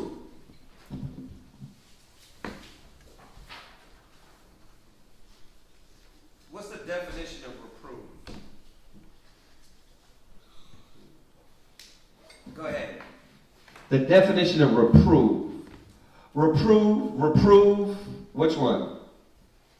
Reprove. Uh-huh. To scold or correct, usually gently or with kindly intent. Yeah. You're like, you get with Israel, man, it's like, but I told you nice. But you're yelling now. But when I started out nice, you didn't get it. You didn't get it. You were disrespectful as hell. So now I got to get a little loud with you because you're disrespectful. It's going to get to the point where just leave you alone. A wicked person will not be scolded or corrected. They always got to get their damn feelings hurt. Like, you can't consider nothing. You're not kindling justice as a light. You're not looking at it as, you know what? Maybe there's something I'm not seeing. Because you know every damn thing at what? 20? You 25 and you know every damn thing. You experience everything. Like, it's like, this is crazy. It's like almost insanity to me. I'm like, you can't hear nothing? You got to always talk over somebody? You always got something to say back? That character is faulty. The Most High ain't dealing with it. He's telling you why you're like that. Because you think you know every damn thing. Right? Go ahead. What else you got? It says confronting error or pointing out sin. Confronting error, pointing out sin. So when that happens, you don't want to be told. So what do? But find an excuse according to his will. Oh, you're not letting me talk. You're not trying to understand. Why? You're not trying to understand. It's like, we arguing now. Won't you understand what you're being reproved about? Well, you don't want to listen to me. Hold on. I came to you. Reproving you. How the hell did this get turned around? That old manipulative, dumbass Kmart spirit. Like, you're like, who are you talking to? Like, I came to you. You got shit on your face. Well, why I got shit on my face? Who are you to tell me I got? Like, where did this go to? What happened here? You got dookie on your face. Why are we arguing? Because you don't want to be told. Or, okay, let me try it again. Hey, you got dookie on your face? What, is that a little more calmer, Beth? They still gonna what? Well, why you gotta tell me I got shit on my face? Why you gotta, like, well, what is it that you want me to do? You know what? Be on thy way with the dookie on your mouth. The problem is this. It's going to tell us. It's going to tell us the problem. A man of counsel will be considerate. See, a woman of counsel, before you jump off and you lose control, a person that is rational with wisdom will consider what's being said. They're like, okay, let me hear you out. See, but you got individuals that got no discipline, no proper upbringing, and most of all, they got no humility, so they won't consider what's being said. It's automatic. I call them rubber band man. You say something, I gotta say something back, right? A constant rebuttal. You already practice. It's practice rebuttals. Like, okay, bro. Like, what? How are you gonna learn anything, right? But a strange and proud man is not daunted with fear. Meaning that a proud person, you keep doing things ill-advised all the wrong way, and not fear in the wrong things you're doing. You won't even consider. Right? Now, there's a lot of scriptures to go with this. And I do want to keep y'all here to 8 o'clock at night, but... God. Right? But the scriptures tell you about a person that can't receive correction, that can't receive reproof. The Most High is not dealing with those individuals. That's the spirit of Cain. Right? The spirit of Cain is, I don't want to hear. I don't want to be reproved for what I did wrong, so I'm going to come up with excuses and arguments. Right? Even when of himself he had done without counsel. You did it through stupidity. You keep making the same mistakes, and you don't want nobody to tell you. So we're supposed to be just sitting there looking at you make the mistakes and be like, well, that's you. What the Most High told us what? Show my people their transgressions. Warn them. Help them. Be a brother. Be your brother's keeper. So we're in this dilemma now, like, I can tell you, but you don't want to damn hear. You see? Do nothing without advice. Some things. Do nothing without advice. Read it again, Kazakia. Do nothing with... Sorry. Do nothing without advice. Right? What? Where in the Bible did you figure you got it all? You know everything. Do nothing without advice. You got to ask, bro, you've been making all the wrong decisions. In your marriage, in your house, with your family, with your wife, with your kids, sisters. You're garbage. Your pride doesn't even let you have a relationship long enough because you don't want to hear, you don't want to listen, you don't want to change. You don't want to consider. You don't want to ask. I don't want to ask. Why? Because I already know. And when you tell me something contrary to what I know, it kind of makes my stomach bubble. Because I don't really want to do it that way. Do nothing without advice. And when thou hast once done, repent not. What does that mean? What does that mean? Meaning it's too late. It's too late. You did it. You did it without advice. You did it without a counsel. You can't change it. You messed up. You gotta, what you should be doing now is starting to say, wait a minute, let me follow what the gospel says, and let me listen, let me hear, instead of thinking I know every damn thing, and I can't be told nothing. Right? Go not in the way wherein thou mayest fall. I'm going to show you something. Let's go to Proverbs.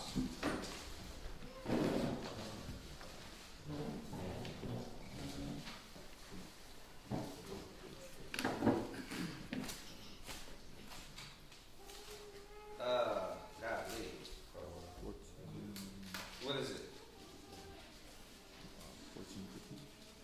Read that. Where are we? Tell them again. Proverbs chapter 14, verse 15. Proverbs chapter 14, verse 15. Go ahead. The simple believeth every word, Right? but the prudent man looketh well to his going. Okay. Here we go. All this talking Kazaki done did. How does it make him prudent? And how does he look well to his goings? Come on now. Raise your hand. Come on. We literally just read it. Well, one hand. Come on.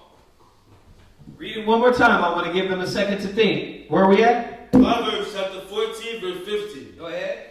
The simple believeth every word, but the prudent man looketh well to his going. What makes you wise? What do you apply? Shalom. There you go. You apply counsel. I keep telling, I'm going to say us because we are bird brains, a lot of us. Here it is. How many angles? Are you omnipotent? Do you see all the angles? Then why the hell do you think you know every damn thing? You don't know all the angles. A wise man will be considerate that you can only see one side, you see one side, you see one side. Well, in fact, all of y'all see a lot more than we do, right? And we see a lot more than you, right? And the brothers on the side see some things, and everybody sees an angle in the spirit of the Most High we're talking about, right? We're not talking about randos that they got no knowledge. We're talking about men, wisdom, and understanding that can look at this from the spiritual angles and now, with judgment of the Father, be able to lead. Right. That's why you ask. Because you can't see everything. Right? Yes, you might know something. Right? This is why there shouldn't be an argument. You might know something, and I might know something. We put that something together, we get the greater wisdom. But if you know something, and I know something, and we arguing about who to follow, right? You're never going to learn anything. You see that? Read that one more again. The simple believeth every word. Right? But the prudent man looketh well to his going. Okay, so I'm in verse 20, right? In Ecclesiasticus? Go not in the way where thou mayest stumble. Why won't you stumble? Because you do nothing without advice. Kids, you don't know what it is to be a teenager. Teenagers, you don't know what it is to be a grown-up. Grown-up, you haven't grew up. So you don't know. If you haven't grown up, if you haven't became a man or a woman and put away childish things, then you don't know. Judge yourself. How do you know? If every decision you're making is putting you to break the law, not keep the commandments, not follow righteousness, you got to say to yourself, I don't know as much as I think I'm Mr. Badass. I don't know. I'm doing it all wrong. That's why the Most High gave us the knowledge. Y'all get this? Okay. You're done with Proverbs. Go not in the way wherein thou may fall, and stumble not among stones. Be not confident in a plain way. Be not confident. Hold on a second. I want to see something here. That's Ecclesiasticus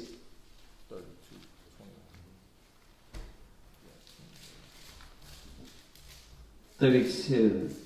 But this is beautiful. 32:21, right?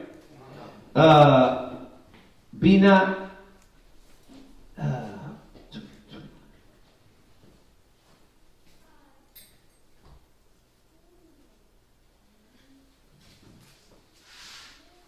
I like this.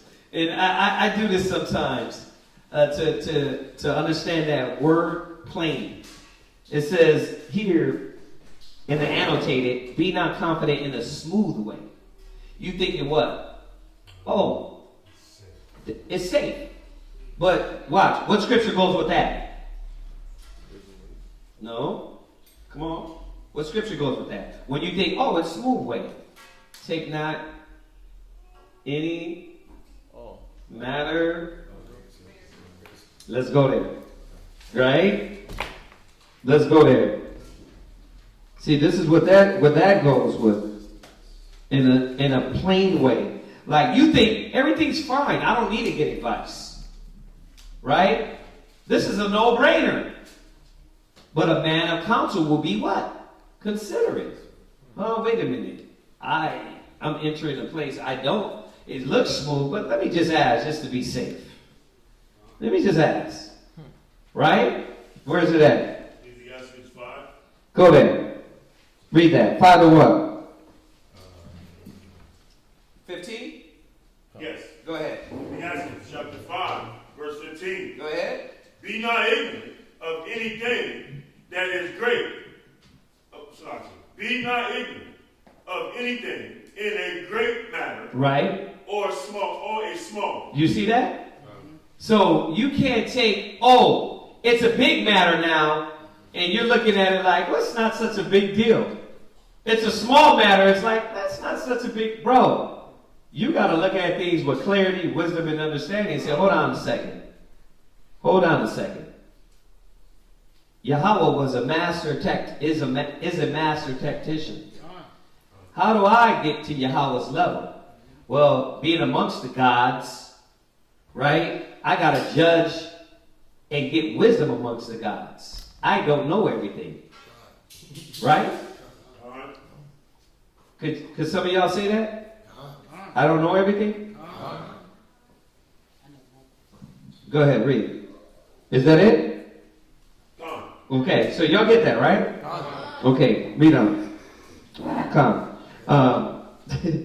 22. And beware of thine own children. Why? Why we got to beware of our own children? Because are you going to make decisions based off of them? Or are they making the wrong decisions? Right? Come?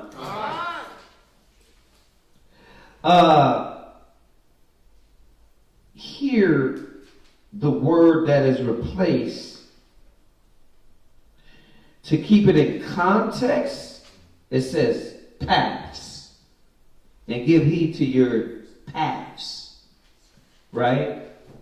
Well, I mean, we can always have a discrepancy with that. But I'm going to stick to what it says here. Right? In every good work, trust thy own spirit. And listen to the full verse. See, right there, right? Trust my own spirit. Yeah, you missed somebody. You missed something, buddy. In every what? Good work. Well, how do you know it's good? See, like that verse didn't just disannul everything. It's linking in together. It's saying what? Did you do it through counsel? Did you do it through a multitude of counselors of safety? Did you do it through advice? Did you at least bounce and see if that was the right move, right? Then you can be confident when you what? You do something good. You know, oh no, I got counsel, right? The Most High said where 2 or 3 is, there is Christ. I did it the right way. You know what? No reason to have a double mind. Let me be faithful. Y'all see that? In every good work, trust thy own spirit, for this is keeping of the commandments. Now I can have confidence in that. He that believeth in the Lord taketh heed to the commandment, and he that trusts in him shall fare never the worse. Why are you not scared of what is going to happen or what you're doing? Because you can at least say, Nah, we did it through counsel. We did it through advice. The scripture said, multitude of counsel of safety. Nobody just jumped into it. I had to learn this one. Right? You get the itch and you're like, man, let's do it. Now, as I got older, I realized, no, let me go to Quatazah. Let me go to Zion. Man, if I really, really need some advice, I'd go outside of my circle just to see what somebody's going to say.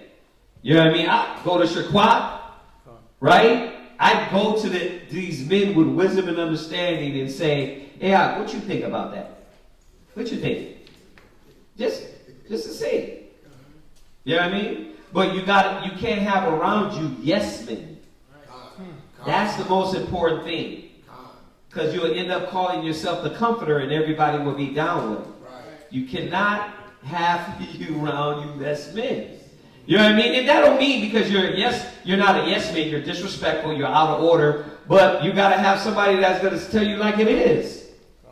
That's the good thing.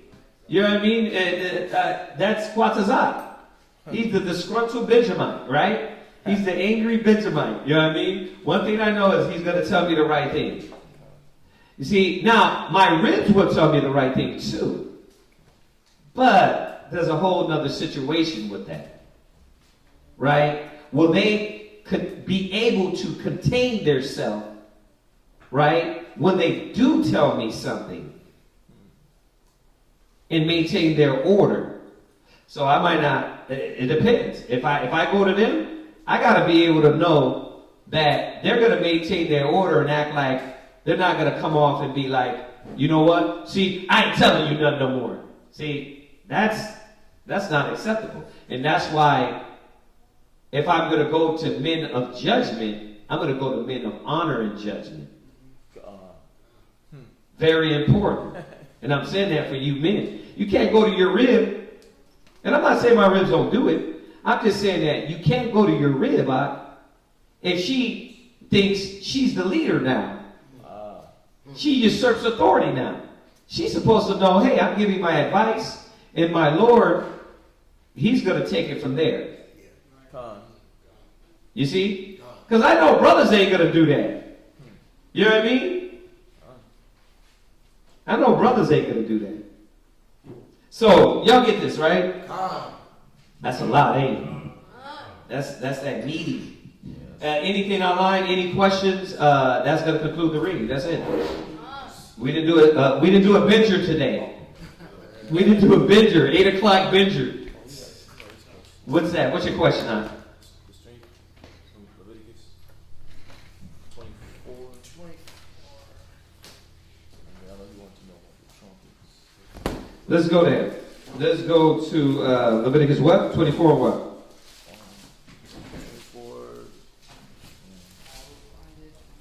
24 and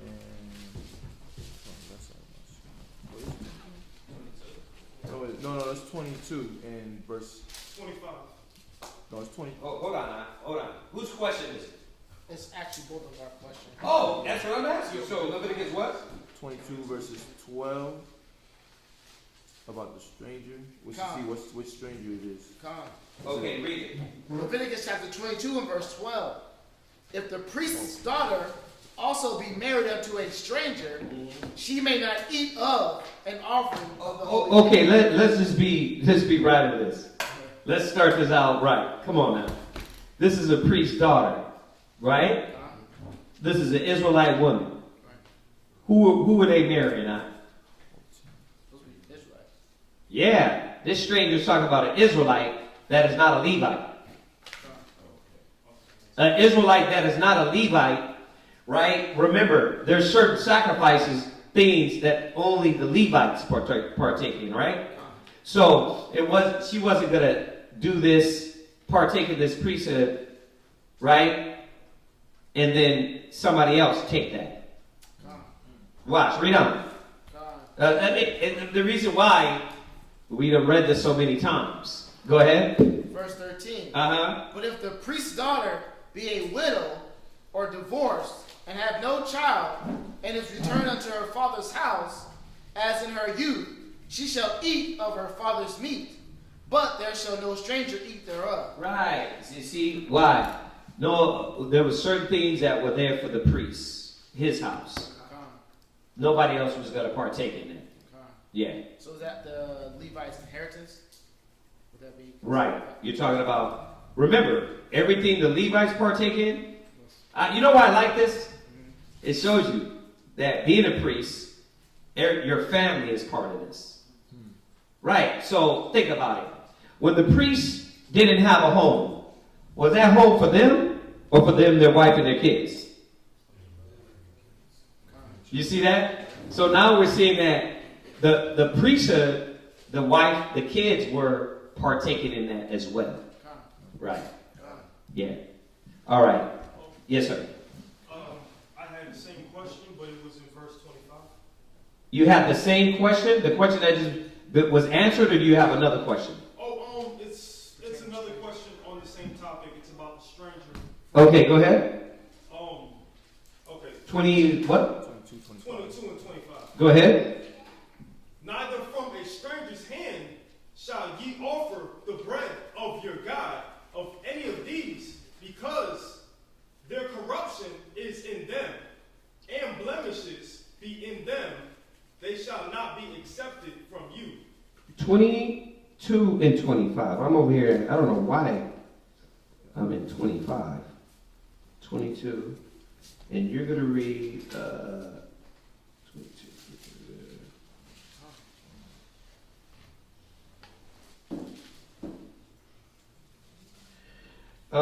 Start from oh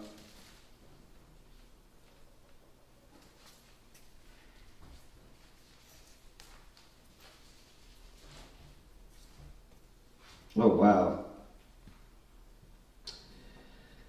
Start from 17. Yeah. Okay.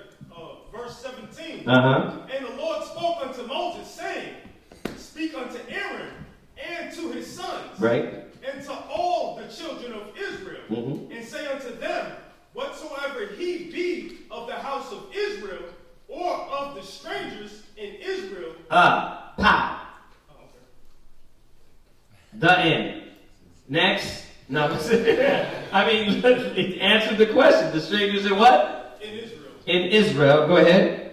Oh, that will offer his oblation for all his vows, and for all his free will offerings, which they will offer unto the Lord, right, for a burnt offering. Verse 19. Ye shall offer at your own will a meal without blemish of the beeves, the beeves of the sheep, or of the goats. Okay, this is also going to answer that. Read verse 20. Verse 20. And whatsoever have a blemish, that shall ye not offer, for it shall not be acceptable for you. You see that? You weren't going to offer something that somebody gave you, right, that had blemishes. You see that? From Israel. Like, I'm giving this to you, and then you offer that. You wouldn't do that. Okay. You got that? Yeah, no, that answers my question. Yes, sir. All right, you have one. No, sir. No, you're good? Okay. All right, did we have anything online? What's that? Oh, did we have anything online? I don't know if you guys already answered this one because I just got over here, but it said I thought you had to be of a certain age on top of the knowledge to be an elder. Right, we answered that one. Okay. All right, anything else? Is there a way to find out what kind of sweet oil they were going to put on your house shop? What kind of sweet oil? I know, right? What is it? It tells you what type of oil it was. Right? I thought it did, unless let's go look. Let's go look, y'all.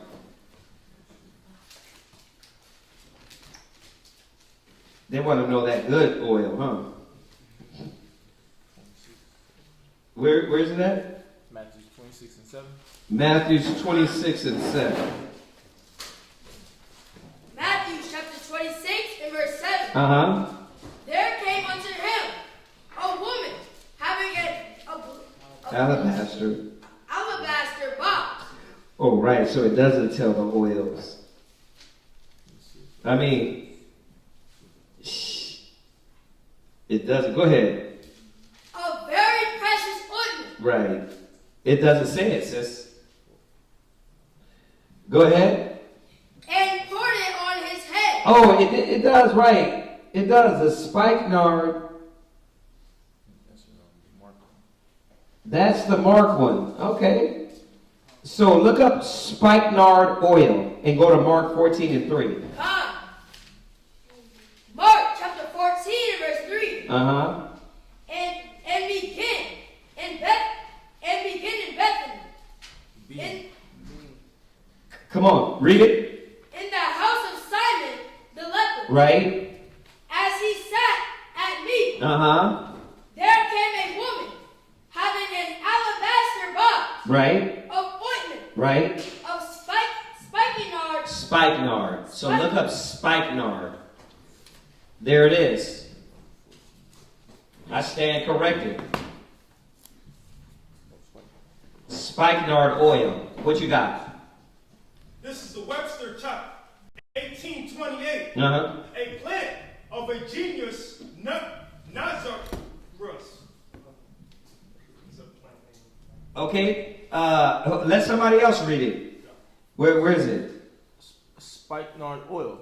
Uh-huh. Well, this is basically saying what it's good for. Yeah. It relaxes the brain and cardiovascular system. Acting, it says spikenard can relax the brain and cardiovascular system, acting as a strong hypnotic cerebral sedative and a cardiovascular relaxant. So it relaxes you, right? Relaxes your body.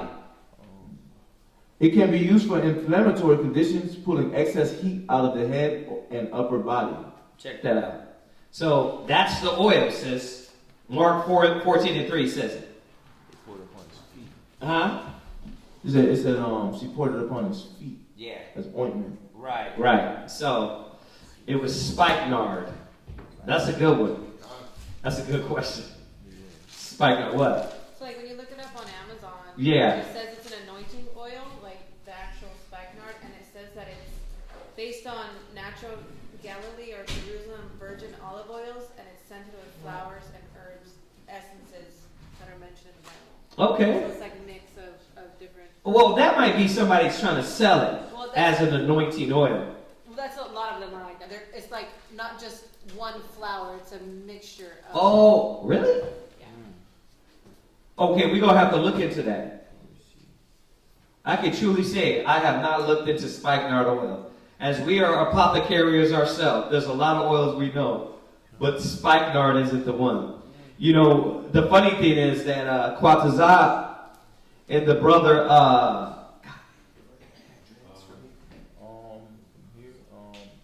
What's his name? Lashabar, his name is Lashabar. He actually distills oil. And he makes the oil in Leviticus for me. Man, I had a whole thing of it. And with the cinnamon and all of it, and it spilled over. Oh my God. I got some on now, man. That oil smells good. And he distills this by himself. Yeah. But yeah, we usually use that one. So spikenard, I never been into it, but we research it. Let's research that one. Because I think it's the actual plant itself, right? It's crazy. That plant, Levi just goes outside and just pulls it. Yeah, this is another one where it'll tell you the spikenard is, and it gives you the ingredient, and then it's just that one. But is there a spikenard plant? I think that's what it is. That one right there, that I can't pronounce. I think that's the plant. Oh, the Narcodoceus? Nasadocius? That is a big word. Yeah, you're like, what the hell is that? So it is a plant. It is a plant. You can get the oil. You can get the plant. Go to Amazon, look up spikenard. Research the plant. You want to get some of that good stuff, huh? Yeah. Okay. All right. That's a good one. That's one I haven't been asked ever. That's a good one. No, I'm thinking like her though. I'm like, I want some of that. I'm thinking exactly like that. I need some of that. Anoint my feet. Yeah. You got that plant in the front yard. Yeah.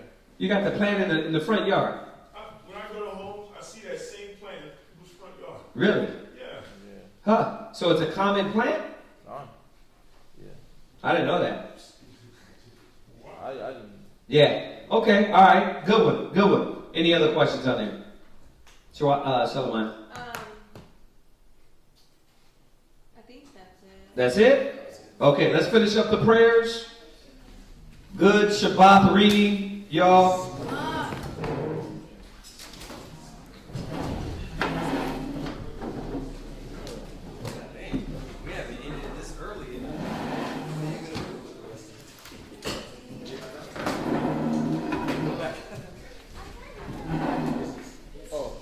Right, it did clear up, huh?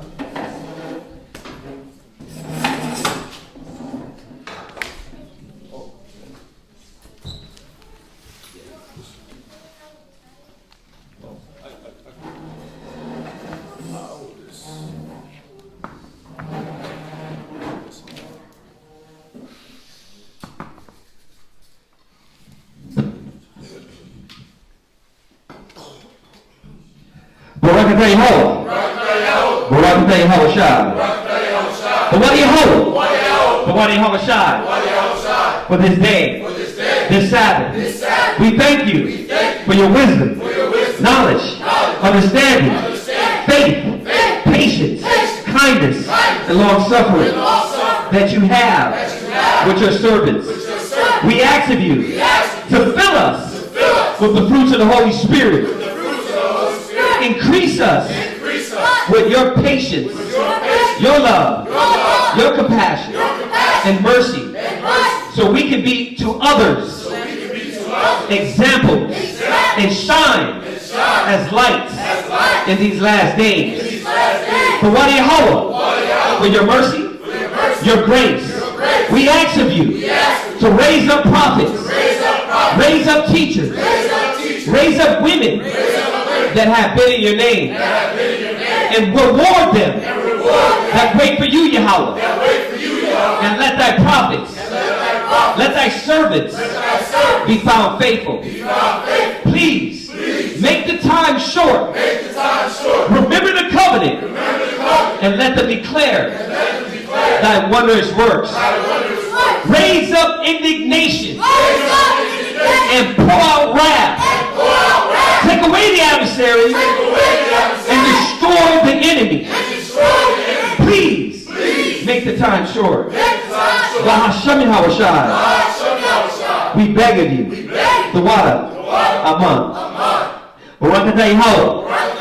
Bashami Hawashai. Hahoa. Natalanawa. Ha Tarara. Blessed are you, Yahweh, in the name Yahweh Shai, that gives to us the law. Barakatay Ho. Bahasham Yahawashai. Hahawa. Natalanawa. A war. La Ra'ah. Blessed are you, Yahweh, in the name Yahweh Shai, that gives us the light to see. Barakatay Ho. Bahasham Yahawashai. Hahawa. Natalanawa. Ha'ayom. Korah. La Korah. Ha'ayin. Blessed are you, Yahweh, in the name Yahweh Shai, that gives us the ram's horn to call the people. Barakatay Ho. Bahasham Yahawashai. Hahawa. Natalanawa. Shaman. Zayaf. Labashaf. Yasha'al. Blessed are you, Yahweh, in the name Yahweh Shai, that gives us the olive oil to anoint Israel. And if you want to get anointed, we do that after class. We pray the Numbers, what is it, 6 to 19 over you? 6 to 22 over you. All right, this is Psalms 92. It is a good thing to give thanks unto Yahweh and to sing praises unto his name. O Most High, to show forth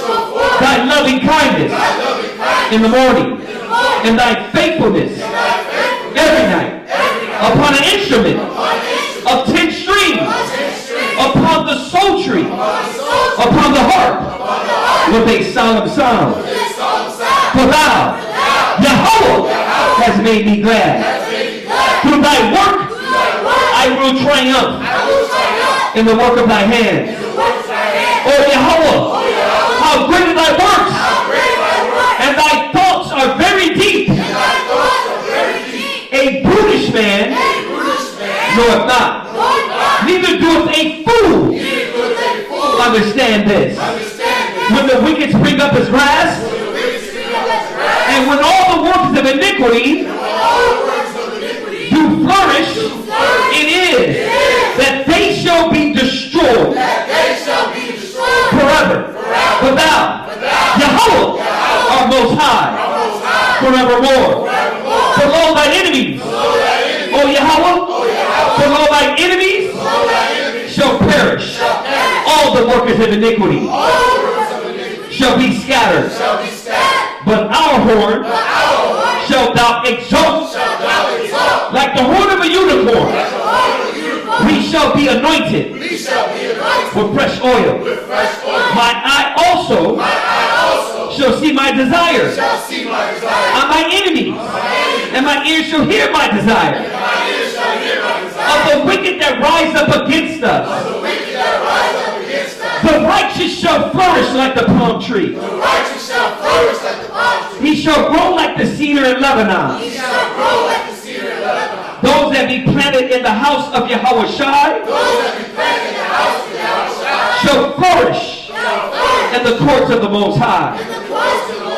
They shall bring forth fruit in old age. They shall be fat and flourishing to show that Yahweh is upright.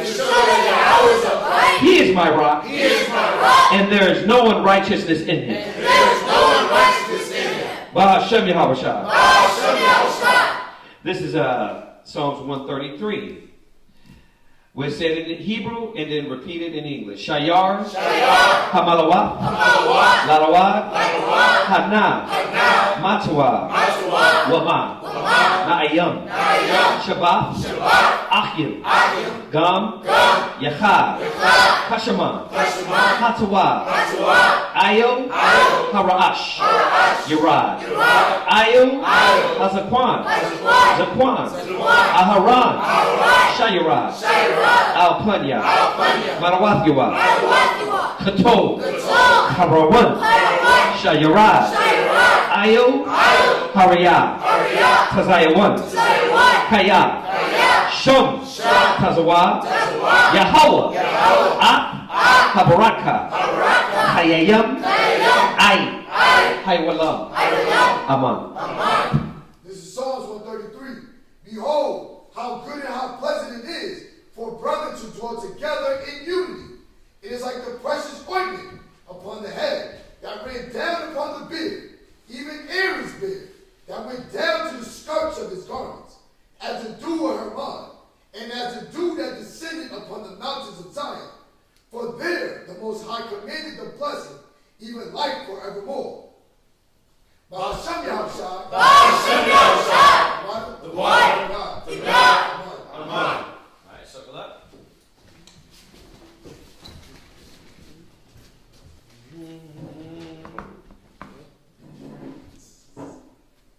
Listen, Light of Zion they got a brother that blows the trumpet out there. He's dope. And they got some drums.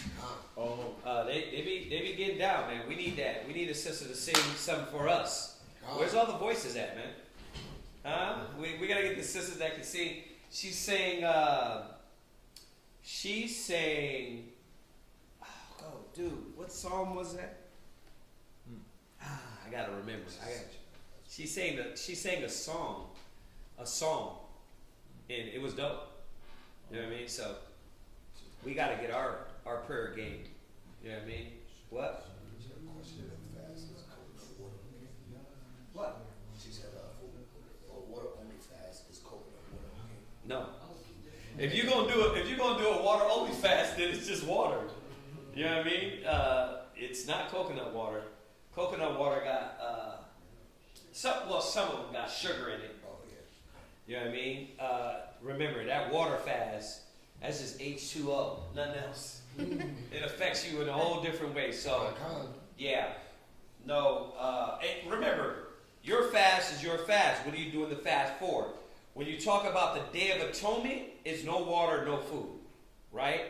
If you're pronouncing this fast towards the Most High for yourself, then you're saying, you know, I want to do this. You put the stipulations and you ask the Most High for what? Now, if you say no food, water, then it's just water, right? So, yeah, call it. After Mamad, Barak, Yanni Matah, turn to face the sisters. Call it.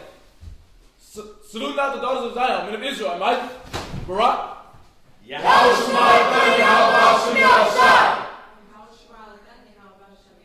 Alright, Yanni Matah, dismiss. Say shalom, Shabbat shalom to everybody online. Shabbat shalom. Shalom, y'all. Love y'all. Miss y'all. Stay in the spirit.